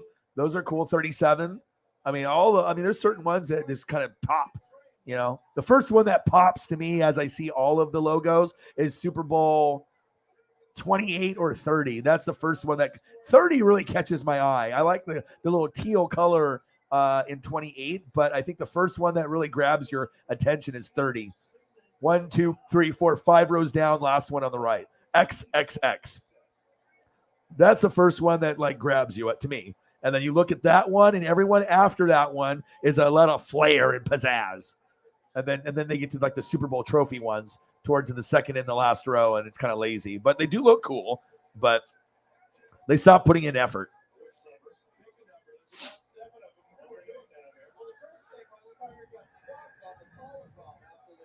Oh, yes. Oh, yes.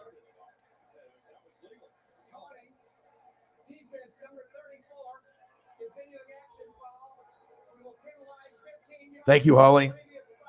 30 for the Curry. It's like, oh, dog. He's like, okay. Warriors in 6. Steph Curry's MVP. And the Warriors are winning it all. Check, check, check. Oh, dog made everybody rich. You're welcome. And Holly, $30 dono for the Curry, baby. Thank you.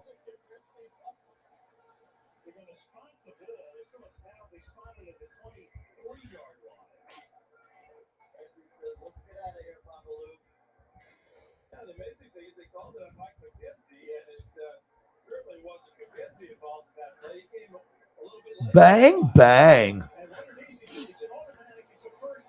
It's not Holly Winchell, it's Holly Hundo.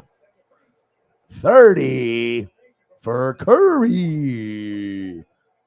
Money. Thank you. Appreciate you.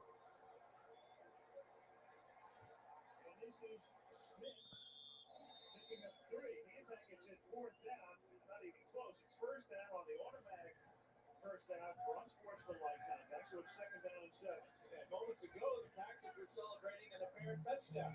Now they lose their poise and get a penalty that gives the Vikings a first down and gets a decent field position now.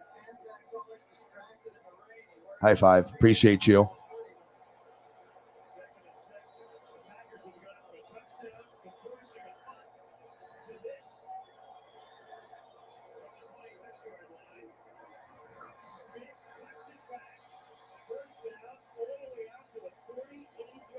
$60, baby. Let's get to a hundo.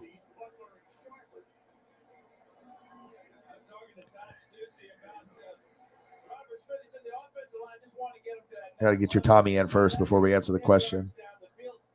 It's nice because, like I said, it's not like, I mean, I'll look at Tommy pictures, but when you're in the room, I mean, it's like, hey, it's a part of the show. One day he'll be on the show. We'll be like, all right, Tommy, come on my fucking YouTube channel, bro. It's like, you don't even have a Twitter. You don't even do social media. Hop on to NWSF. Hang out with the hundo. Hang out with the O-Dog.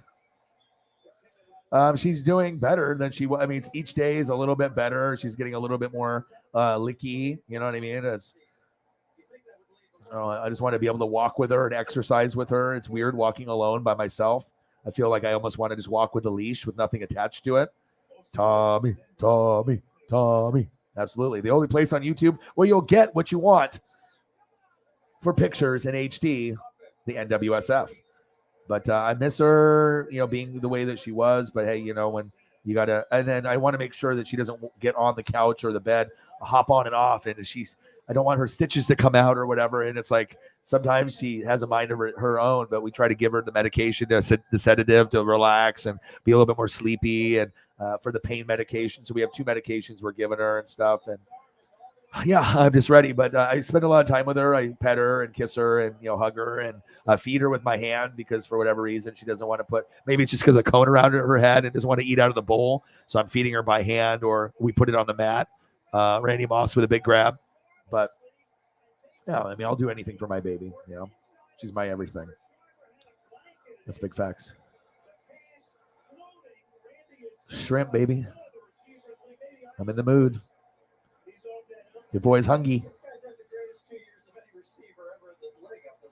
But overall, mental health has been good. I hope everyone's mental health is as best as it can be with everything that's going on. And we're here hanging out, having a good time. Tommy. Here, I'm going to see if I can find another Tommy photo for your generosity.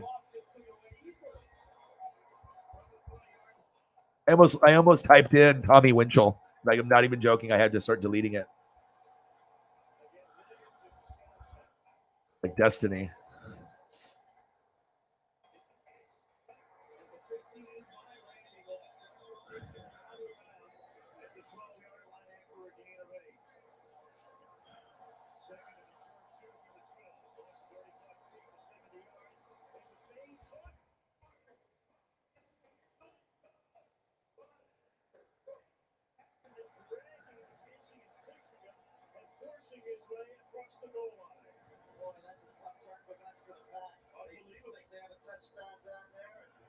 And a real mature throw by Dante Culpepper. Watch him drill the ball to Carter. Doesn't throw the fade, just puts it on the line. I got a new one for you. And the strength and desire of Carter is just unmatched by Mike McKenzie. Look at this throw here. Normally the fade is put up in the air. This is on a line, a bullet shot from Culpepper for the score. Now you think that's just uncanny savvy for a young kid, or you want to keep it low because of the big man? Next pick in the NBA draft is Johnny Davis. We'll even take the NWSF logo so we can see Tommy's full helmet, because that's what you do for the GOATs. Happy birthday, Tommy Townsend. Get a Twitter so that way me and Holly can message you. Hellsberg Diamonds. A diamond in the rough. Mr. End. Mr. Tom. Tommy. Town. Send. End.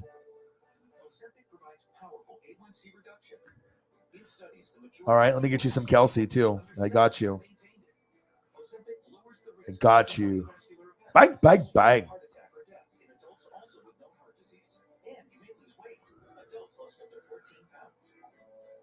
I'll try to find a new one here, too. He's a handsome man. He's a handsome feller. But if you date him, you're going to have to pay for half. Remember that. So if you're not prepared to pay for half, it might not last that long. From what we've heard on the internets and the interwebs.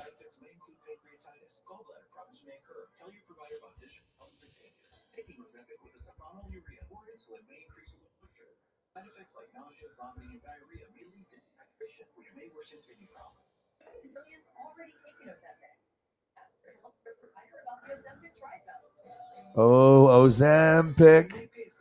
You know. That's bad when I'm singing that on the commercial.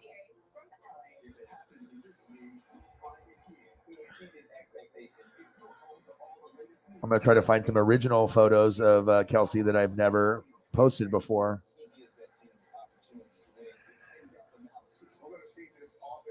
I have to do keywords to be able to bring up these new ones. Hidden in the internets and the interwebs.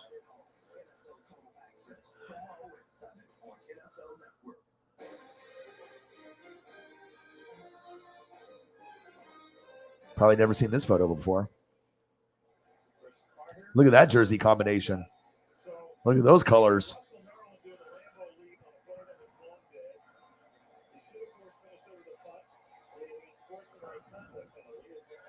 Yeah. You support me. I support you. That's how O-Dog does it. You got to make it fresh and different, you know? You got to give the people what they want, baby.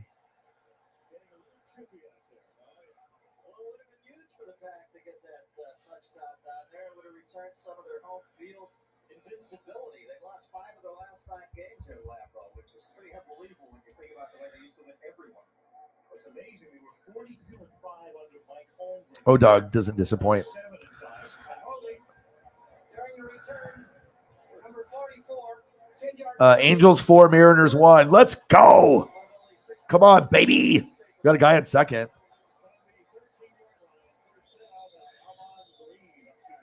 Amon Green. That's an old school name. All right, I got to put on the volume of the game. Pause the old school game into the current one because maybe I can give them a little Uncle Mo. Good aggressive swing. Strike. Oh, another one. Up close and personal. It's your lucky day. 3 new photos. If you don't know, you get a photo. Maybe more than one. Some of these are good where I might have to hang on to some of these. My goodness.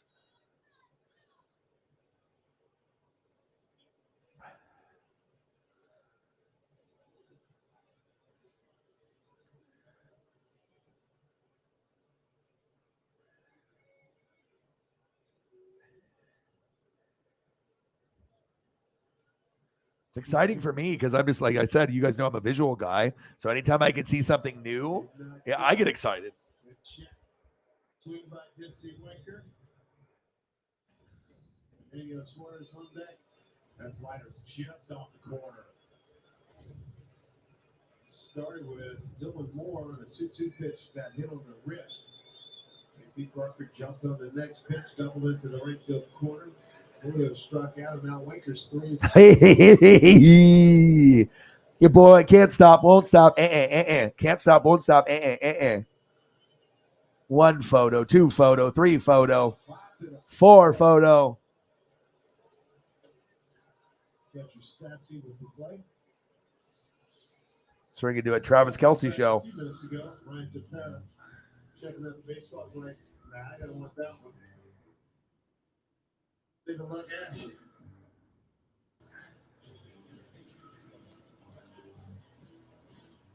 We want the umpire to leave it out of the other. They're complaining that they're not roughed up. Pick one. Still not thrilled. No.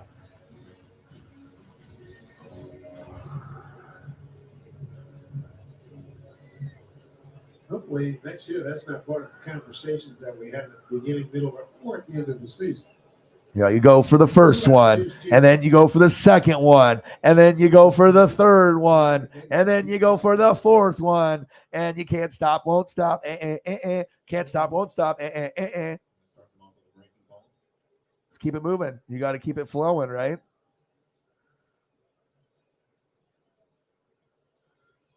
A lot of these I'm going to keep. And I'll give you a viewing pleasure of one last one because I love to go above and beyond for my fans. 0-1-2. Suarez takes out. It's all about having something that makes people smile, makes me smile.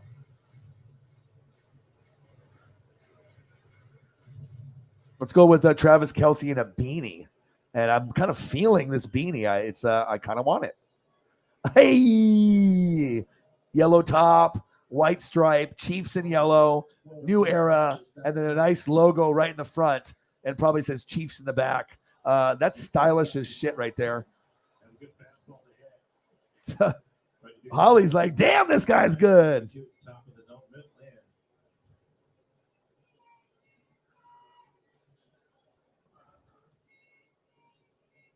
I got you guys all the time. 2 out, runner at second, a 1-2 pitch. To left field, Marsh right to it. Runners do get a run, they end the scoreless streak. We go top 9, 4-1 Angels. Oh, Caitlin's dropping bomb knowledge. She's dropping facts on y'all all the way from Scotland, an international mic drop. The 5 last finals MVPs for the last 5 were won by the same player who won the All-Star Game MVP the same year. Ooh, look at her. She's dropping bombs like O-Dog. I love it. What a great stat. Are you going to post some pictures on Instagram or Twitter or anywhere?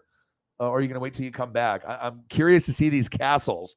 You know what I mean? I know you got a schedule and you're relaxing and you and the BF are living your best life. But, you could always share some pictures with us on the Discord if you feel comfortable enough to share pictures at one point or another. But I would love to see the architecture in Scotland. I've never been. But that's up to you. But I would love to see it. And I imagine a lot of the fans in the room would love to see it. Ernesto, my boy, how are you? That is a good, it all depends if you have style. You know what I mean? Like some people buy like merch, you know what I mean? But sometimes people don't have style. It's like some people can dance and some people can't, right? It's either it comes natural and you got the rhythm or you don't, right? You either got style and you can improve your style, but sometimes it's just having an eye for, the clothing that just pops. And like anybody could wear this beanie and it would get a compliment. I mean, it looks good. It's a good combination. And sometimes a yellow, snowball top, sometimes that will be like, oh, maybe that's just too bright, but it fits with the color scheme with what they wear. Yellow, you're going to have a majority of it be red. You got to have the logo in white and red in the front. So, you definitely could have made the letters Chiefs white and you could have did a white top, but they've done those. So I like this as a yellow because you don't see yellow too much. So I think this is awesome.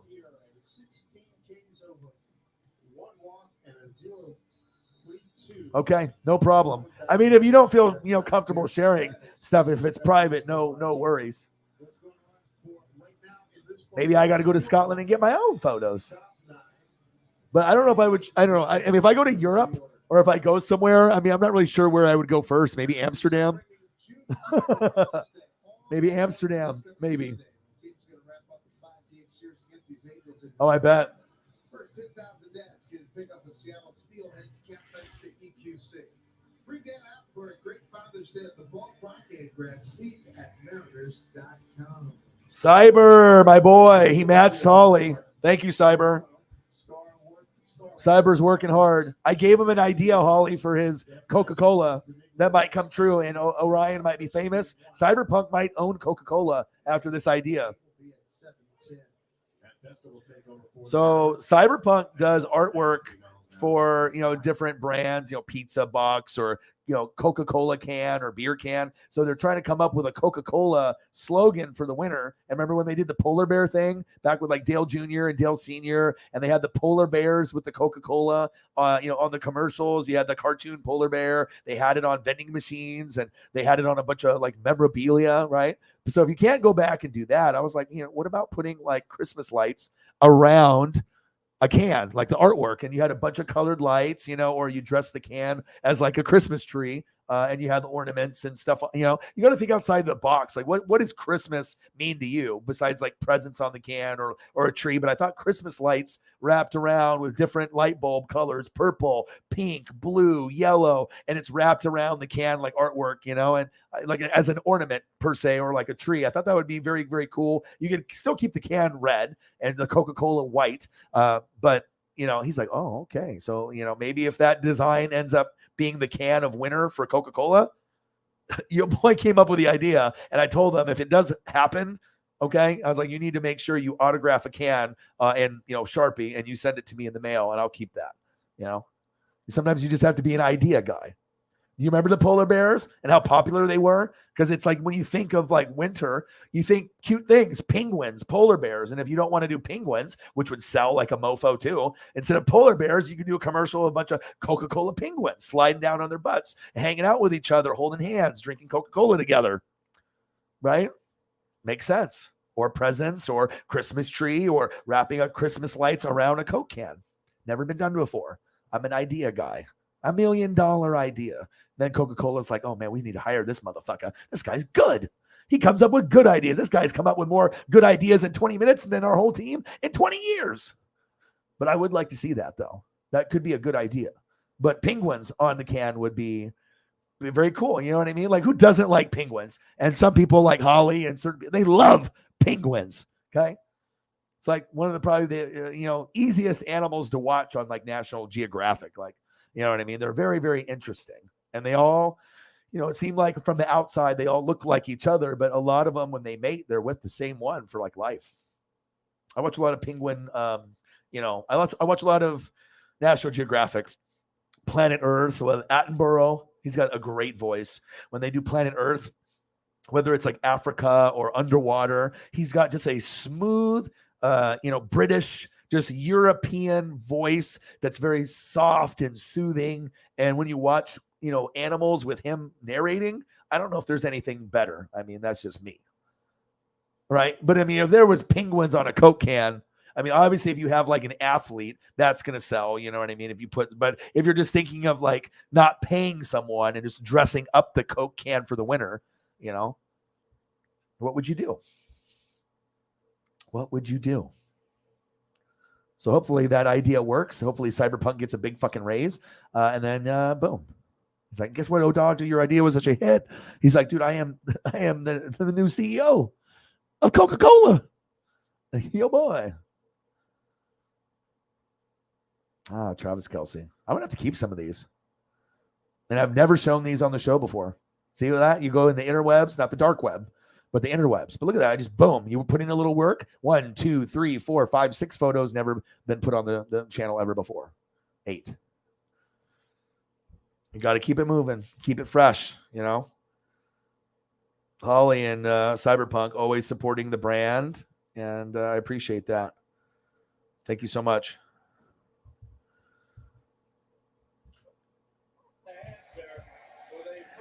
Oh, yeah.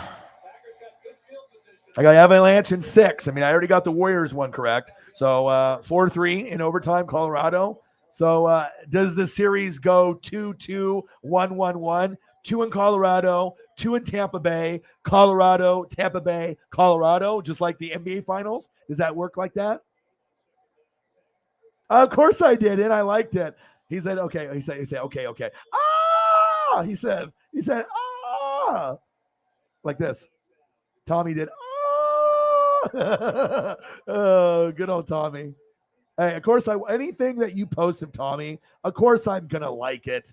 I mean, I'm starting to like the guy, for Christ's sake, it's like we put him on here so much, and just knowing that he's just a humble, good guy. Like, I'm starting to want to, support this guy too. And I'm a Buck fan, it's especially when I know someone loves something, you know what I mean? It's hard for me not to fall in love with it too. It's like my old boss loving NASCAR. It rubbed off on me. You know what I mean? A lot of Chiefs, Saints, Eagles players rub off on me, because of the support, that you guys give. And, if I know you guys love something, I start to kind of love it. I won't lie.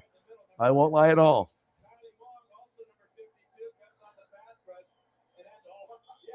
Yeah, it made me happy too. Yes. Well, that's what you want though, right? You want someone that's confident, that has that swagger, that's a top 12 punter with a top 3 kicker, I think he's better than top 12 though. I mean, you can look at the stats and whatnot, but I mean, as far as like duos, punter kicker combo, I mean, who is the best punter kicker combo, Holly? I mean, I know everything special teams, and if you think he's top 12, just not to be like, a homer, right? Because you love him, right? And we already know Butker's top 3. Like, where would you put the combos aside for kicker? See, that's what we need to look up. Who are the best kicker punter combos? See, these are questions that Good Morning Football are too stupid to come up with. And then they're like, oh, dude, that's a great topic. And then all of a sudden, NFL Network steals it. Peter Schrager steals it. And then they're like, oh, Schrags, that's such a brilliant idea. Yeah, because you watch NWSF and Holly Hundo, and we just came up with it. Okay? But, that's never been talked about on TV. When's the last time you heard TV say, who's the best kicker, let alone who's the best punter, who's the best kicker-punter combo? You never heard it before until today. And that's what separates NWSF from the rest. This is NWSF, and everyone else is just a Jordan crying meme. Oh, yeah. And you know it. We're Stranger Things. They're everything other than Stranger Things.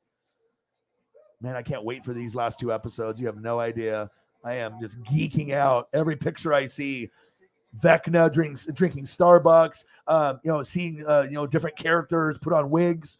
Yeah, if you follow Stranger Things, the blue checkmark verified account on Twitter, it's recommended if you're a fan. I would definitely do it. You get a lot of behind-the-scenes photos that are very cool. Yes. I remember the day you asked, "What now, Dad?" So I said, "Find a job, any job, work hard. That's just how it is." You got it, brother. You showed me there's another way.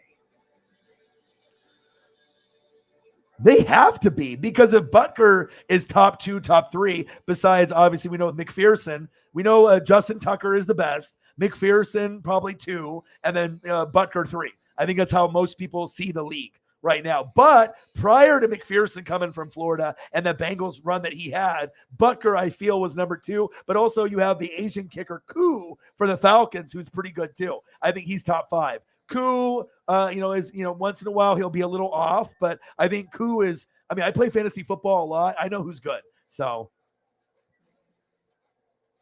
Cyber in the building, yes.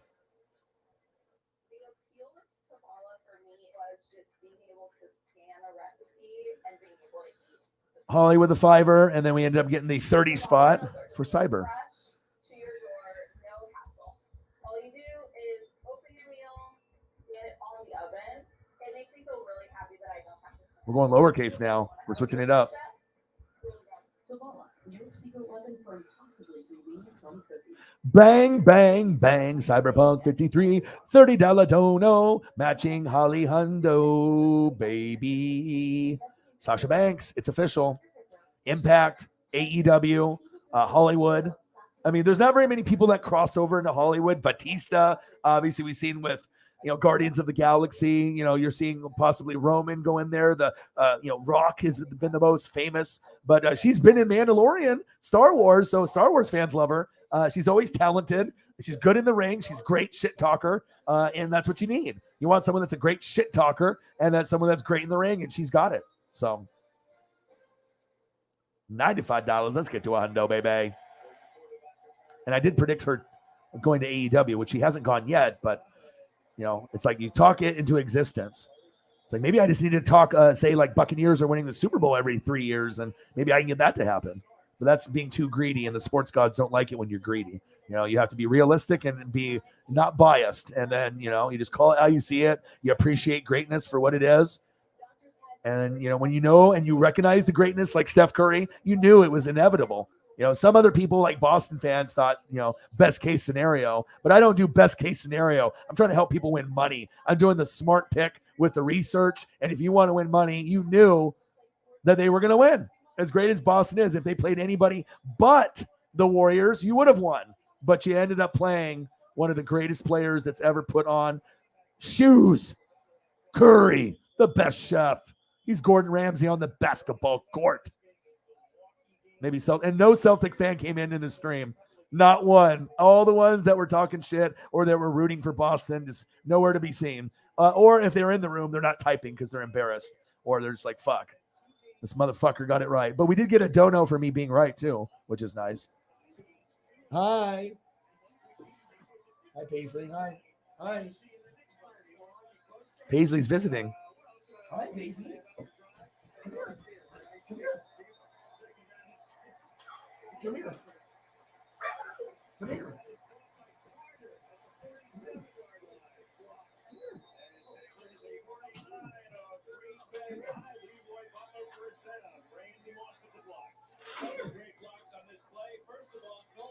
She knew I was going to pick her up. I love you.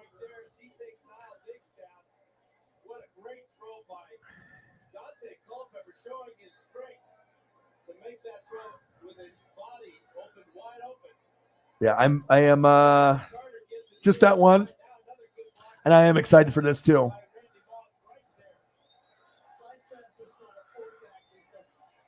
Yes.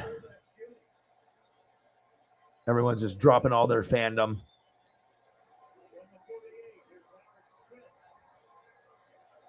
But there hasn't really been any research in that. People can do the research on kickers, Justin Tucker, McPherson, Butker, Koo, and go over some guys, right? But as far as punters, no one talks about it.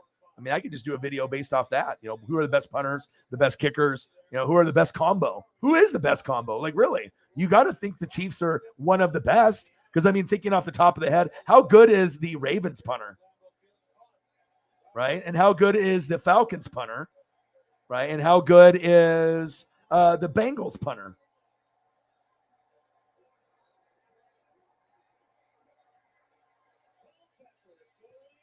Intercepted, Packers. Darren Sharper.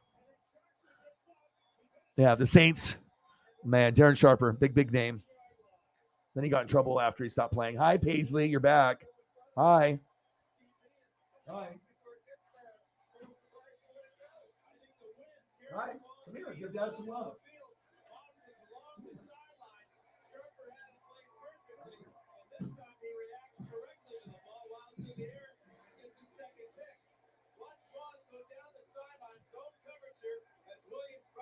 Sharper comes over, but look how far Moss has to go to the ball. He saw that the wind had taken care of it and brought it to the inside where Sharper was. You're right, he had no chance. That's how great Moss is. Was half expected him to spear that. He had 2 against Arizona this year, too. From the 15, five on first down, runs it up to the 28-yard line. That is Antonio Freeman looking for a face mask for him. And that takes us to the 2-minute warning. Tackle by Kenny Wright. Yeah, I can't have her up too much because I don't want to injure her. You have to see the big, cone. It'll be on there till next Friday. So, yes, she's a sexy mama. Paisley, you're a sexy mama. I love you, sexy mama. Bye. Yes, she does. Yeah, the cone of shame. Yeah, but like I said, it's still, you know, and just keep, you know, one day by day, just to get a little bit better. But yeah, can't wait to get this damn cone off so I can start kissing her. Inside, I have to stick my head in the cone to kiss her. Like if you try to reach, like on the left or right on the couch, like you can't. Your neck gets cut by the fucking edge of that cone. You know, it's like I can't even kiss my dog the right way. I have to like be like face to face with her.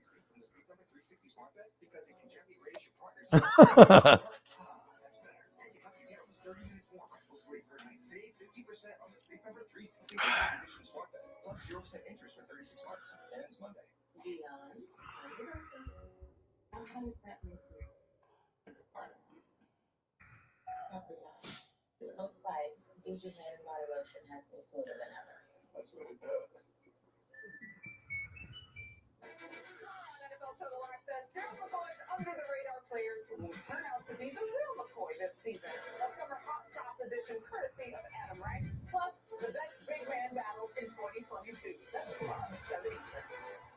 Some of the league's biggest names are back, taking over NFL Network. We're picking the games and shows that we want you to see. And this time, a few legends are getting in on the fun. So come watch with us. NFL Players' Choice, Tuesday at 1 on NFL Network.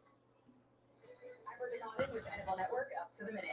Panthers quarterback Sam Darnold shared thoughts on speculation that Carolina could be interested in trading for another quarterback. Inflatable collar. Is that like what they have those for? Like what when they go in the water? Like Paisley doesn't like water though. She's not a water dog. She doesn't like it. Even when it's raining, when I try to take her a walk, she'll just stop and look at me. She'll give me the evil eye. Like, we're not fucking going, dude. Like, I am not getting wet with you. Like, you're crazy. You walk in the rain, but I am not walking with you in that.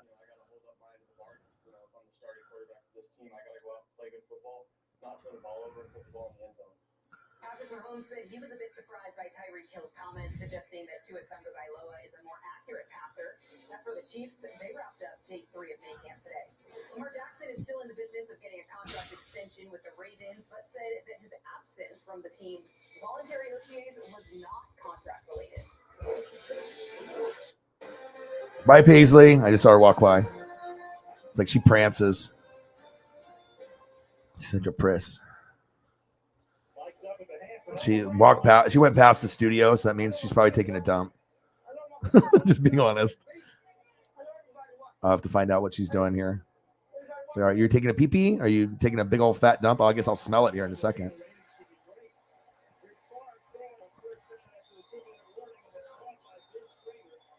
Oh, I love that. See that, that makes me, just the love that I have for people like you. Like it's, you want stats. It's like, you're going to get, you're going to end up getting, stats and knowledge dropping from like Caitlin for like, facts. But it's like, whenever you have a love for something, position wise, going extra, because think about like, there's probably very, very few fans, probably like, there's going to be one guy or girl for a fan base that just loves punters for their team. It's not like you could be the most hardcore fan in the world and give two shits about your punter or kicker. I mean, but I love that. Suffers from seizures. Yeah. I had a purebred Samoyed for like 20 years, and then it got tumors. It was pure white fur. Came home to my mom's place, red blood all on the side, and then we had to put it down, and it was like the saddest shit of all time, So I try to give all my loves to this dog. I mean, I literally kiss her probably 1,000 times a day. She is fucking spoiled, but it's. I don't have any kids, I don't have besides YouTube channel and her. So. Hi, baby. Hi, baby. I love you.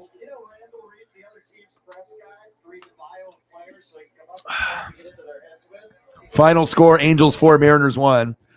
Well, Mariners shit the bed again. What's new?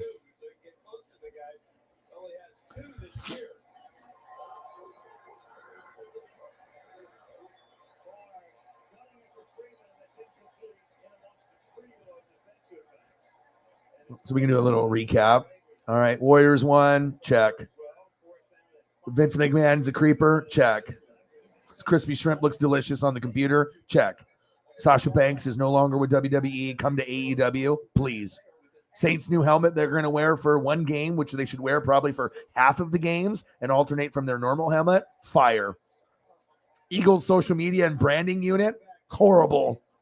Old logo, nice. New logo, trash. But the best one is this one. What we learned in the NBA Finals is this guy's pretty fucking good, Robert Williams, but not as good as the chef.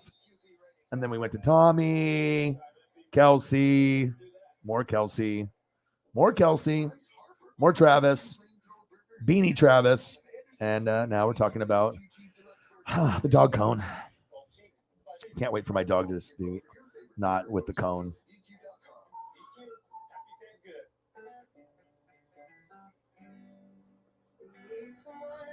No, don't. Don't. No. I mean, I can do it for you if you want, but I mean, like I said, it's a rebuild, in the next few years. So we can go to ESPN together, though. Nah, that sucks. 3 pills every 8 hours. Wow.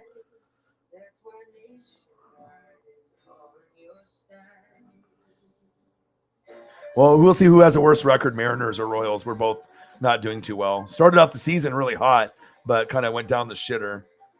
Royals are in last place, 21-41, which is essentially the worst record in the major leagues.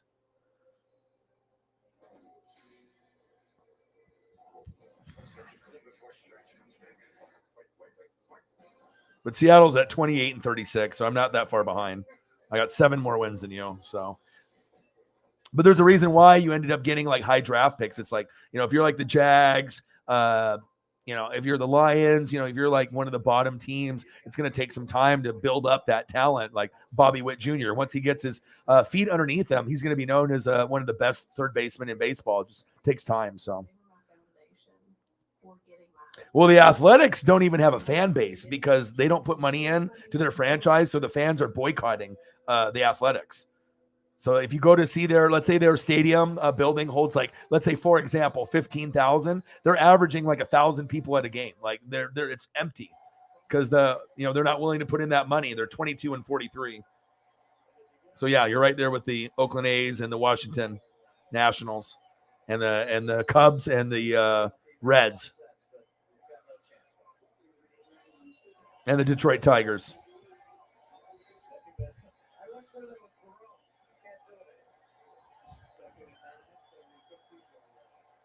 Yeah, I mean, you got to be able to try to, if you love someone or something pet-wise, I mean, you're going to take care of, like I was, had to feed my Paisley, I had to feed her by hand because she wasn't eating out of the bowl, or, sometimes you got to, find other ways to take care of your pet. And I don't mind hand feeding, even if it takes like 10 minutes, 15 minutes, you know. She's got a fucking cone on her head, for Christ's sakes, right? You know, you gotta be able to take care of doggy.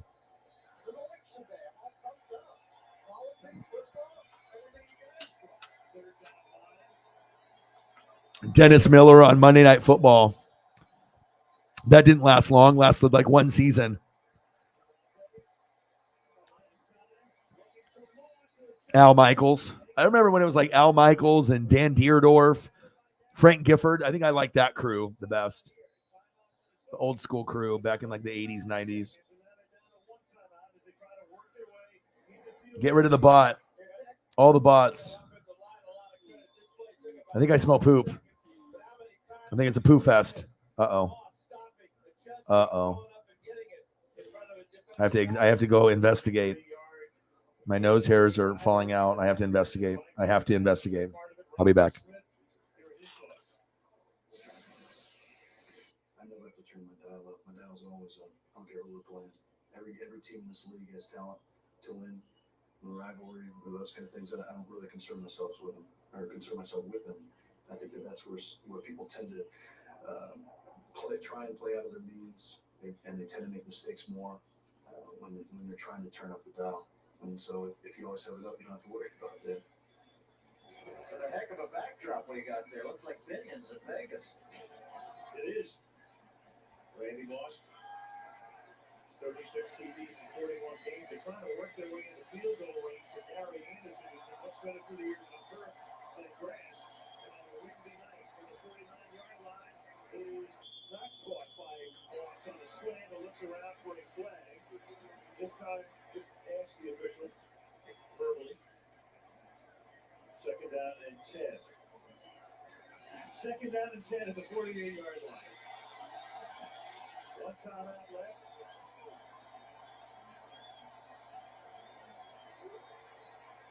There's a screen. It is fielded by Smith, and he gets into field goal range, takes it to the 29, stays in bounds though, forcing them to use their last timeout.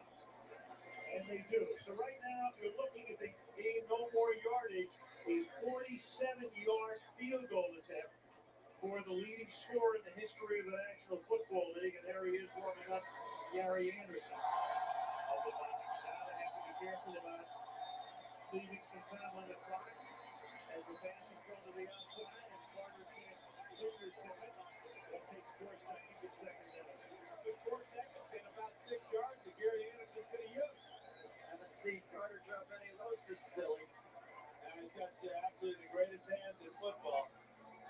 Guy's got hands like George Willie.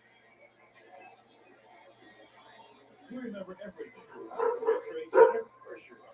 The staples in the world of sports for years. You know what he used? He didn't have suction cups. He had that Western Hayes glue. Second and 10 at the 30-yard line.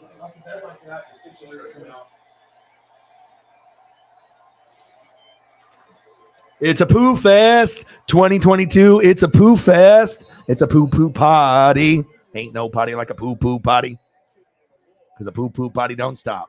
It's a poop fest. The 2022 Oregon National Poop Fest. Oh. Yes.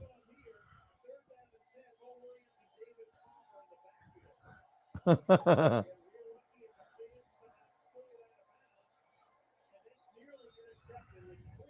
what's even worse, we're very low on toilet paper right now and like napkins and stuff. Need to go to the store, but I'm working. So maybe tomorrow morning or later tonight.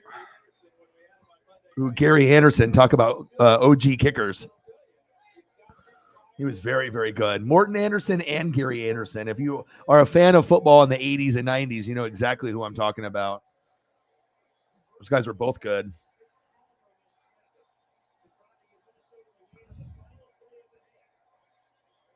Money.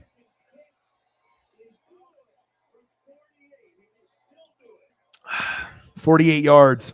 Gary Anderson.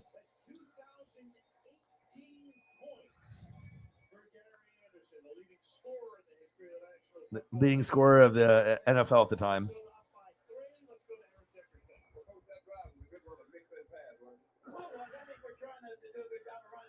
Oh. Denny Green when he was still alive.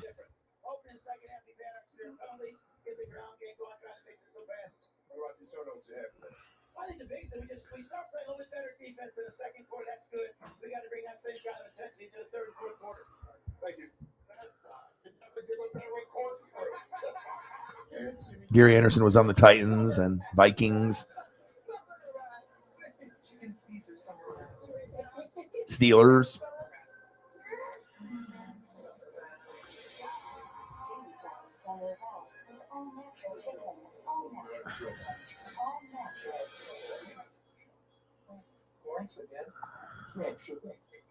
Jimmy John's summer wraps are back for a limited time. Jimmy John's wraps, huh?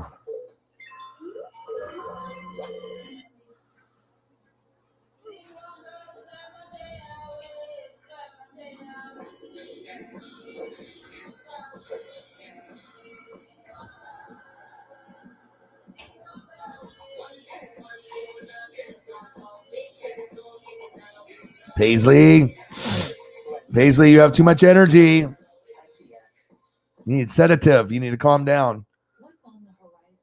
You need to go night-night, bedtime.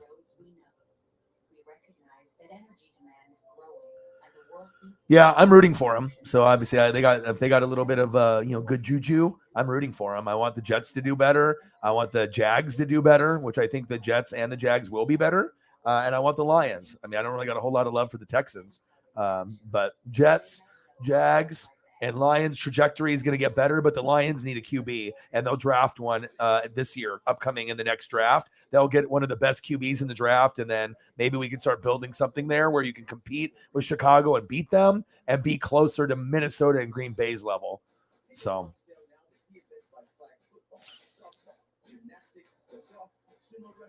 Oh, wow. I did see that the World Cup, Jameson, is going to be in Seattle in 2026. So we got the All-Star game next year in Seattle, which I need to go. Home Run Derby, All-Star game, the best All-Star game in sports, MLB. And then they got selected as one of the sites in the 2026 World Cup, Seattle. So I might have to go. I'm not really into soccer, but, if something cool like that's coming to the Northwest, like that's kind of like, road trip for the dudes. Like, I don't even have to be into soccer, but I imagine I have some people that are just like hardcore soccer people that would want to go with me, just to enjoy the experience if they can afford it. So. Yep, we do better when our clients do better. Our investments look clearly different. Yeah, no Beavers though in the College World Series. Who's in it?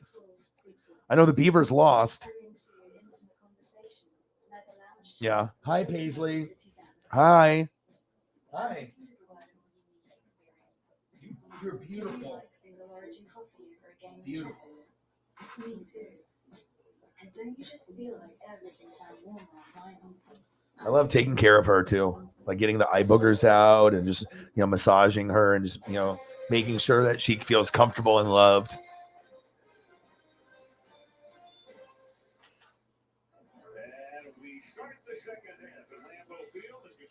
Gosh, I love her.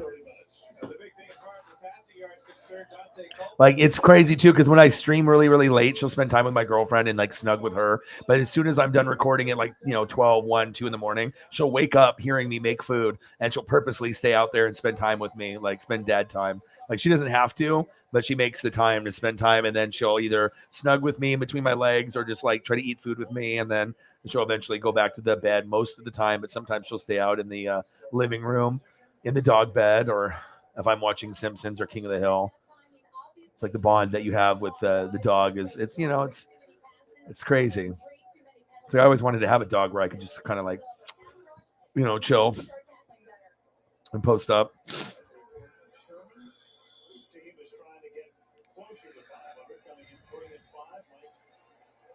first head coaching job since he was the head coach in 1980 at Stanford, Connecticut High School. All the people, they're like, oh, I want some money. Thanks, bro. Appreciate it. Yeah, but I was talking to my Warriors buddy, and I told him, I was like, you got to end it in 6. Don't let it go to 7. And, Steph is going to get the MVP, and he'll have a big game. And, It's like you can't have too many. You have a great game and then an off game. It's like Steph is too good to have multiple bad games in a row, especially in a closeout game. And mentally, they already knew that they weren't going to do it. At least I could see that. I could sense that. Body language is everything, especially how you carry yourself, and just how how the games were going. The only way Celtics would have really believed is if they would have won Game 4 and Steph didn't go off for 43 being injured. Then they would have been up 3-1. Then you would have had a 90% chance to win if you would have went up 3-1. Because even if Warriors won, Game 5 at home to 3-2, then it's 4-2 the other way, and then you win Game 6. But when you lose crucial games in the way that you lose them, it stays with the team, and they can't get it out of their head. It's like, how sometimes there's haters that live rent-free in your head, and you let shit affect you. Like someone is a dickhead to you or a bitch, and they're like, you shouldn't let it get in your head, the opinion they have of you, or they're just trying to talk you down or tell other people false, or rumors about you, and you let that person get to you. That's what insecure, narcissistic people do. They try to be able to bring you down, and once it stops affecting you personally, then they get other people to, try to, team up on what they have to say. You just can't let the haters, live rent-free in your head. Just don't give a fuck about what anyone thinks, Just be a good person. Good person, good karma. And then if you're that, then you turn into Holly Hundo, and then you meet your love of your life, Tommy Townsend, in a liquor store with no one else in there. Just them and the owners, for someone to actually take the photo, not her. You couldn't have asked for a better movie storyline. And it happened so soon. This is something that I thought was going to happen maybe eventually. You could have thought, maybe at the game, just, saying hello. But when you have an interaction outside of the game, then it's definitely more personal, for sure. Still in shock that happened, and I'm so grateful that happened for you. All right, no problem. All right, we're at 95. Jameson, do you want to take over, bro? Hopefully we can get to a hundo, and then best case scenario, we get to 2 hundo. But whatever we do, we're it's all good. We're going to be going here for another hour and a half. I'm going to go till midnight. So I'm going to put in the work. I'm going to put in the grind. So it's a Q&A, whatever you guys want to talk about. Any type of photos you want me to bring up. Anything that you guys want to just vibe about. I mean, I'm just, we're just freestyling. We're chilling. Usually the last half hour or hour, we'll do food photos, and we'll just do it that. But I mean, I'm down of, whatever you guys want to do. I'm here. I'm here for your entertainment and for your guys' mental health. You know what I mean? You want to make sure that you're happy. You want to make sure that you're not looking at O-Dog's big ass head fucking for 5 hours, and you're going to get awesome photos. Then you come here. Pets, food. I mean, who knows what direction the channel is going to go. I do like food photos, though. They're so incredibly detailed, where I really feel like I can reach into the computer and take a bite. I can taste the pictures. It's facts. We got some new Kelsey photos that I can use too. What jersey is this from? With this little yellow on the outside? Normally it's white with the yellow border. What do you remember why they wore these jerseys? And what does the front look like? I mean, all Chiefs jerseys are dope. And I like that they have the patch, a patch with the jersey that comes with the jersey. Super cool. Most jerseys don't even come with a patch. So all you got to do is get the captain patch and sew it on like a seamstress, right there. If you get the captain patch and you got patches on both sides, I mean, if you're talking about dope, having that style, I mean, there's nothing better than that. And then you pair it up with that beanie, and then you're good to go. You're welcome.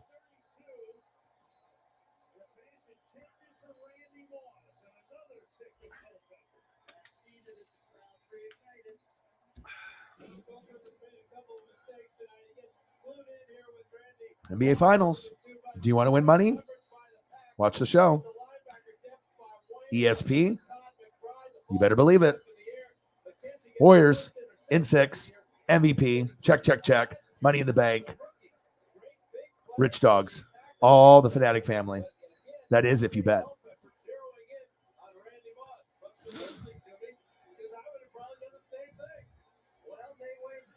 Holly.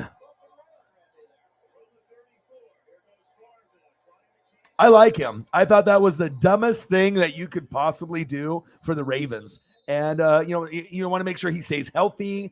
You want to surround him around good talent. And I mean, was he representing himself at one point, or had maybe someone that wasn't as well known? I mean, some guys represent themselves. Some guys, sounds like he has a new agent now.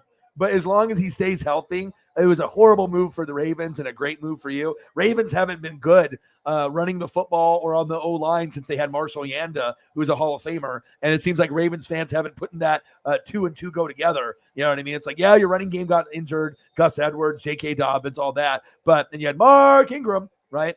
But then now you get no more Hollywood Brown. Defense doesn't have T. Sizzle or Ray Lewis or Ed Reed. It's like you don't have a Hall of Fame offensive lineman, so you're not good no more. Like, you're not going to win no Super Bowl with Lamar. And I don't know if I would be paying him like Deshaun Watson money. Like, he's a popular dude, but popular don't win you fucking Super Bowls. That goes for Kyler Murray too. And I'm not saying Dak is going to win one anytime soon, because the Cowboys don't know what the fuck they're doing. You know what I mean? And they're not going to win very many without Amari Cooper. And they're too stupid to realize that Tony Pollard's better than Zeke. I mean, anyone that has a fucking brain that can see that. You got to get past name recognition. It's like fantasy football. People love to get guys that are big names, but sometimes going for a lower name guy, like, for example, like a T. Higgins, if he's hot, you start him. There's other bigger name guys that, are more famous, but just because they're a famous name, like a DK Metcalf, maybe a T. Higgins scores more points. You know what I mean? You have to be able to be smart up here, and that's how you end up, going through the matchups. And it sounds like DK supposedly is going to get a big contract. Top 3. It's going to go Cooper Kupp, Tyreek, Tyreek, Cooper Kupp at the top, and then DK's is supposed to be like 3rd highest.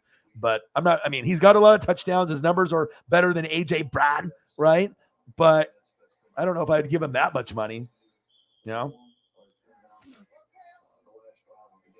Orlando Brown from That's So Raven.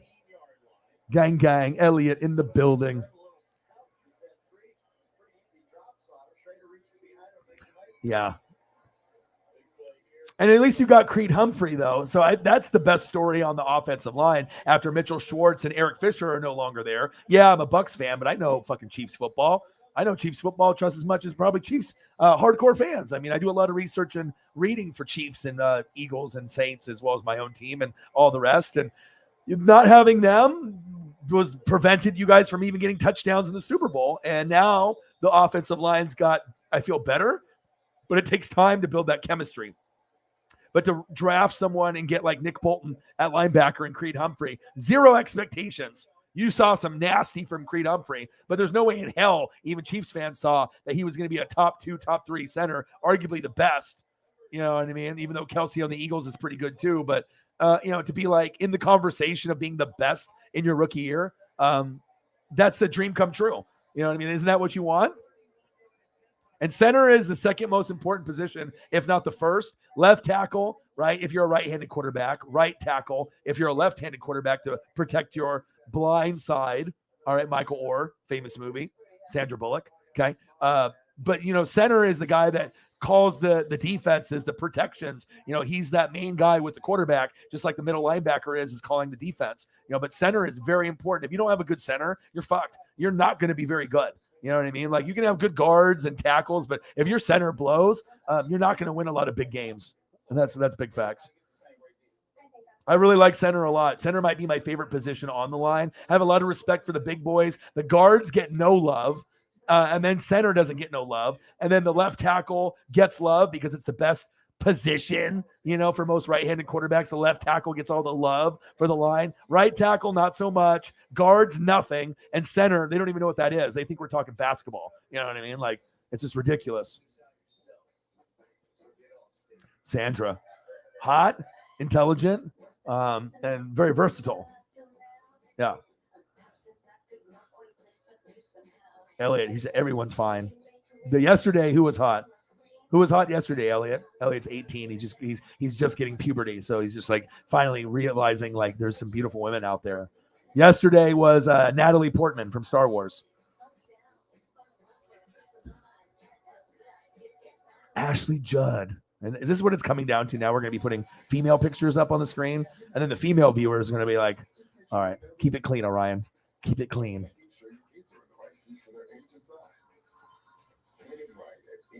Here's a clean photo. Sasha Banks. Now I got to go get another beer.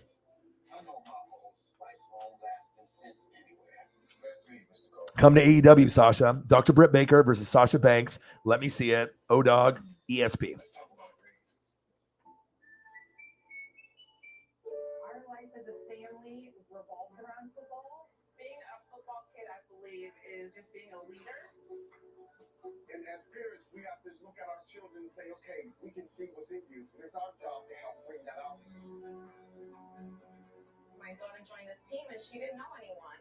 And there are many little families. And then seeing it come to play on the field, it's a beautiful feeling.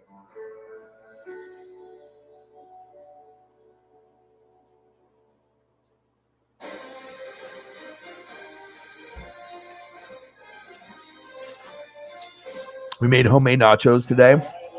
First time in 10 years that I've had it.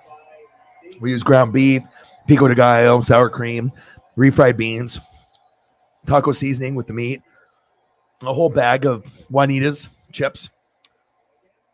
Put it in the oven, and a block of cheese of Tillamook here in Oregon. Oh, my God. I just had a bite. Oh, my gosh. It's so good. And when you do it yourself and you have the wax paper and you can stack it super high and it'll shrink down with the oven. But when you eat nachos like from Taco Bell, Nachos Bel Grande, or you get it from a restaurant, a lot of times it's disappointing. More chips, less meats, and it's like you're not getting enough chicken and meat and cheese in it. It's like 90% chips. Like they try to get you, unless you get like a good one, that just stacks the toppings on. But when you do it yourself, it costs a little more. But yeah, very, very one of the best meals I've had. I mean, sad to say, but I mean, we're in the COVID period, but I mean, why is it sad to say? I mean, it was delicious. I mean, you can have leftovers and it's fucking good. 13-13 Vikings and Packers. But yeah, let me see if I can find a picture of nachos now since we're talking about it. Loaded nachos with everything on it. Oh, we put onions in there too.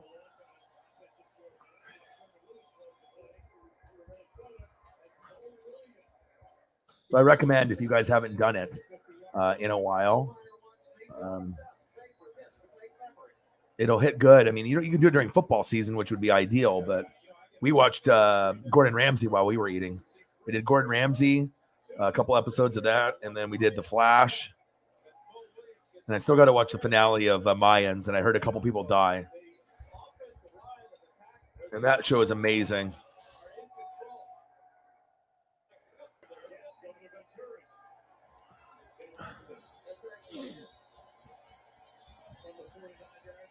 All 6:40 left in the third quarter. Vikings and Packers from a long time ago. Culpepper, Moss, Chris Carter, Robert Smith, Brett Favre.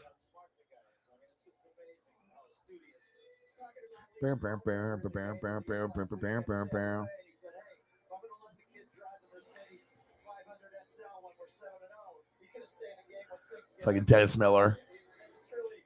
Yeah, there's a reason why Dennis Miller was only on there for 1 year.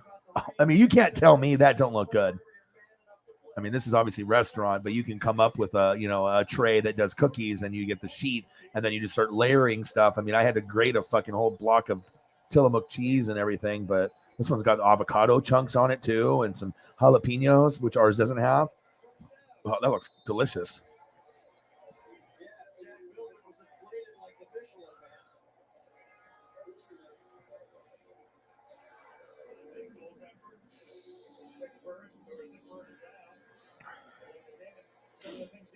See where this conversation goes with the room.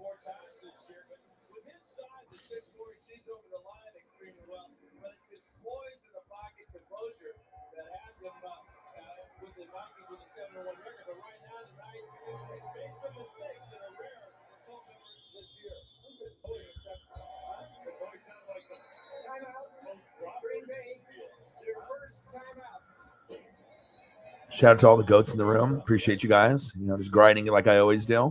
We're doing a 5-hour stream tonight because that's what you do. You grind and you hustle and you have fun. And, if the right people are in the room, it definitely makes time fly a lot easier, for sure.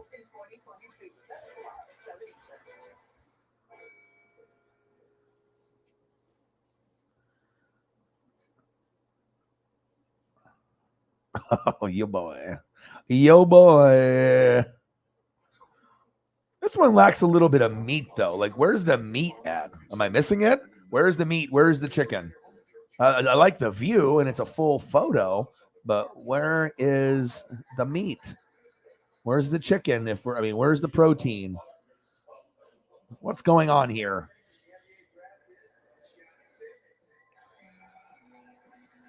Another nacho one might have been better. Let me see if I can find another one that's better. I mean, if you're going to have nacho, you got to have ground beef or chicken in there. You can't just be fucking leaving that out. And with no preset spending limit, our purchasing power adapts to our business needs. What's in your wallet? What's in your wallet?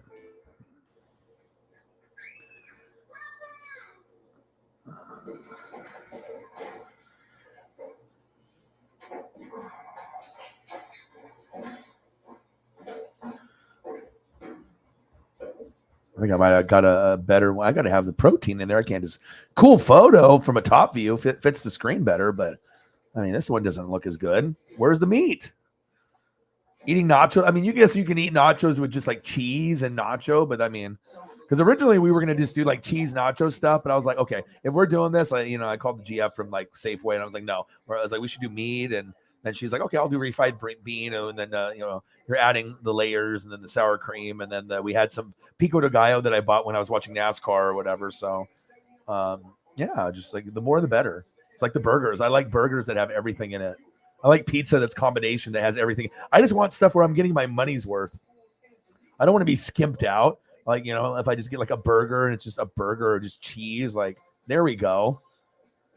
There we go. That looks better than this one for sure. Where the fuck is the meat in the fucking chicken? There it is. That looks more tasty. See what I do for your guys' visual pleasure? You ain't gonna get this on any other fucking channel. That's facts, baby. Hell yeah. Oh my God. 2 of your friends have never seen it. What rock have they been living under? Well, again, you are like, 17, 18, 19, 20-year-old range with your buddies. So, oh my God, you should, there's so many iconic moments in that. Even if you're sober watching that, that's going to be, yes. 100. Let's get to 150, he says. Did Robert Smith become a doctor? That's a good question. I can't remember what field Robert Smith went into after, but some of these guys end up being like surgeons or ministers or doctors, like Reggie White going into like the church thing. But that's a great question, JT. I think you might have to look that up and let everyone know if that's what happened.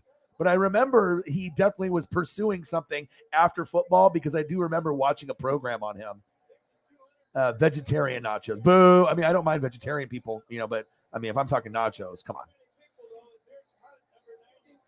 He said pepperoni pizza is the only pizza. All right, so I guess we're going to pepperoni now. See where the show goes. Someone says something, then you get a picture, and then that's what we do. It's a fine photo of nachos. If anything, I can put a smile on your face. Oh, you're going to probably get mad at me for making you fucking hungry. But on the flip side, photos of food, I don't know if there's anything better. I've been putting NFL, NBA, NHL. I've been putting, different photos of people, movie stars. I don't think anything looks better than food when it's HD or when it's a good picture. I think, maybe I'm just a fat ass and I just, I love food so much. I would rather just look at food. Is that how it goes? I guess so. Food is life. If you're not even trying food, you're missing out on your best life, Elliot. There's a lot more than his fingernails out there, okay? Don't be a Schrager. Be an O-Dog, all right? Try something new. Be adventurous. Once we end up meeting up, I am going to make you try some delicious goodness, okay? And you're going to thank me after.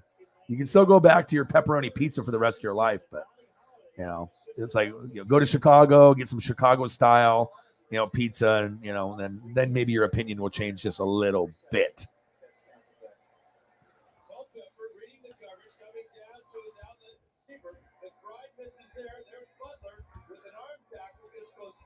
by the high leg and high knee action of Robert Smith. Just like the way he glides, man. It reminds me a lot of an old number 26 for the Vikings, Clinton Jones. And Ray Anderson is right hand. The kick is good. It's another really good job done by Berger.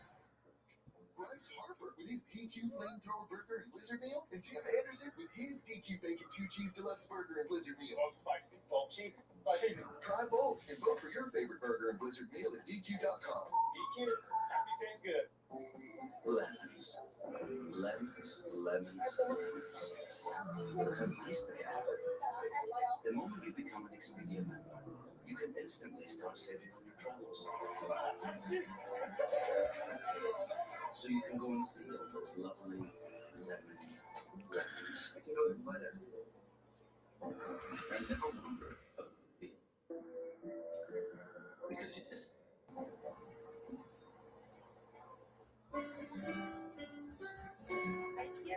I love you guys. Food, my eyes, visually stimulated. I hope everyone that bet, based off what I said, I hope they ended up winning a shitload of money tonight. Not everyone acts off the picks, but if you do, I usually get a big email or some kind of message on Instagram or Twitter. All I can do is just try to help you. You know, I don't do it because I'm obviously very superstitious, you know, and there's nothing wrong with liking pepperoni pizza. I mean, if you think about it, if you can have one piece of topping other than cheese on a pizza, it is pepperoni. I mean, it is. But it's like, it's basic though. You know, it's like Karen Kyle pizza. You know, you gotta try the other options. Where's the beef?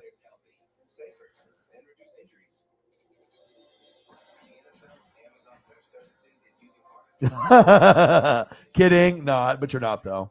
Yeah. Hey, he's a handsome feller.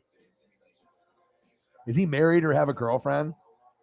If he had Twitter, I mean, we'd already be reaching out. I'd be like, all right, bro. I was like, you don't even got Twitter. I was like, do you know who NWSF and Holly Hundo is? All right, come hang out, man. You want to be treated like, you know, like you're Patrick Mahomes? You know what I mean? Just genuinely. Yeah, we got you. We're putting the punters and the kickers on the map on this channel. Don't be a Schrager, be an O-Dog. That needs to be a t-shirt or a mug or something, right? For real. And then that would be funny, like Kyle Brandt wears it on the show. I mean, he's a fraud.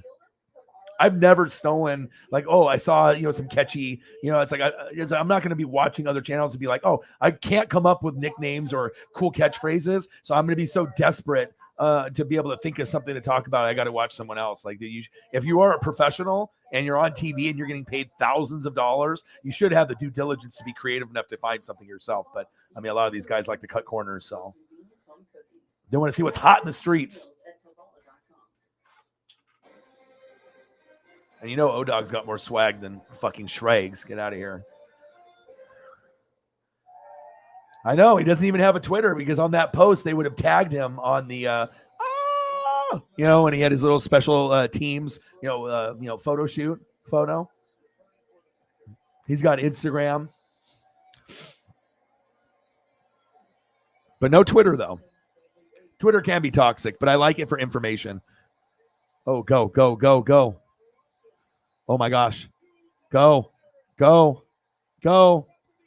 Oh, he got caught right at the 3 or 2 yard line. Wow, that was a great return.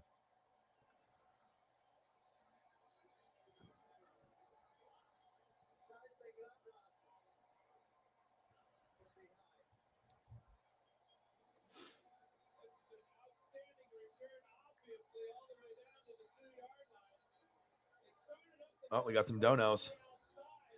We got JT. We got JT with a $5 20 minutes ago. JT's like, man, he's like, check your shit. He didn't say that. Thank you, JT. JT's donated 2 days in a row. The Messiah of sports, O-Dog. Giving you the real, not the bullshit. My dude, thank you. Every dollar counts. This means a lot. JT, thank you so much, bro. I appreciate you. What do you want for a photo? Favorite football player, old or new? Food, whatever you want. You tell me what you want me to put up, and I'll put up a photo. I like taking care of the people, that donate and make it fun. You know what I mean? So if there's not something that I already have in the library, then maybe I can do that. And then we got Holly with a 20 for Tommy. Looks better than some food for sure. He does. I'll find a new photo of him for you too. Thank you guys. What does that put us at now? What, 125? You guys are amazing. We got an hour and 15 minutes to go to get to 150 or 200, and we might do it. Always a blast hanging out with you guys. I just try to make it as entertaining as possible.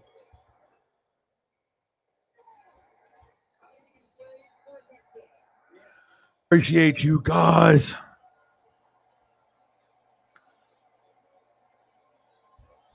Well, we already know what Holly wants to see. She's like, you already know, O-Dogs. I like the Chiefs, everything, but you know what to do. Yes, I do. Yes, I do.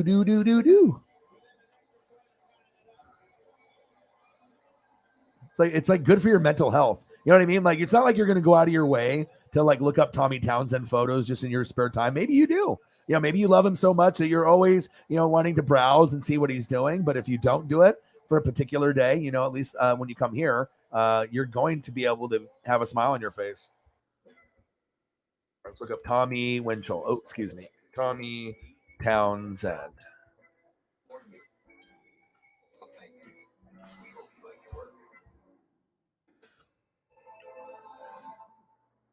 New Truly Margarita style hard seltzer.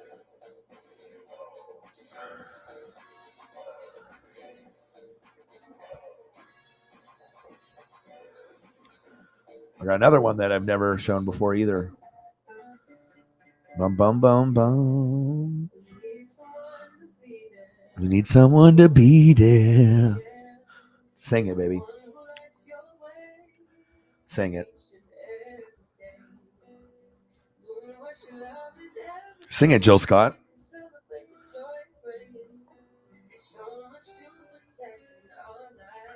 Life is so short. You just have to be able to appreciate the little things. It's really crazy too. If I would have had cash on me today, I was at Safeway and there was this Mexican chick that had a speaker and she was singing for money, obviously, and trying to earn money. And she was really, really good. And, most people just drive by and they don't, acknowledge, them. They're like, yeah, whatever, But I thought that was very cool. You know what I mean? Sometimes people, they're struggling and, there you go. He's like, oh, fuck, I dropped it. Tommy's like, oh, fuck. There you go. But you get a picture of his butt, at least there, Holly. See that? You don't know, and you get a butt in a towel, him bending over with the football. Oh, fuck, I dropped it. It was probably a low snap. It wasn't him dropping it. It was probably the center with a fucking, Creed Humphrey with the low snap, and now he's having to bend over. Thanks a lot. Trying to get my punt blocked. Thanks, center. Not a flexing moment. But there you go.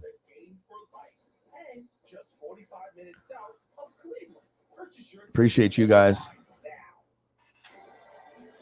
And it's honestly like the fun vibe. Like you can go to a bunch of places, but I feel that like we have something really, really special and chill and awesome here. You know what I mean? Like you can always go to other channels, but I mean, like I said, I think that we have the most fun. It's interactive. I mean, I don't see any other channel being as interactive as this one. I mean, I really do love you guys, and I'll do whatever that I can to make it, amazing every single time. Tommy Winchell, the plumber. It has a good ring to it. It really does. Now, if they do like a Chippendales, like sexy calendar, and he ends up being a plumber, oh, I guess I'll never see you again because you're probably going to buy every calendar that's, made. So some guys will dress up as cops or like firemen. But if Tommy's got the shirt off and he's got the plumber deal, like the little the plumber belt on with all the tools. Yeah. If that happens in the Chiefs calendar, instead of cheerleaders, it's him. Watch out. Holly will be gone forever.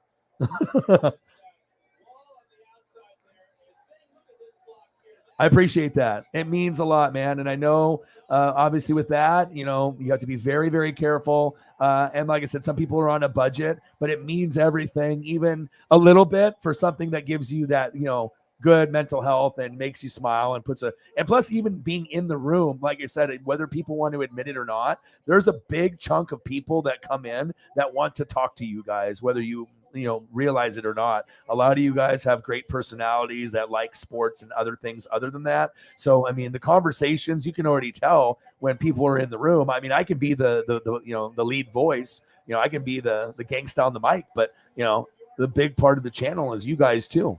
The interactive. That's why I like to be able to post, a lot of your guys' comments on there. So,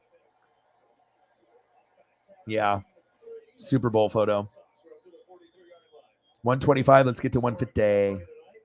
Did he drop it? He's still number one in our hearts.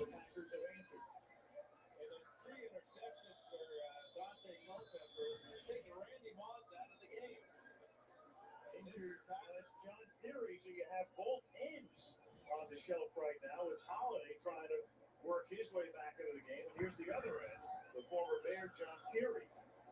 Randy Moss has yet to catch a pass here in the second half, nor has Chris Carter. There's your 20-20. Took the early lead. Longwell matched that. Carter with a 12-yard. I found another one that I've never put on. Then Anderson kicked that field goal at the end of the first half. Longwell here in the third quarter tied the game. You saw Smith on the 3rd and 17. Oh, we got another donation. We got Cyber with a 20 to get us to the next goal to keep going. You guys are awesome. Appreciate you.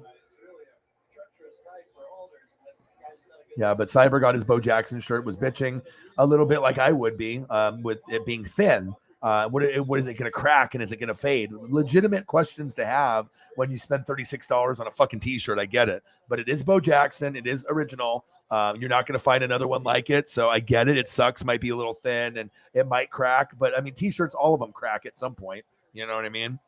And it's a baseball card t-shirt. You tell me what's cooler than that, really,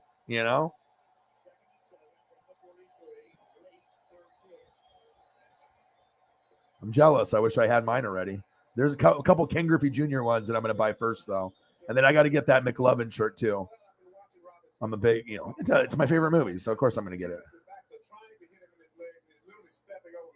As he runs around the corner, it almost looks like they're afraid to tackle it. Now, for a running back, that's what you like. I know how it feels in the fourth quarter. You want to pound them. Tommy dropped the snap, recovered for, yeah.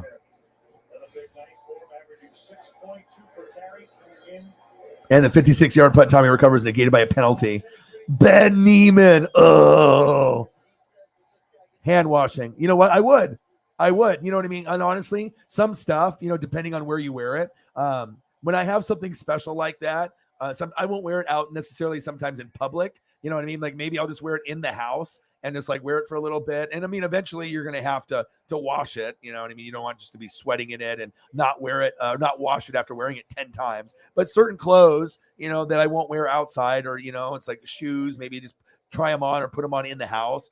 You can be a little bit more delicate, with those things. And yeah. And then, maybe, just doing a hand wash or just, washing it by itself inside out, with like cold water, you know what I mean? Just a very light cycle and then hand drying it with a hanger and don't put it in the dryer. I would never put that shit in the dryer, bro. It'll shrink and that'll make it crack quicker, but inside out, low cycle, with the soap, then you should be good. So.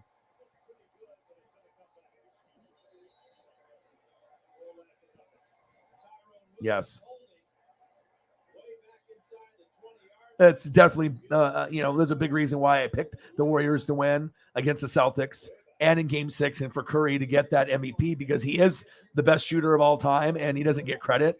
Everyone talks about Kyrie or other point guards, which is a fucking shame. But now he put everyone on notice that, hey, you guys love to talk about, Giannis and Embiid and Luka and the Joker. Guess what? I'm fucking here and I'm better.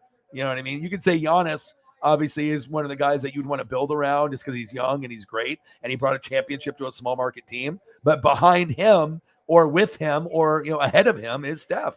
You know what I mean? And obviously if you're looking at Kobe's got 5, Steph's got 4, right? Jordan had 6. Legitimately, he could tie Jordan or pass Jordan. So he's going to be on that same level if you have a love for LeBron, you have to show love for Curry. And that game 4, 43 points being injured will go down in history like the Jordan flu game. And that's big for him. That single game got him the MVP. You know what I mean? That is the defining moment where you knew that he was going to get MVP. So I definitely love Steph, and he's the easiest player to watch if you're a casual fan or just a ho-hum kind of fan, Cyber with a 20. Thank you, bro. Where does that put us at now? We still got another hour and 5 minutes before the stream ends.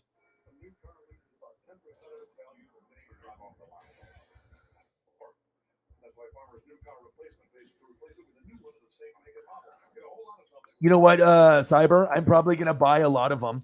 I mean, even if they're thin. The cool thing, if you end up getting wrestling t-shirts, you can customize it for thicker stuff. So the baseball and the homage, they might not be able to. But if you order like on WWE Shop or AEW, that gives you an option to pay $2 or $3 more for a thicker shirt. And it is worth it. My Undertaker one that Odin's son bought for me, he spent the extra money. And, when you end up with my Kenny Omega, there's certain ones when you can buy that thicker shirt, you can notice a difference in a quality t-shirt and just like a standard, one. There's like the Hanes and like the standard shit, just kind of the cheaper brand stuff. But then when you definitely get the better quality, I always can feel it. You know what I mean?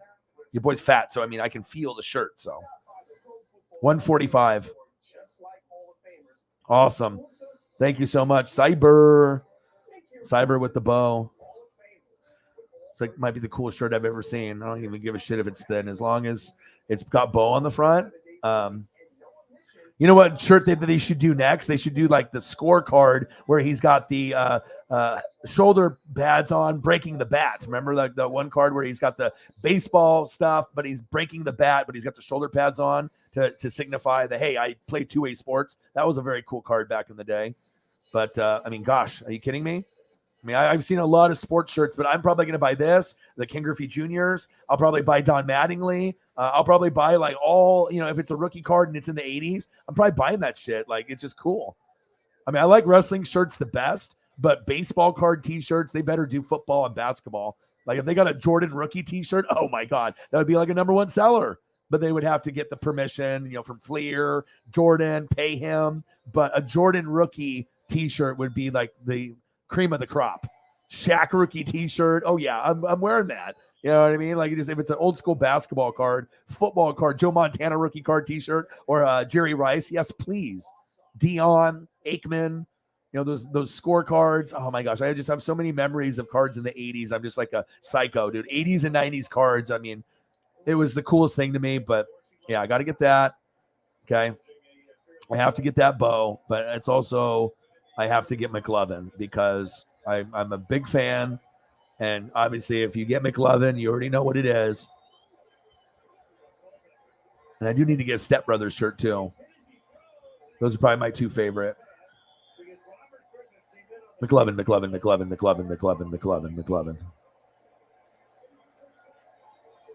I mean, if you get a Bo Jackson t-shirt, I don't care if you live in Oregon, if you live in Missouri, Kansas City, Florida, China, it'll be a head turner, and you will get compliments at the grocery store, okay?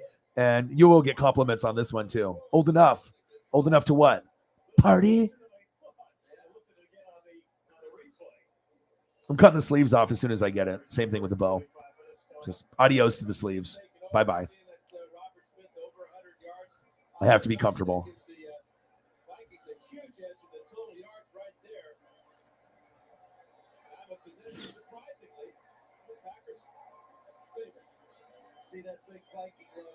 Yes, he did. Yes, I do. Because he was so buff, dude. He like made it look like nothing. Like I've seen Canseco and McGuire, and but when Bo did it, I mean, it's like, dude, that bat was like incredibly thick. Like, that was just insane. Defensive line coach Jethro Franklin has come over to Bonnie Holiday, telling him that they need him back. Don't worry about a little bang. He just got to retake. All right, time for another beer. We got an hour to go. Vikings 20, Packers 20, 4th and 7, 14 to go. NFL Network. Mango Modelo.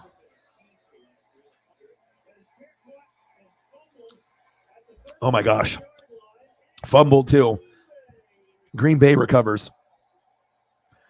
Oh man, just the energy of the crowd in football and college football, the camaraderie with the band, and this, tailgating. Like there's just such a big difference between baseball games, basketball games. Like I actually would put the NASCAR experience probably number 2 to football, just if you ended up getting an RV and sitting in the middle of the track. But like football fans we are a different breed.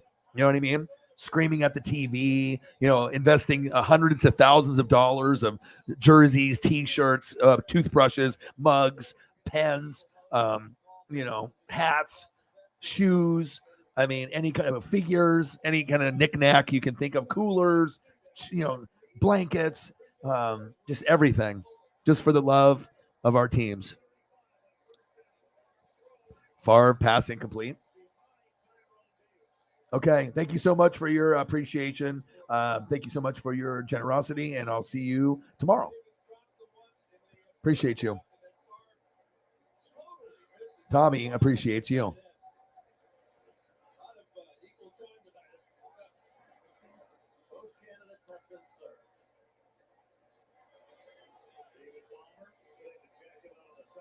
Have a good night. Yes, sir. Look at that. Got Tommy in the photo. I would have that as my photo for the rest of my life until I met him again. Oh, what a great person Holly is. So well deserved. Shows you're a good person, and we talking into existence. Shit happens.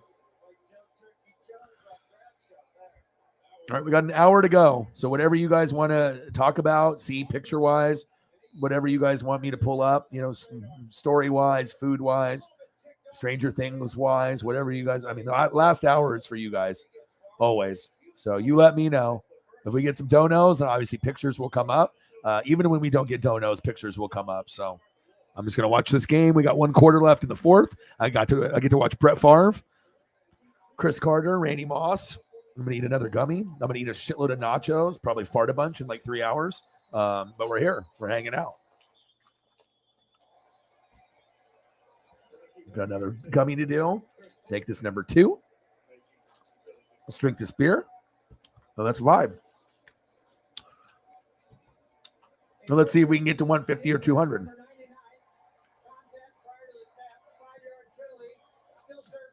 Fuck yeah. This is what I'm talking about. Good suggestions.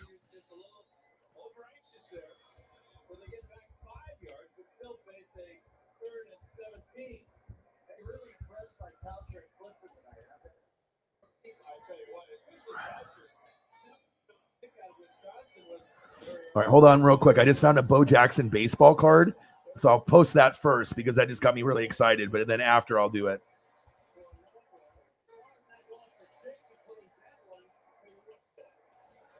Jameson, let's go. Appreciate you. I give you guys vibes, I give you guys memories, and I give you guys cool shit. I recommend the good TV shows, the good movies, what's fire, figures, posters, cards, if you want to know what's hot, in the streets and what's actually a cool thing, I'm not some old fucking grandpa that's 90, you know what I mean? I might be 40, but my swag is 18 years old to 21. Let's not fucking doubt that one bit. I feel like a college kid still, and I always will. Okay.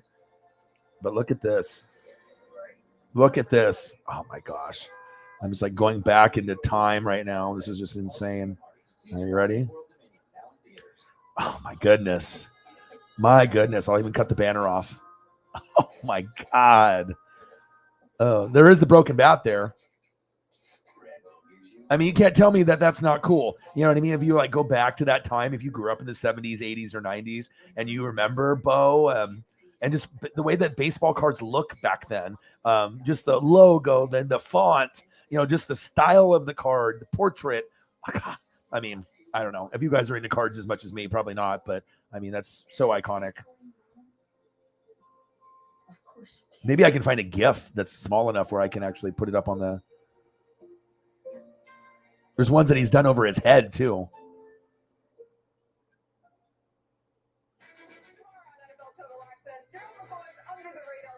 Hold on, let me see if this file is good enough to...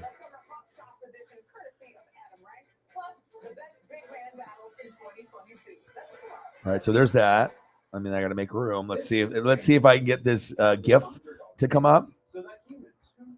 This file might be too big, and you can only put so big before it says too big of a file or whatnot. You know, you got to go through the interwebs and the internets. You know, you got to be crafty. You got to know what you're doing on the internets. You feel me? And we're not talking like, you know, going down the dark web or anything like that, but you have to know how to navigate.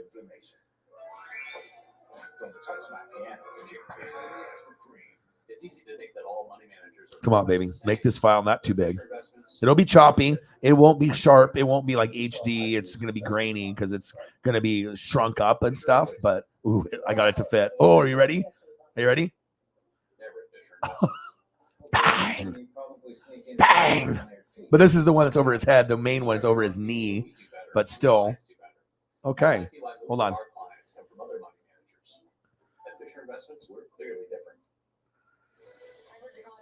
Oh, hold up. Oh, my God. Hold on. I just found a lot. I just found the most epic Bo Jackson. Hold on. I found an epic. I'm going to delete the GIF. All right. You're looking at nachos. I just found the best collection of Bo Jackson cards. Oh, my God. Look at this. Look at this. Are you ready? Rookie cards. All the cards from my childhood. Are you ready? Oh, fuck my life, dude, right now. Ready? Oh, my God. Talk about going back into time. I'm taking down my logo just so we can appreciate this. Oh my God. Look at all I had all of them. Dude, the fucking Leaf card in the top left. Oh my gosh, Don Russ. And then you had another Leaf, and then a Fleer, and the Future Stars tops, the card right there in the middle with the shoulder pads with the bat, the rated rookie Don Russ 87, the Fleer 86. Oh my God. I mean, if that doesn't get you juiced up, I don't know what the fuck will, dude. Bang, bang. I can just show cards all day, all night, too.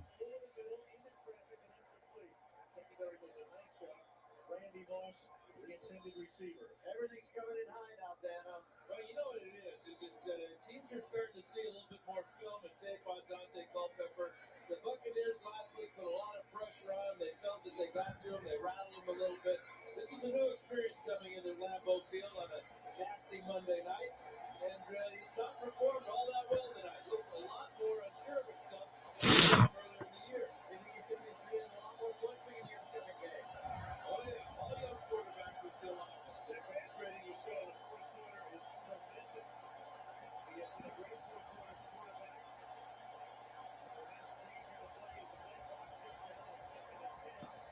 These are the best parts of the streams when we do shit like this. Just like unexpected. You just don't know what the topic is going to be, or, you know, you just freestyle it. Oh, yes.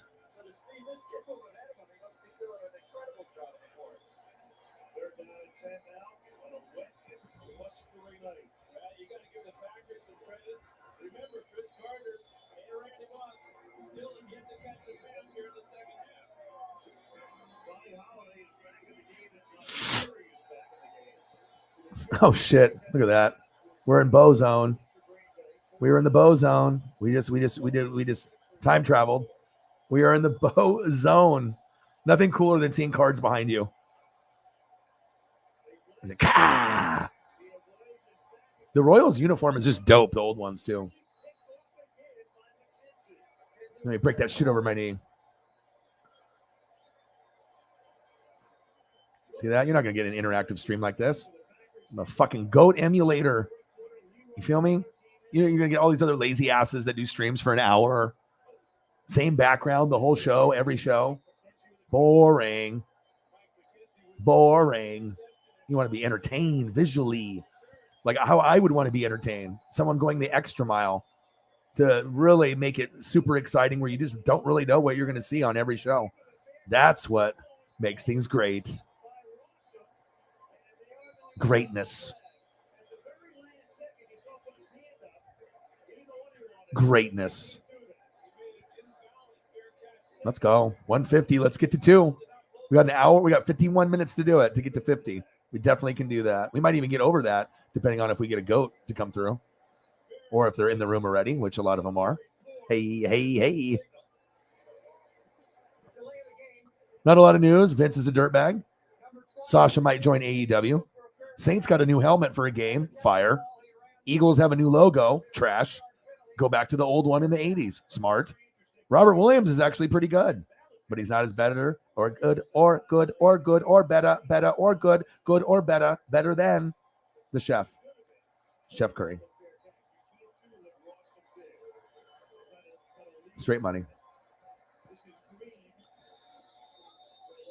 Yes. Isn't that the best part of the show? I mean, especially if you are like the same age as me, or if you're like, born in the 70s or the 80s. Like if you're born, I really feel from like maybe 77 to 87, we're really going to vibe. You know what I mean? I was born in 82. So it's like, 5 years less, 5 years more.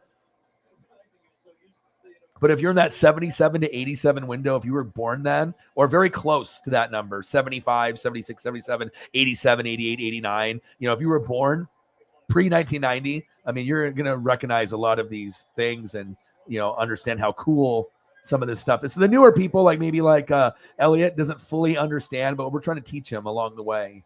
So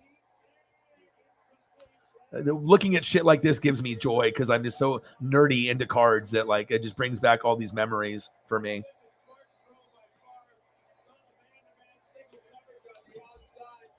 Chief will chief. What do you do, bro? How are you? Mr. Williams, my dude. The GOAT. NWSF is goated. NWSF is goated. Warriors, Celtics. Check. Warriors in 6. Check. Curry MVP. Check. Check the receipts. How are you guys doing? What else do you guys want me to fucking post up? Like I said, I'll post shit up with donos. If there's no donos, whatever. We got 50 minutes. Let's have fun. Whatever you guys want to do. I'm watching Vikings and Packers. I got 11 minutes left on NFL Network. Whatever the fuck you guys want, I got you. You want fucking nachos or food picks. You want to see Bo Jackson breaking the bat over his leg. You want to talk about Steph. You want to talk about Sasha, Paisley, whatever. Your boy's here. Giving you the visual pleasure and the Stranger Things. And Oregon vibes. I'll find another Oregon photo here real quick.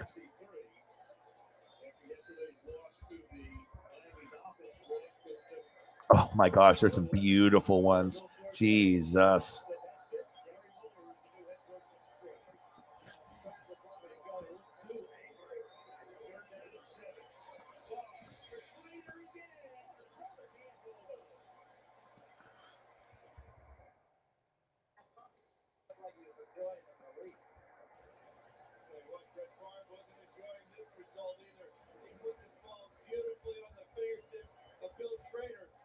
He beats Chris Disman here on the post, and Schrader can't pull it in. Like down the road, we'll probably pick like themes for streams. You know what I mean? Where we just do like food. It's just food all stream. We'll do like whatever landscapes and pictures of a place. All Oregon, or wherever you guys are from. We'll just find the coolest things that are available and where you guys live to give us an idea.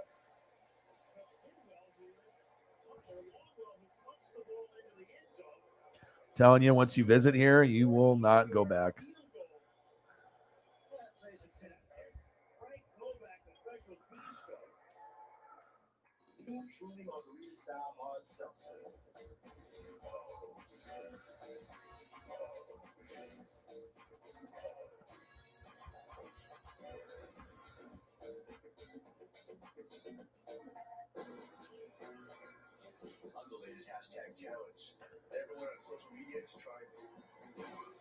Shit, come on, man. Stop playing with me. Of course, I'm going to give you the best of the best, man. And one thing that we have a lot of too is like we have a lot of like walking trails and like waterfalls. And oh my God, dude, if you go to one,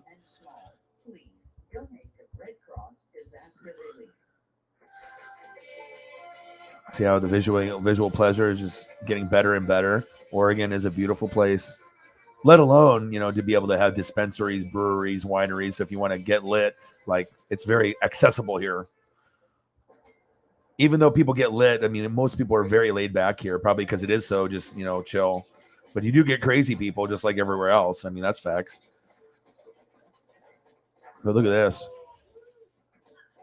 That looks beautiful, right? I mean, you can't tell me you can't just have a beer or smoke a J and then you're in front of that and you're not going to be in a good mood. Or you're sitting there on Maloma Falls and you're just sitting right there on the bridge with that. I mean, come on, man. It's beautiful.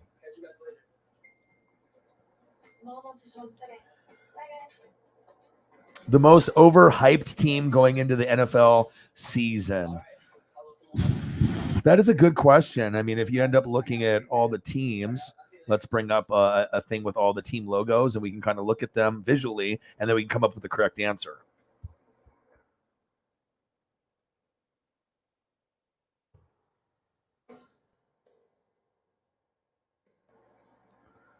Some of the league's biggest names are back, taking over NFL Network. We're bringing the games and shows that we want you to see. And this time, a few legends are getting in on the fun. So come watch with us. NFL Players' Choice, Tuesday at 1 on NFL Network.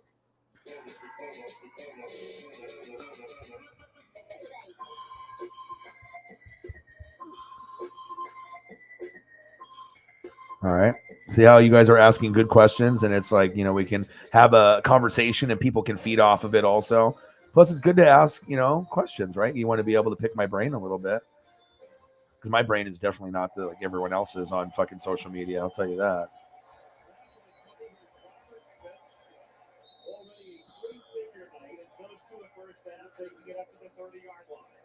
Okay. Let's look. Mr. Williams, what do you do? All right, let's take a quick peek here. All right, so you got Cardinals, which I don't believe in them. You know what I mean? The Super Bowl's there, but I don't think anyone gives a shit about Kyler. You're a top 10 quarterback, but you need improvement. Ravens, Lamar wants to be the most paid quarterback, but you want an MVP, but does anyone honestly think you're going to win a Super Bowl? No.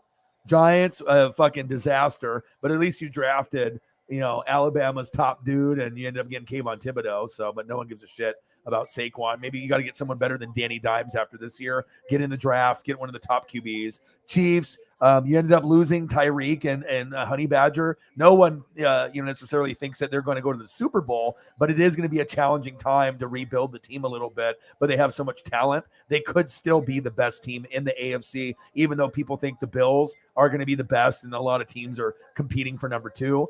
Saints, they got a lot of pieces. You ended up figuring out what you want to do with quarterback, Jameis. You got Taysom Hill to move to tight end. You made the right draft picks. You got Olave, Michael Thomas, Jarvis Landry. O-line is great by Ryan Ramczyk. Dennis Allen's the new coach. Defense, DeMario Davis, a.k.a. the glue, Mark Lattimore. You got Marcus May. You got Honey Badger. You got a lot of pieces there. Cameron Jordan. Marcus Williams. You got a lot of these guys that have made differences on the team. PJ Williams, some guys are there, some guys are moving on to other teams, but overall, AK's there, Thomas is there, Jameis is there. It's not Drew Brees. Colts, you got Matt Ryan, so they're going to be better. Broncos, I love them. They're my probably great old school logo too. I think that they could be the second best team to the Buffalo Bills. I like Russ, and I wouldn't be surprised if they go to AFC Championship game year 1 or Super Bowl. Seahawks, they're trash. O-line trash, defense trash. No more Russ. Not good. Bengals, they're hot. They're very popular. They improved their O-line. They're not going to get to the Super Bowl again, but they should be a good playoff team and win the AFC North as long as Burrow and Chase don't get hurt. Redskins, the Commandos. Carson Wentz, that team could end up being first place or last place. We don't really know, but I would assume, Eagles and Washington will probably be the 2 best teams. Dallas right there with Washington, but with the loss of Amari Cooper and a couple injuries, they might be fucked.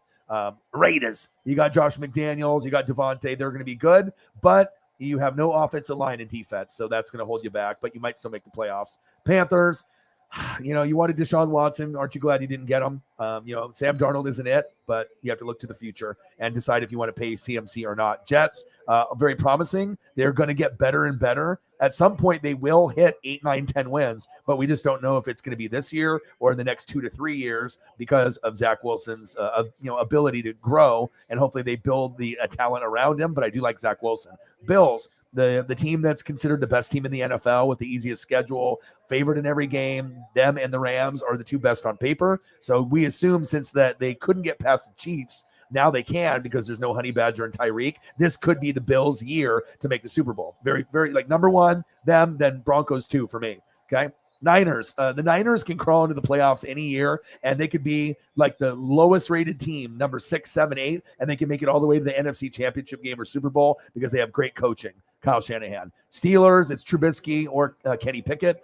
Do either one of them, and you hope Kenny Pickett can be the guy, but it's definitely going to be a transitional year. Eagles, you got AJ Brown. I believe in Jalen Hurts. I think you're going to win the division. You got Nakobe Dean. You got Jordan Davis. I think the Eagles are going to be very fun to watch for a long, long time. The most easy, likable team to watch, but compared to the Cowboys, Redskins, aka Commandos, or the Giants. Bears, they're not going to do shit. Rams, obviously, we know the Rams with Goff.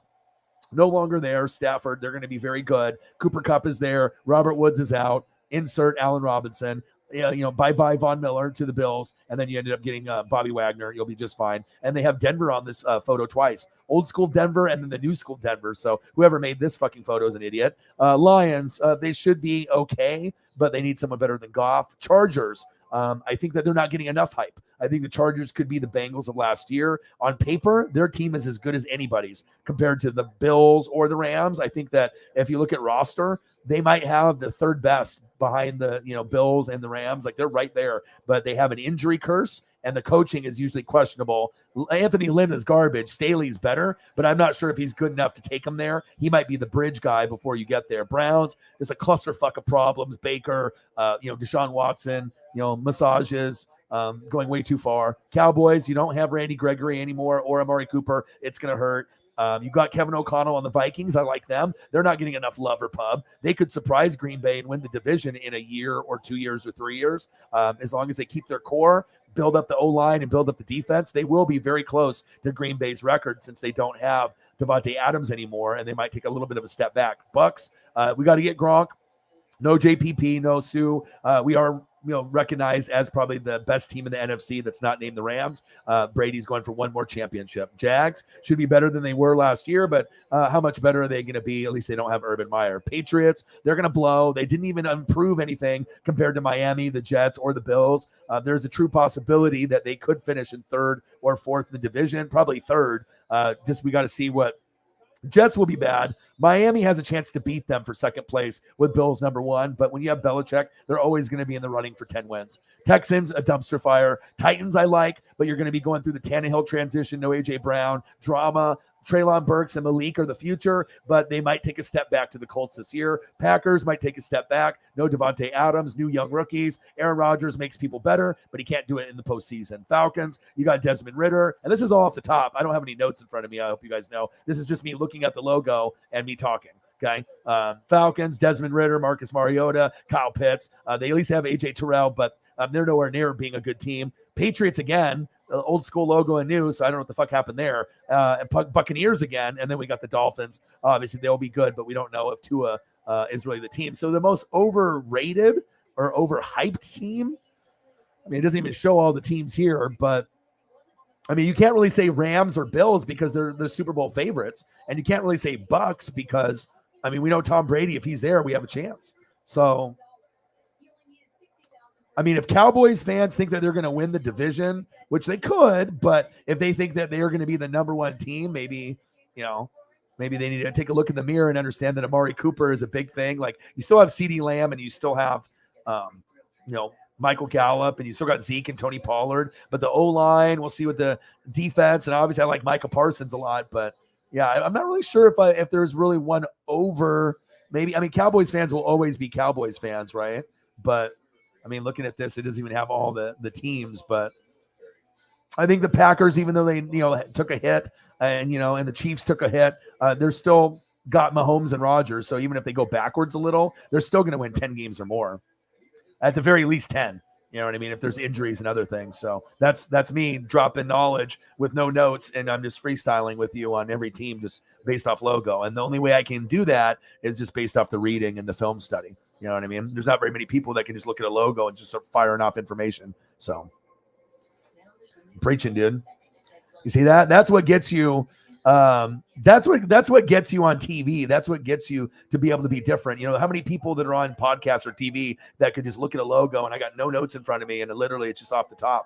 You know what I'm saying? So I'm heating up, dude. I'm like fucking, NBA Jam and NFL Blitz. So I'm just fucking, I'm the real deal Holyfield, often imitated, never duplicated. Nobody is going to drop the knowledge like that. You see me, the McDuck, you know what I mean? You see this, the skill set. I mean, I would love to go against like Stephen A or Skip and Shannon or, McAfee. Like I would love to go one up. I mean, I would fucking bury almost anyone. You know what I mean? Like MJF, he's awesome on the mic, but you got to be able to be correct and you got to be able to, have the voice. I don't need to fucking yell like Stephen A. I just drop knowledge. I drop facts. You know what I mean? I don't say anything that's not true. Some people will have a different opinion on rankings of players, but even if you don't agree with me, you can see where I'm coming from. You know what I mean? Like there's a reason why Good Morning Football and NFL Network watch this fucking show. Oh, this motherfucker's good. Well, if I'm fucking good, why don't you send me some goddamn money and a fucking paycheck then? But I wouldn't want to work on TV. I'd be very honest with you. I want to keep my brand 100. I don't want to sell out. I mean, even if they offered me $1 million contract, like I want to be able to do it on my own terms. You know what I mean? I know I'm going to end up making money and having fun, but I want to do it my way. It's like, oh, you have to wear a tie. You can't wear a hat. Can't wear cut off. I want to be like McAfee where I'm just my own brand, where I'm comfortable. I don't want to sit there in some fucking fake ass suit and, sponsorship bullshit. You know what I mean? Bang, bang, bang. See that? Yeah, and that's just with extensive reading and film study. You know what I mean? But as I look at the logos, and this is a horrible example because they got double Buccaneers, double New England Patriots, double Broncos. Like, who the fuck made this thing? They didn't even put all the goddamn teams in here. I had to find another one. That one's horrible.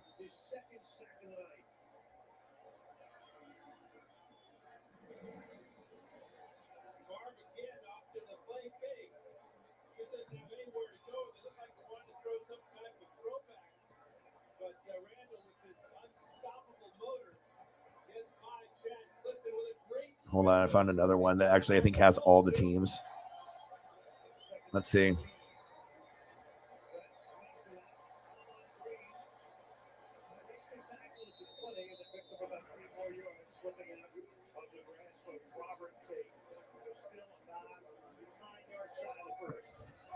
All right, this one has it all, I think.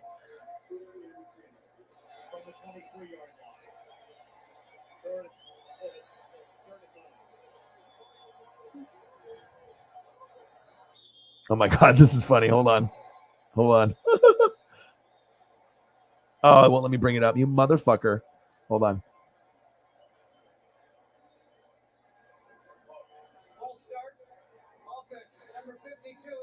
Oh, son of a bitch. You won't let me bring it up. Come on, baby. Come on. Fight the system. Fight it. Yes. I got it. Champions, they got a year now. Probably one every 4 days. They just announced it last week. That was the tour championship. It's the world championship. Next week we have another tour championship. Then they have the tournament of champions. Then we go into the Alpha Set tour. All right, 33 minutes to go. We're having a great time. We're trying to figure out who the most overrated team is going in that's overhyped. I mean, some people might say Rams and Buccaneers or Bills, and if they want to. But I mean, let's be honest. If you were going to pick 3 teams to win the Super Bowl, what are your teams? Bills, Rams, Buccaneers with Brady. If Brady wasn't on the Buccaneers, they wouldn't be in the conversation. But let's be honest. I mean, so if you want to say those 3, that's not really maybe the correct 3 because those are probably the most favored teams to win. All right, what are we looking here? Typology of NFL team names. Things with wings. Cardinals, Falcons, Seahawks, Ravens, Eagles, Jets. Undercover pet cats. Jags, Bengals, Panthers, Lions. I like this thing right here.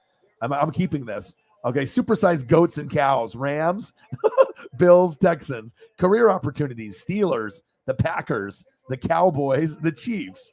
Old school gangsters. Vikings, Raiders, Bucks, Redskins, Patriots. Humble and modest people. Saints, Giants, and Titans. He said slightly gay stuff. Dolphins, Colts, Browns, Broncos, Bears. Who made this list? Mustaches, Chargers, interrupted, sex positions, SF. San Francisco 49ers. Oh my gosh. I don't know who the fuck made this list. Interesting. I don't know what to think. But as I'm looking at the names, because obviously you already know the teams are going to be Rams, Buccaneers, Saints, Packers, Niners, Vikings, or, there's going to be certain teams up there. As of today, I would probably go Rams, Bucs, Saints, even Saints over Packers, Niners, and a few other teams. I think Eagles will be good too, but I think Saints are set up to, win 10 to 12 games. Same thing with the Bucs and the Rams. And then on the other side, it's Bills. But then after the Bills, who is it? Bengals? And then who else? Chiefs? And then who else? Broncos? Who else? Chargers? Who else? Raiders? Who else? Colts? I mean, it's tough to say what's going to happen there. But I'm trying to look here. I mean, Bengals, you might say, could be overhyped because, they made the Super Bowl, but everyone assumes that they're going to be as good as they were last year, but maybe they're not as good. Maybe I would assume that they're going to win their division again, but if they get injured a little bit, then definitely, Ravens or Steelers, someone's going to leapfrog and go up, right? Packers should be good and Chiefs, but they lost pieces.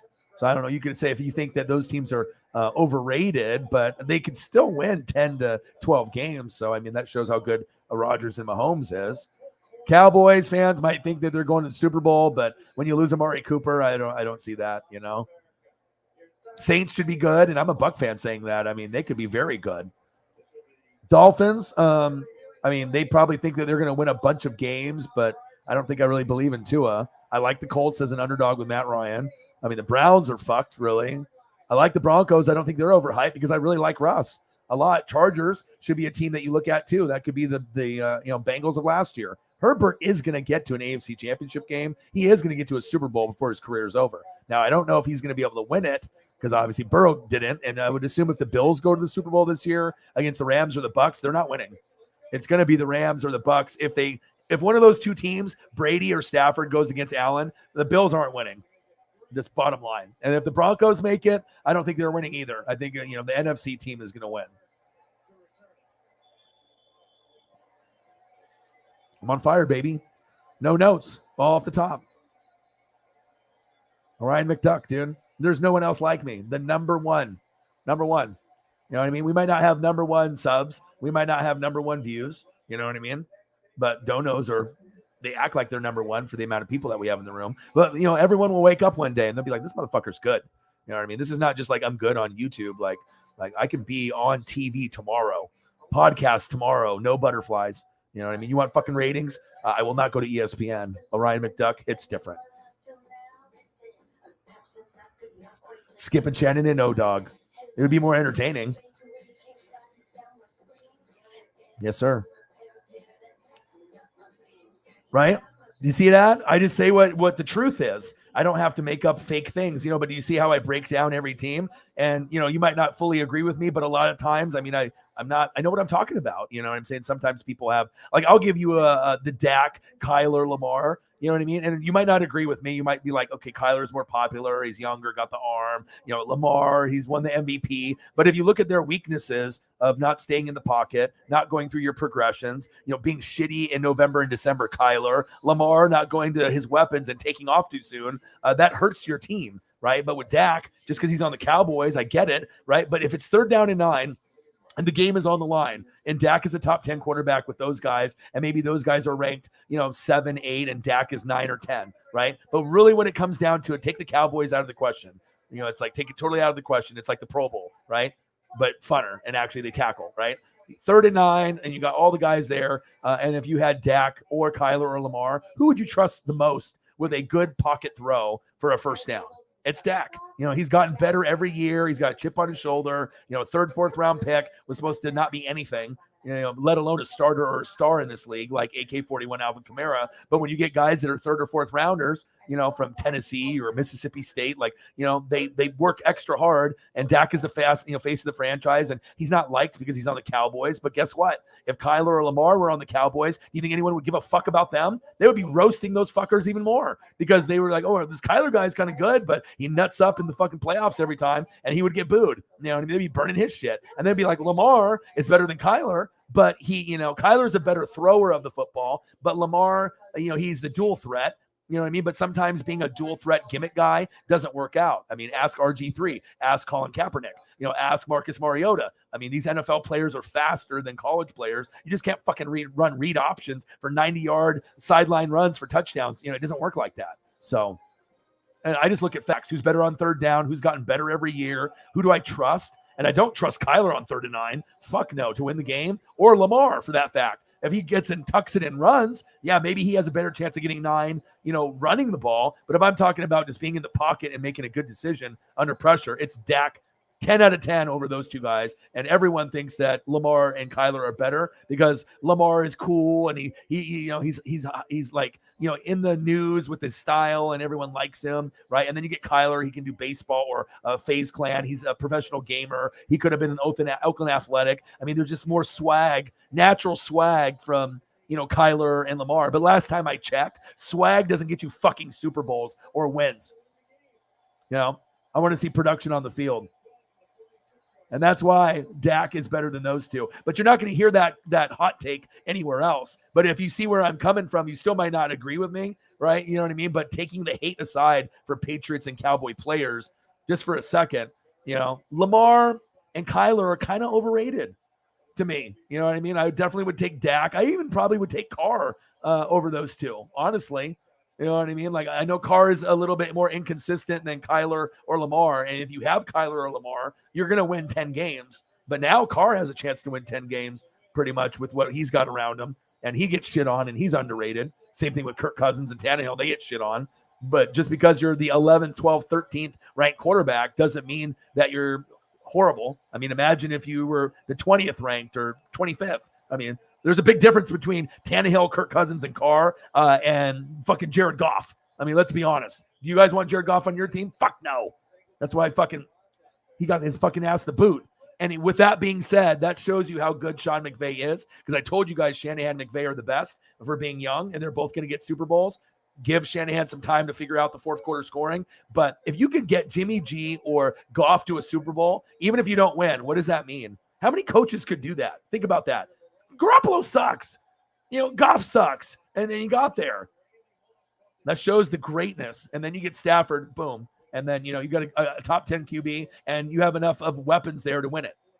And Cooper Kupp had the best wide receiver season of all time because of Matthew Stafford. So, you see what I mean? Chief is like, damn, this guy's good.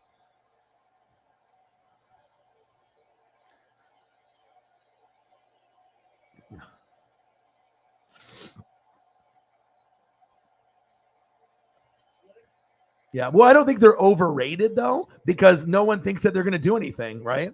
Because, I mean, we already know that they're going to have a drama, Baker or, what I'm saying? No one expects, it's like, I think it's for, like, where the teams that are supposed to be good, who's maybe overrated a little bit. I mean, maybe you could say Chiefs and Packers, just because we're giving them the credit with Mahomes and Rodgers, but there could be a situation where maybe the Vikings win the division if something happens injury-wise with the Packers, and give Kevin O'Connell some credit. He's the OC from the Rams that won the Super Bowl. So Vikings are going to be good sooner than later. Believe that, okay? And then with the Packers, Rodgers, I mean, you don't have Devontae there anymore, so right. And then with the Chiefs, you already have to go against the Raiders and Carr, Herbert and the Chargers, and then Broncos and Russ. I mean, we know that you guys have been great, but the real legitimate thing to think about, you don't have Tyreek, the most game breaker player of all time. And then you have no Honey Badger. That's not going to be easy to replace. You know what I mean? So there could be a little drop off for both of those teams, but they also could overachieve as well. So, 24-hour drive through. Mickey D. They got your order wrong. Oh, boo. Everything is just, yeah. You're going through some rough patches. Things will get better. Yeah. Well, I like a lot of the Titans players because I like the coaching style with Vrabel, and they have a type of identity, you know what I mean? But they just need to figure out what they want to be able to do with the QB situation, obviously with Tannehill, but you just want to be able to run the ball, play good defense. And the defense has gotten tremendously better, but they need to keep working on it. So, but they do have some nice pieces. Lamar needs to get to the AFC Championship game. Lamar needs to just play good in the playoffs to, you know, and like I said, if you're going to pay someone Deshaun Watson money and he never can get to an AFC Championship game or a Super Bowl, what are you doing? You know, it's like he's too good to like not give the money, but you give him too much money that no one should get. You know what I mean? It's like you might overpay for someone, you know, and what if Lamar is just like, you know, the cool Lamborghini, but the Lamborghini's engine's about to fucking blow up. Like, you know, you're going to waste your not careers, but you're wasting maybe like the legacy of that other good players that are playing, like Mark Andrews, you know, maybe investing too much money in Lamar. Because I think Lamar and Kyler are the most overrated quarterbacks in the NFL personally. They get so much popularity and everything, but I mean, I don't really think they're that good, honestly. I would take Lamar over Kyler any day, though. So it goes like Dak, Lamar, Kyler. You know, I'm not too big on Kyler, honestly. It's about maturity too, you know.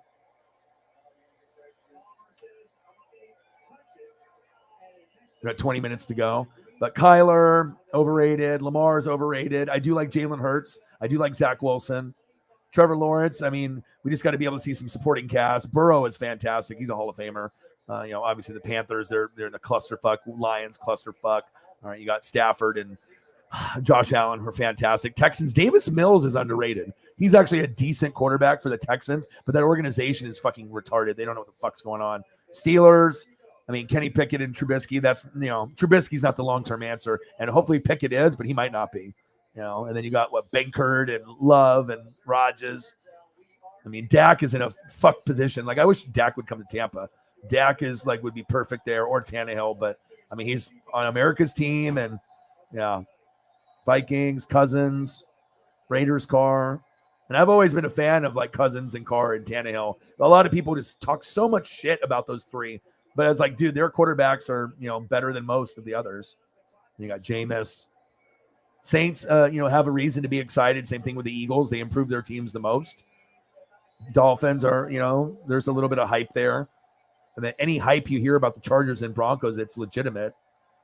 Niners should be good too. So, I mean, yeah, maybe the Cardinals and Ravens are the two most overrated teams. You know what I mean? Because they could both win 10 wins. But, I mean, they're not going to win a playoff game, you know, until I see these guys get better. And they're not really doing a whole lot to help them out, supporting cast-wise, coaching-wise, you know, defense-wise, like, for me. Yeah, and you might actually have to go towards someone else, you know, other than Lamar. Maybe someone that's just a little bit more consistent and accurate. Not like, you know, if like you had a chance to get Dak in Baltimore, you know, even though you want like Lamar or whatever, like Dak would probably be able to get you more wins in Baltimore than Lamar, honestly. More accurate, you know, he's a leader. I mean, Lamar, I guess, could be a leader too, but I mean, some of the younger guys, you can just tell with like their personalities, like they're just so into social media. I think sometimes Lamar is misunderstood, but I mean, you got an MVP and all, and you're great at running the football, but that shit don't last. And people really want to see you stay in the pocket and go through your progressions. No one gives a shit that you're trying to be a Michael Vick. You know, we know you're good there. You know, what about you reading the defenses and going through first, second, third progression instead of going to Mark Andrews after 2 seconds? And if Mark Andrews is covered, you just take off. You know, no one thinks that's cool. You know.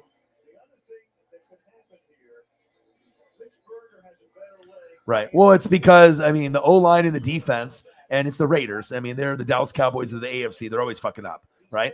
But you got McDaniels, new coach. You got Carr. You got Josh Jacobs, injury prone, unfortunately. But then you got Devontae, and then you got Darren Waller. Those guys are both top 3 at their position. And then you got Hunter Renfrow, who might be the best slot, or, you know, he might be the most underrated wide receiver in the NFL, Hunter Renfrow. But you still need defense and O-line. So, but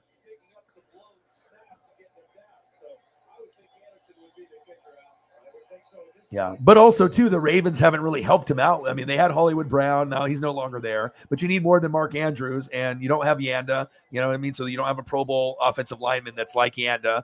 And running game has been banged up. So you need good running game and good defense to help Lamar. And he needs people to throw to.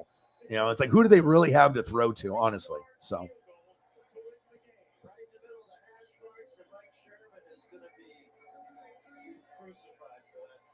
See? You know what I mean? I morph, dude. You know, like they have those reptiles on the internet. You know what I'm saying? Like, I'm a time traveler. You know what I'm saying? Right. But I mean, let's be honest. I mean, if you need a DK Metcalf. I mean, you need like a top guy. Like, you can't just be Mark Andrews. You know what I'm saying? Or if you're not going to have a top guy, you have to have a guy like Deebo Samuel or someone that's going to be like a Tyreek, where you can feed that guy and do like screen passes and reverses.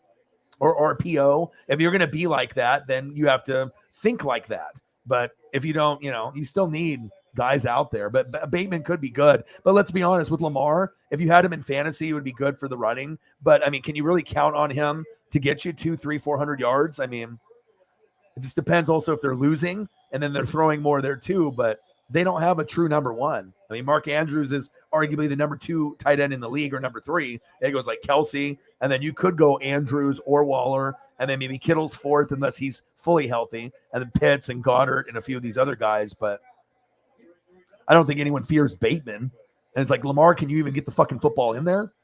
So I have my reasoning, for what I've seen, and I don't trust Kyler or Lamar in the playoffs either. It's like you got a coach and Harbaugh who's good, but you don't have that leadership of Ray Lewis or Ed Reed to hold guys accountable. There's no Haloti Ngata. There's no Marshall Yanda. There's the team is different. It's not the same. So.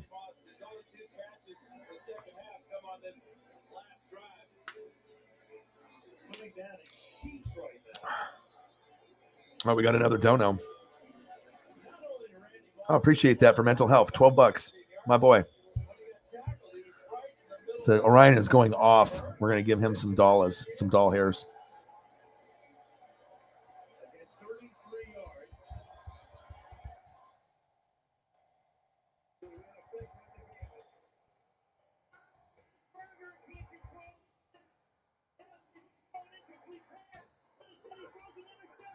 Bang, bang, bang.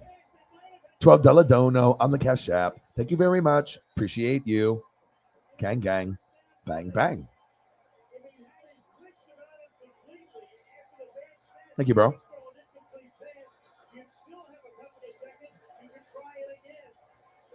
I'm going to throw up I'll get a photo for you. Old school Rams one.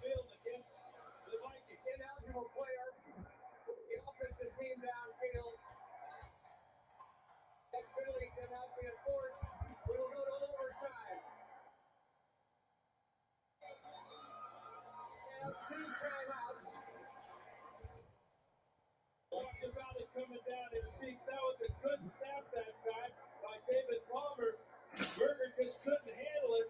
Then he's looking to throw it. The sheets hit the fan. Yes, it did. And for what it's worth, that extra timeout by Green Bay, that's when it really started to pour. Who knows whether that made the difference, but the ball was wet.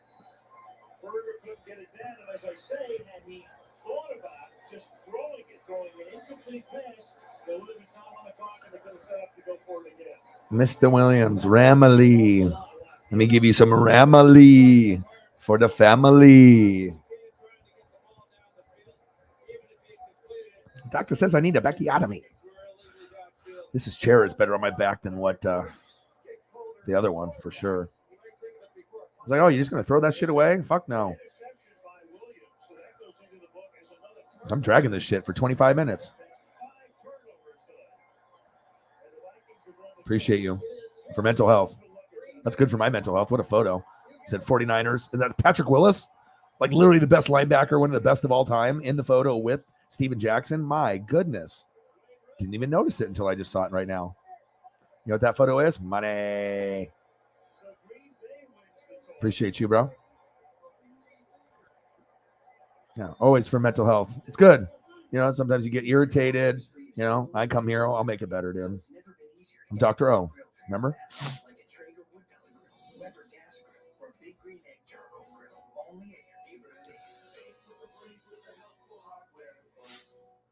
What are we sitting at now?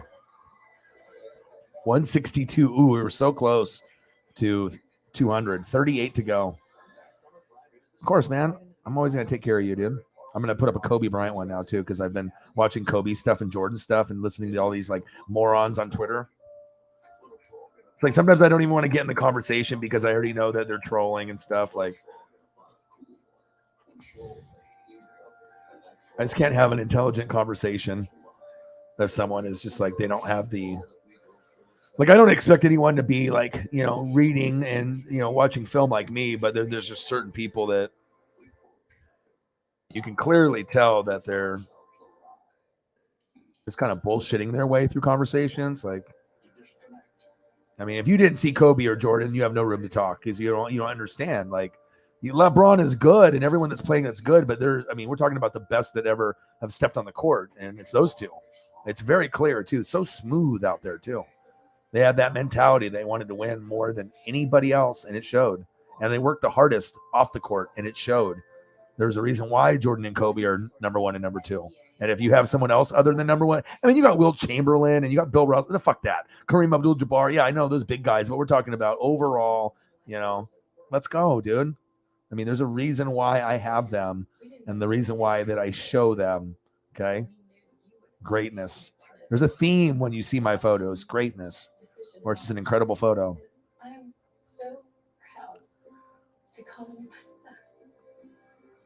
Shout out to Kobe. You know what the saddest thing ever is? I actually was doing a stream when he died, and I was doing the what was I doing? I was doing it wasn't a Pro Bowl, or maybe it was the Pro Bowl, but there was some kind of Reese's thing, like the Senior Bowl or Pro Bowl. Like I think I did the Senior Bowl first, and then it was transitioning into the Pro Bowl. And right when the Pro Bowl started, when I was doing a double stream, that's when he died, and everyone was blowing my stream up, and I was like, oh my God.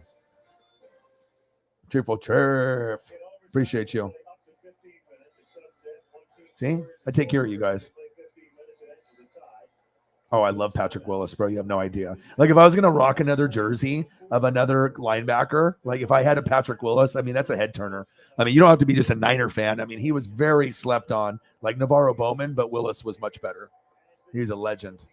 Fucking legend. He was so good. He reminded me, you know, of like a Lawrence Taylor, Derek Brooks, you know, Urlacher, you know, Luke Kuechly, like just someone that was really, really special, monster. Like too bad he didn't play like back in the 80s, you know, back with them. Yes, he was. Very much so. And he's from Oregon State, you know what I mean? And he just never got the full compliment. Kobe photos are so cool. They're so iconic. Like, I don't know what it is about Kobe photos, but it's like Kobe and Jordan photos are just legendary. That's when you know it's special. Like when you put up the photo and it makes you feel like you're looking at something like greatness, like, you know, like Babe Ruth, like you're looking into history books and you're just looking at something that's not normal. You know, that's when you get those chills when you see Kobe and Jordan photos. And the reason why you get those chills is because, yes, they are legends. Like, you know, you're not going to be able to replicate this shit. Like, and I love their smoothness and their form, everything about both of them. I'm a Blazer fan too, and I hated him for the longest time, but I respected the hell out of him. And then after he got out of the NBA, it made me love him. And then when he died, it made me super sad.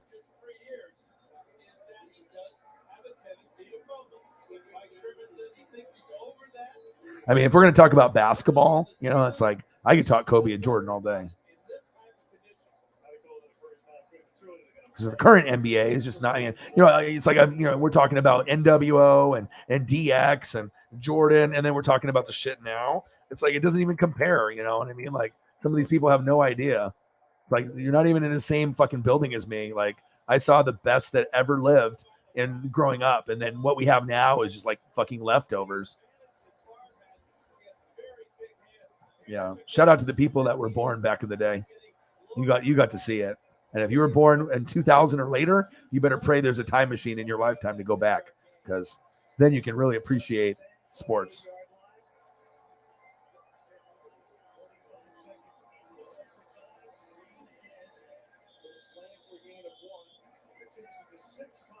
He's like, damn, O-Dog did it again.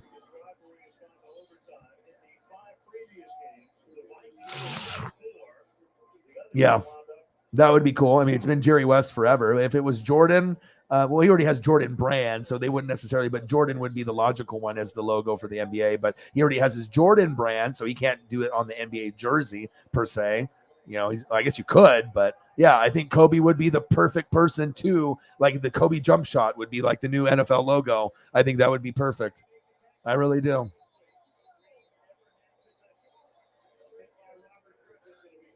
You know who's better than Wade? You know, they always talk about Jordan 1, Kobe 2, Wade 3, but you know who's better?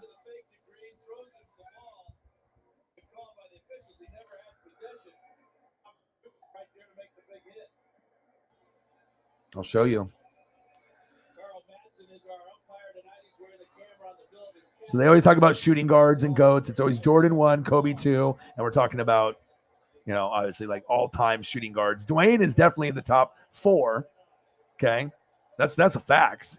But he ain't better than this guy.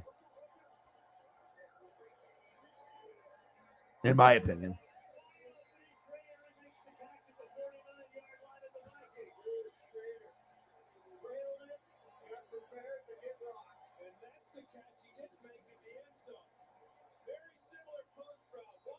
If you grew up in my era and you saw that, I mean, the second best player behind Jordan, you know, the shooting guard, and like, you know, for a while, Drexler was like the second best player in the NBA for a few years. Like he was just not as good as Jordan. I mean, he's Jordan, but Drexler was, he could glide in the air like Jordan. He could shoot like Jordan. You know, he could do free throws. He could pass. He could rebound. I mean, obviously he played with Olajuwon at college at Houston, Final Fours. He went to Blazers. Then he went to Rockets. Then they paired up eventually and won a championship when Jordan dad got murdered. And then he did the baseball thing. And then they won back to back. Sam Cassell, Vernon Maxwell. You know, you remember all the squads with Houston. Robert Ory shooting those deep threes. Rudy Tomjanovich. Never underestimate the heart of a champion.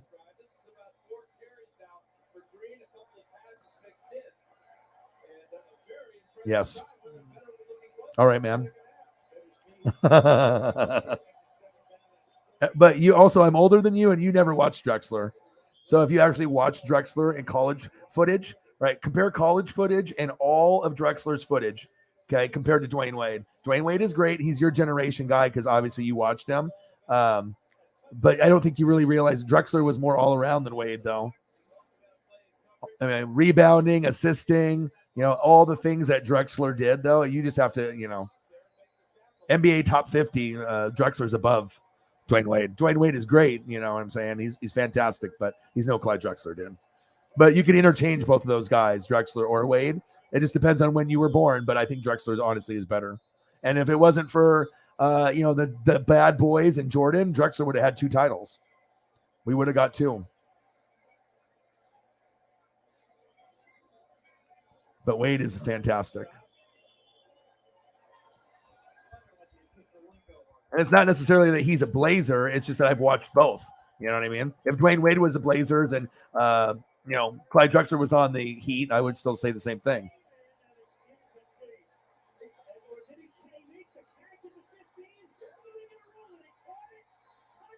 But I'll give you a fire photo just because that's what I do.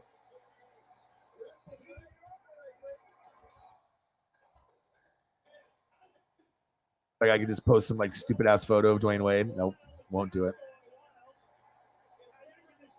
Of course not. Give you a fire one.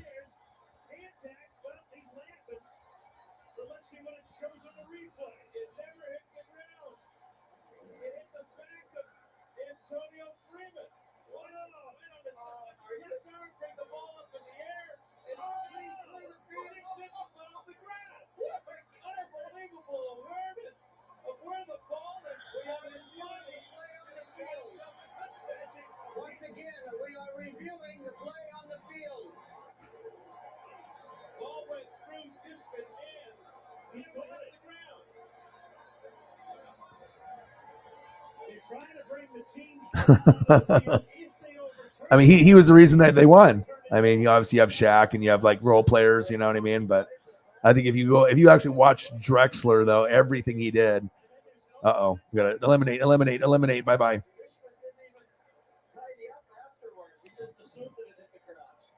You couldn't film that scene in a movie and make it look All right, we're almost going to be taking off. What did we end up getting to?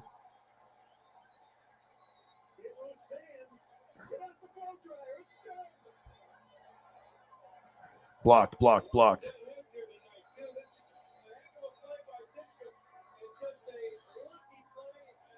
Jameson, what did we get to? We got what? 1 minute for 5 hours? 167. All right, so I'm going to go and, get some food and chill. Normally I'd go for another hour or so, but 5 hours is usually a long time.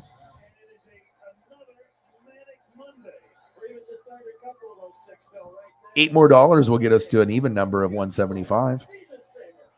If we get that, that'd be dope. But if not, 167, that's good. Shout out to all the goats. Fun show as usual. Always good.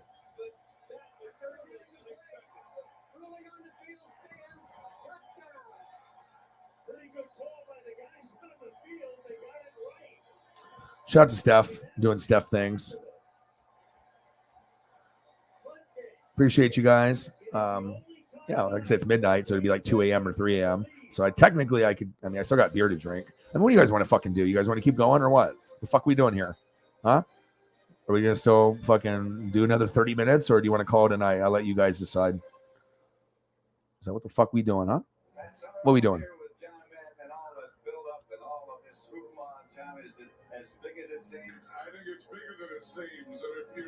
Drexler, not Drexel. Drexler. Yeah. But also, too, you never saw Drexler in person, right? So you only saw Wade because you grew up with that and that was like your hero. You know what I mean? Right? That's like your number one. Number one, right? Dwayne Wade, all time. Dwayne Wade, number one. But you never saw Drexler play in his prime, right? Or in college or at all. You were born after, right? Correct or not correct?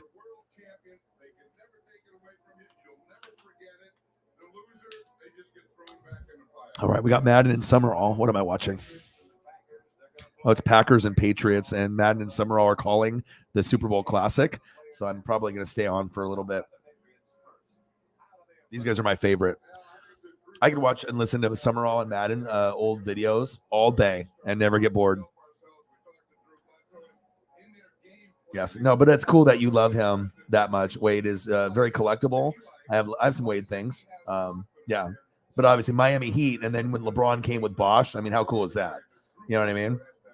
But to win it with Shaq, that was cool. It's like it was Shaq was like, okay, Orlando, and then Shaq went with Lakers with Kobe. But then when he went with Dwayne Wade, there was like you thought, oh, Shaq is gonna have to be the guy, and then Wade just, rookie, just balled out. It's all good. I forgive you, dude. Yeah, we had to block him. Waka, flocka, blocka, flame. We had to waka, flocka, blocka. Yeah. So it's see how I mean, you know what I mean? If you actually got to see both, then you could have a real like non-biased opinion. You know what I mean?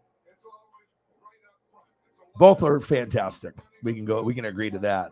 But if you got a chance to actually see and watch though, in this, like you don't even seen them in person, but just on TV when they're playing.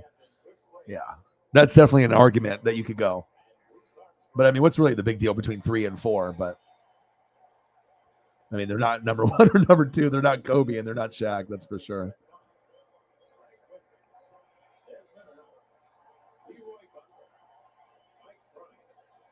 Yeah, without Desmond Howard, they don't win this. Or Reggie White. I wonder if Grossi's watching this right now.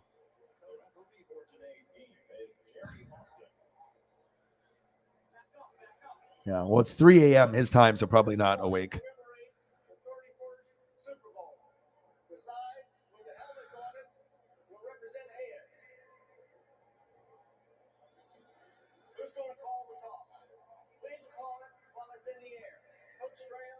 Yes. Well, anytime that's old like that, they're always going to tell you Wilt, 100 points a game, Bill Russell, the best defensive player you've ever seen, Kareem Abdul-Jabbar, number 1 scorer. You know what I mean? Like you're always going to have a different perspective of like those kind of legends for sure. And then they'll talk about like Kusi and, Boston Celtics and then Pete Maravich, like how insane he was. And I mean, I know my history too, Dr. J, like even guys before my time, so. Yeah. Yes, you are. You know what? Your profile on Facebook comes up as my friend recommendation now because our phones are listening to each other and like they know what's going on and stuff. So I got some people on YouTube that we follow each other on Facebook just because it came up as like a friend thing. But yours came up. I don't know if that's what that means, but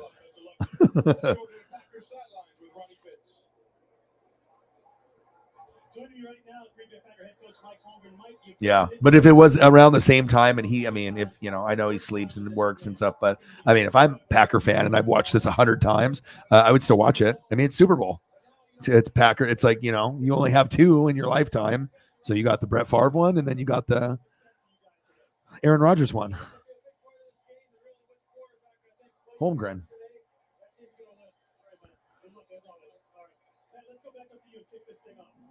All right, what do we want to do? We want to just end it? Jerry West, yeah, well, he's the logo. So, of course, he's great. You know, Mr. All Around, you know. And even watching Magic and Bird, to me, they were more entertaining than anyone that's playing right now. Like, if I was watching, you know, Jordan, Bird, Magic, they're so entertaining. Like, you know, you watch Magic in his prime, there's nothing like it. Bird in his prime, his passing and his court vision. That's what was the coolest thing ever, was the court vision and the passing of Bird and Magic. Like, you don't expect some lanky white guy to throw like dimes like a point guard over his head, behind his back. And Magic was the best at like misdirection. He could be on a fast break and be in the air and wiggle it 8 times before he passed it. And then it would be like behind his neck. And then it would go to like worthy for a dunk. Like, I've never seen a point guard so tall, so finesse, so elusive. Yeah, I figured. But it came up like friend recommendation. I was like, damn, it's like even people, you know, they're spying, they're listening. So, I mean, we're over 5 hours. What do you guys think? You guys want to end it? I mean, I can go for another 25 minutes if you guys want to. I mean, the fucking Super Bowl just started, so I'm going to watch a little bit of this, and then I'll probably eat some nachos and watch some Simpsons. But, I mean, Super Bowl just started, so I get to watch a little Reggie White and Gilbert Brown, Sean Jones, Santana Dotson. Oh, my God. Talk about old school names. Brian Williams, Ron Cox, Wayne Simmons. Those guys weren't good. And then Doug Evans, Eugene Robinson was good. And then they had Newsome and then Leroy Butler. But Desmond Howard was a big key for it. So, but I think we should probably just end it. I mean, we're over 5 hours. I can eat. I appreciate you guys. I'll be back in a couple hours. You know, we'll do it again. But I appreciate you guys. Congratulations to Steph Curry and the Warriors. Unless you guys want to. I mean, I can still have one other person in here or two. So it's up to you two. If you two want to kick it for another 24 minutes, I'm down. But if you guys want to go, I can do that too. You know, as long as, you know, you have people in here that you're going to talk to. And I mean, unless you just want to watch me watch football for 24 minutes, but it's up to you. We're already at the 6 minute mark. So it's another 24 minutes, or we can end it. I'll let you two decide.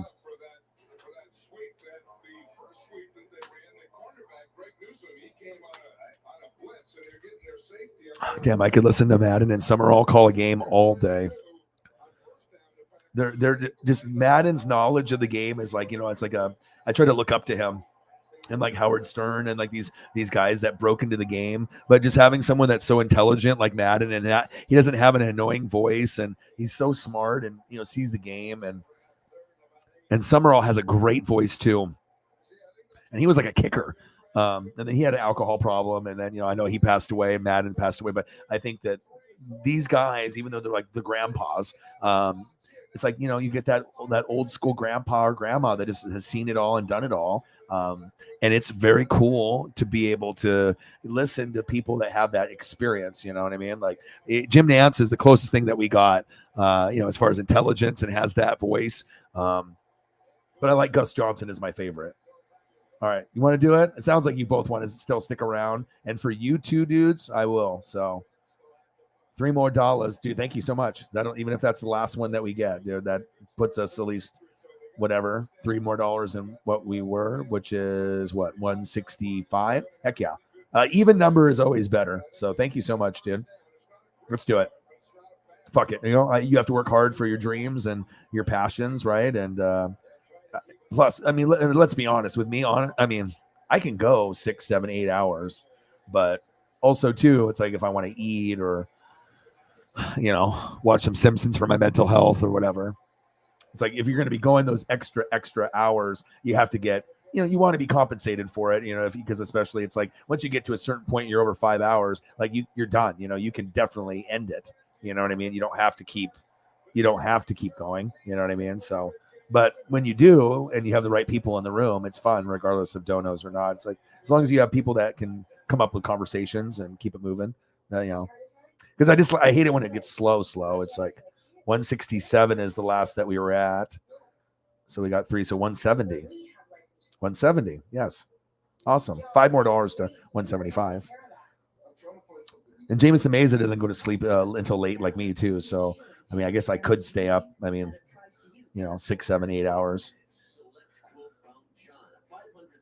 I saw Kobe and Dwayne Wade representation on the channel. A little Steven Jackson for my boy, Mr. Williams. Nachos for everyone. Some of the most trusted insurance companies in America to find you the best rate. You need life insurance. You don't need to overpay for it. Text quote 50 to 32. I still have my Modelo I'm sipping on too, so. And get the insurance your family needs at a price you can afford. Select quote. We shop, you save. All right, I'm going to look to see if there's anything else, but I'm pretty much going to stay on here. We have SmackDown, USFL, MLB, Angels and Mariners. All right. So definitely going to be watching some Simpsons. All right, 20 more minutes. Let's kick it. I'm going to go grab a nacho chip. Give me like 1 second. They were my foundation for getting my hope back. Now, Keegan, she can show everybody else what true strength is.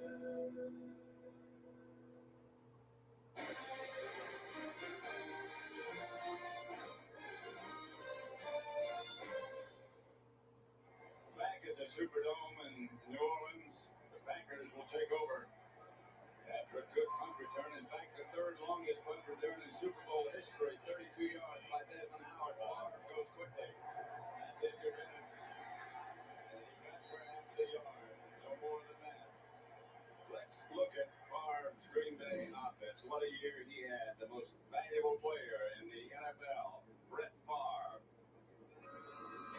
In front of him, Wilkerson, Taylor, Frank Winters, Adam Timmerman, and Earl Dotson. Wilkerson, in recent weeks, has been outstanding. Oh my God, dude, these homemade nachos are just fucking insanely good, dude. Oh, Mark Chmura. 95, 96 most valuable player, just like Aaron Rodgers. Coincidence? I think not.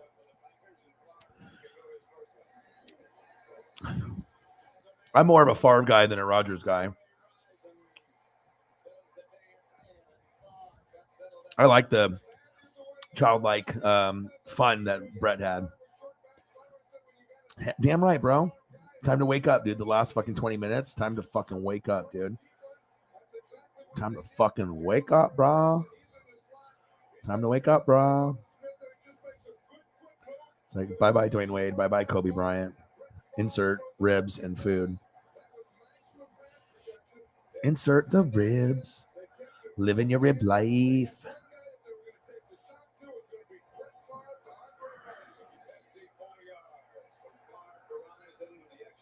God, their voices are just so iconic and just so amazing.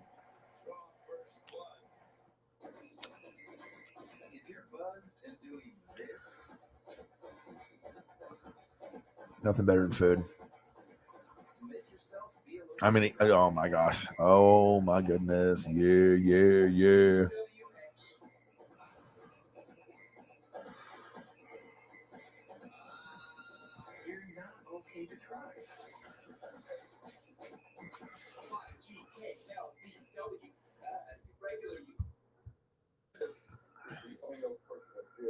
I sold over 100,000 units. It uses my Spireflex resistance technology. I first developed for NASA to keep astronauts fit on the International Space Station. Chest, back, biceps, triceps, lats,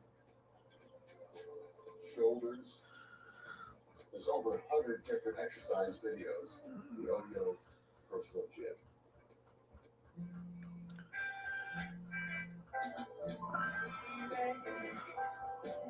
You know what the hardest thing in life is? You're getting a life lesson now at 2:14 in the morning or 3:14. The hardest thing to do in life is to hold yourself accountable. Hardest thing. You know, you can be a good person. You know, don't lie, don't cheat, don't steal. Honesty, loyalty, respect. But like holding yourself accountable to get shit done. Like, you know, working out. You know, I'd rather eat food. I'd rather get fat. You know what I'm saying? Look at that delicious goodness. You know what I mean? But, you know, being able to push yourself to walk or push yourself to eat better, you know, little things. That's the hardest thing to do in life, to hold yourself accountable. Shit, I got you, dude. I got some other stuff, too. I just wanted to throw a steak up there.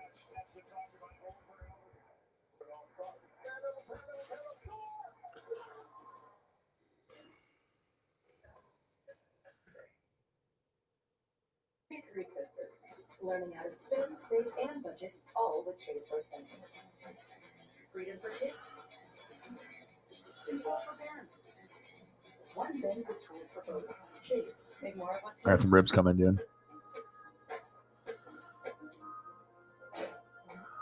It's a baby back. Want my baby back, baby back, baby back, baby back. Want my baby back, baby back, baby back, baby back. Ribs. Now, protect your smile. Chili's baby back ribs. Got me singing like Fat Bastard and Austin Powers. So take control. Go beyond pressure with Dentec. Good old Chili's. They don't even exist anymore, do they? Hey, let's go. The #1 brand for hair, skin, and nails, with 2 times more biotin to bring out more of your inner beauty. Nature's bounty. Live bountifully. Oh shit! I got a good one. Fuck this shit. Here's Andre Rison here. He's going to come up. Here's Otis Smith trying to cover. He's going to run a post right here. Watch what they do. They have both tight ends blocking. That kind of brings the safety up. So Otis Smith has no help to the inside. You know, Andre Rison starts outside right there. Andre Rison. What a name. Because they kept 2 tight ends in. They went maximum protection. Madden is just a beauty to listen to Madden talk football. It's like nothing better. Like the most intelligent NFL guy ever.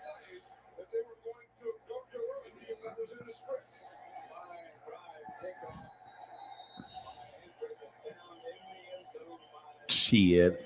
Orion for the win. Seriously. Make some yourself. Yeah. I mean, Aaron is just not as likable as Brett. You know what I mean? It's just. Oh, yeah. Yeah.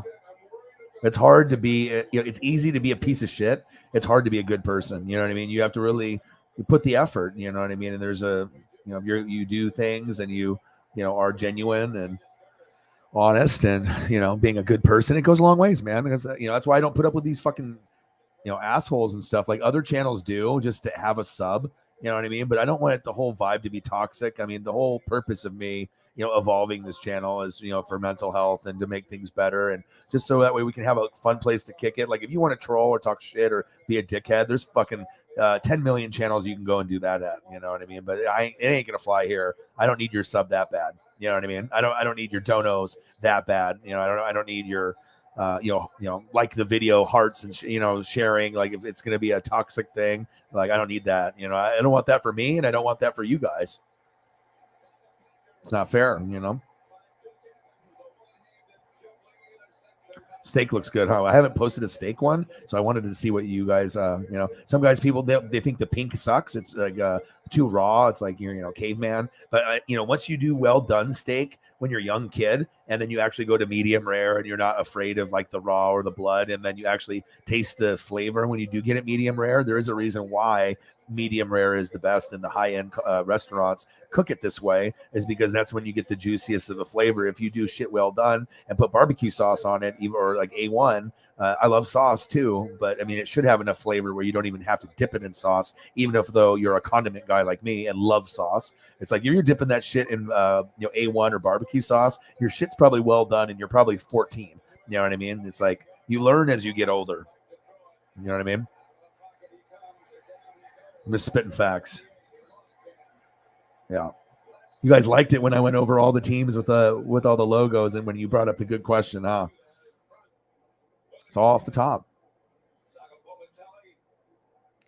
All I got to do is look at a logo, and, for the amount of reading, and it's like, for my mental health, it's good. You know what I mean? So that way I can really, get into, anything that's going on, whether it's, wrestling, just reading it's just, I love it. I love to read and keep up on things and, inform you guys and, give you some amazing photos to tell the story along the way.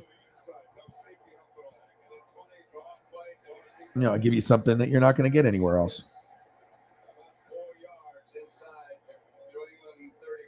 Yeah. Well, that would mean that you take care and you think about other people first, like I do, but you don't, maybe treat yourself enough. You know what I mean? And stuff like sometimes when you have a chance to do something, cool and buy something extra, like a pair of Jordans or something, or, video game system or something, then sometimes you decide to put the money somewhere else. You know what I mean? Where even though you could just be like selfish dog and just, I'm going to get this shit because I deserve it, and then you end up doing something like donate to this channel instead. It shows, what you support and what's going on. And I appreciate that. He's like, damn, this motherfucker knows me and he doesn't even live at my house. It's a connection you have with people. Green Bay 7, New England 0. Brett Favre versus Drew Brees. We got 10 minutes to go. Yeah. Baked potato, opened up with butter and sour cream and a good ice cold beer. Yes. Got to have the mashed potato or like the baked potato with the steak. And I like asparagus too. I used to not like asparagus as a kid, but if you get crispy asparagus done with the steak and the potatoes, oh my God, you have no idea. Maybe your farts will stink after eating it, right? Because I think asparagus makes your fart stink or whatever. But God, asparagus is so good with steak. I could do a thing of rice too. You can give me a little rice-a-roni or some kind of rice that you could, put in there as well. And I could do the rice with the steak and the mashed potatoes and then the asparagus. And the asparagus has to be cooked properly. But if it is, then yeah.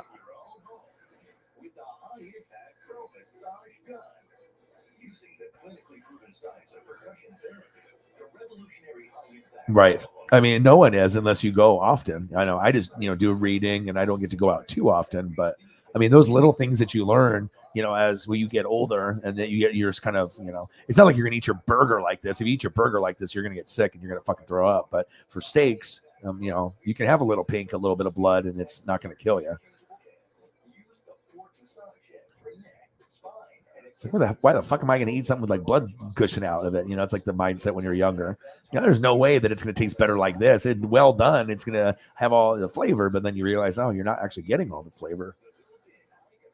And if I eat steak, I will never dip it in sauce unless it's instructed to by a special steak from like the cook or whatever. Like, use this specific sauce to what we created for this, then all right. If it's supposed to dip once in a while, then all right, let me know. But eating it on its own is just, yeah. And I don't necessarily need to have a lot of fat. It's like, when you eat chicken or anything and then it has like the bones and the fat. Some people just like keep chewing on that shit and stuff. And it's like, yeah, if it's like a big chunk of fat, I'm not going to eat fat. I want to eat the chicken or like the meat, I didn't buy this thing just to be chewing on fat all day. So.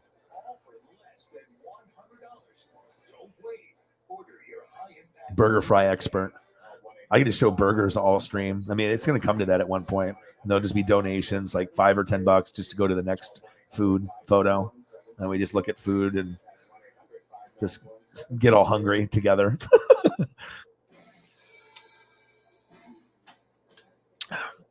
but it's visually stimulating, and it's kind of funny too, because I mean, for this, me personally, right, with depression and anxiety, and sometimes my mental health is just not good, but this makes me happy.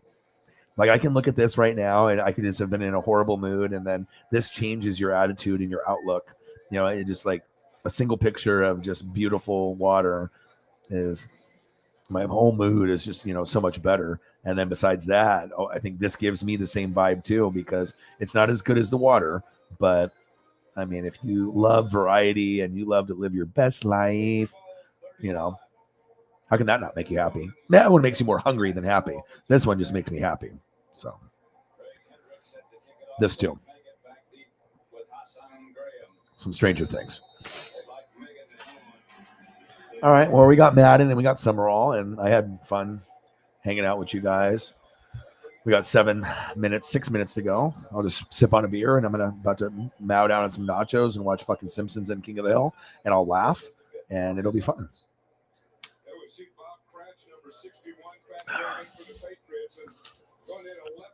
It's crazy. I spent so much time with you guys. It's like, we really start to, know each other after a while. It's like, just because you're not in the same room, but you start to kind of, have that bond, and that vibe. It's cool. Some people are going to stay up late. Some people are going to make time to stay up late, but just the connection. And I take a lot of pride in, being different and original, and giving you something different and special that you're not going to get somewhere else. Or if you do see it somewhere else, it's going to be because someone, decided to copy or steal.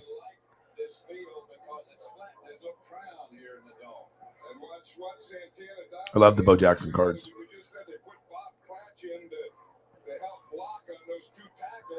Ribeye. Hold on.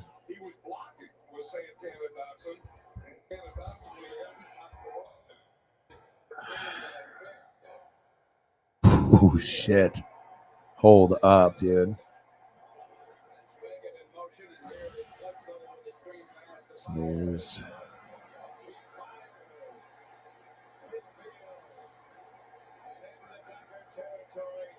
Oh my God, bro. I just found something insane here.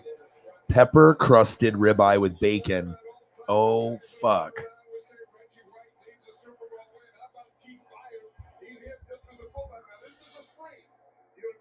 I'm putting it on the screen, dude. Yeah, and I think just improving people's mindset is good. Because, I mean, if I get excited when I see this shit, I know some of you guys do too. Because I think just effort is one of those things that a lot of people don't do it. But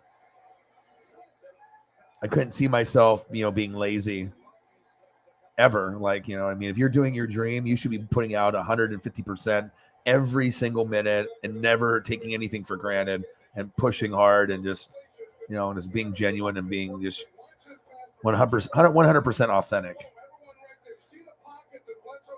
I got a good one here for you, dude. I'm always looking out for you guys, and I look for the greatness. So you already know that I ain't gonna put some bullshit on here. You ready?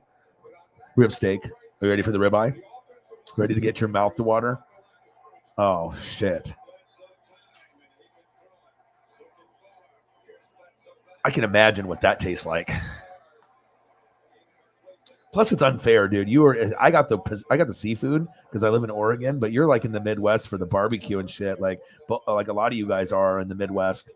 Like, you guys get to get the good, like all the different barbecue styles. Like, I'd probably be 500 pounds, dude.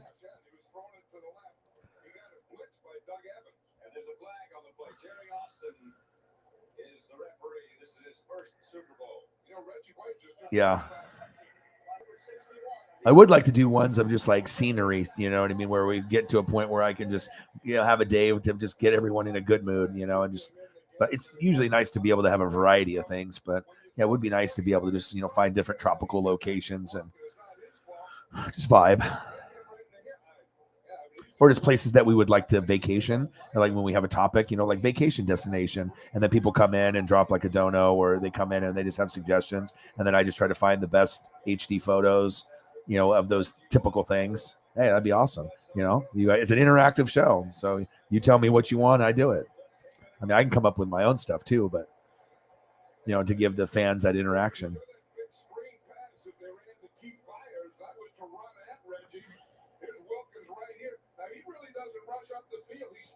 That one might be a little bit more appetizing, just the way the ribeye looks, but I got another one too.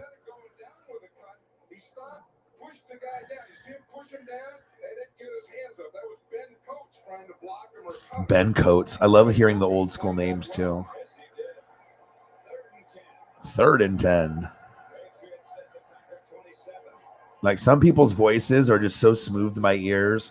You know, Howard Stern, you know, Gus Johnson, but Madden and Summerall, and Keith Jackson, the old white dude that used to do ABC Pac-10 football. I loved his voice. It was just like that grandpa voice that was just so soothing, and it just, you know, Harry Carey. I mean, there's just certain people, Vin Scully for baseball, you know, with Cubs and Dodgers. It's like you hear it, and it's just beautiful.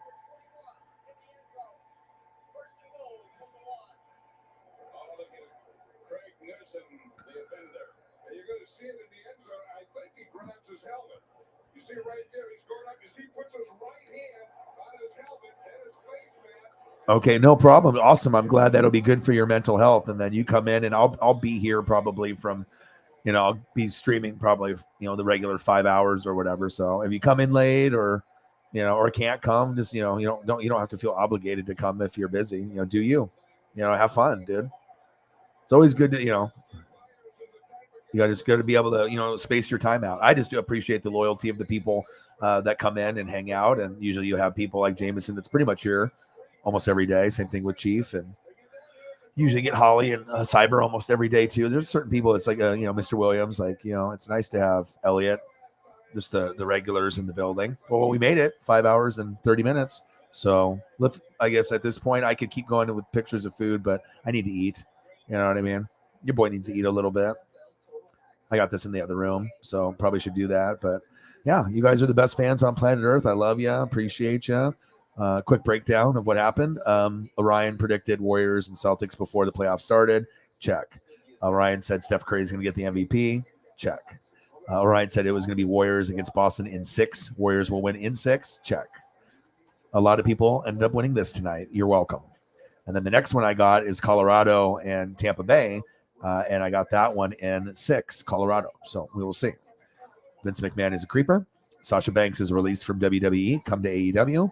The Saints got a new helmet that they're going to wear for one game, which should wear it for multiple games. Awesome. Love it. And yeah, it's an amazing piece of a helmet for, you know, a rival team of mine of the Bucs, but I can't hate on that. That thing is beautiful. Love it. Eagles social media team is in shambles as they decide to change their font and logo from the old one, which was good, to something that looks like a 7-year-old did it, or maybe 8 or 9, or I have no idea. This is the laziest attempt of a logo I've ever seen. The best one is this one. If you have any style points or know anything about style, you will recognize that this is the best. Robert Williams was very impressive in the show, but we already know Steph has 4 championships now. Steph Curry has 9. I don't know what's more money than Steph Curry or nachos in the other room that are homemade, which I'm going to eat very shortly. And that's the show. I hope you guys have a great rest of your night. Love you. Appreciate you. And for anyone popping in late, I will be back tomorrow, which is later today, more than likely around 7 or 7:30. I love you guys and I appreciate you guys very much. Sasha Banks, I love you. Come to AEW, and I will see you guys shortly. And a shout out to everyone who donated and obviously had great conversation with you guys. I mean, obviously you guys always take care of me. I love you and appreciate you. And I got one question for you. Who you know talk sports like us? Your boy Ryan, Northwest Sports Fanatics. I'll be back soon. Okay.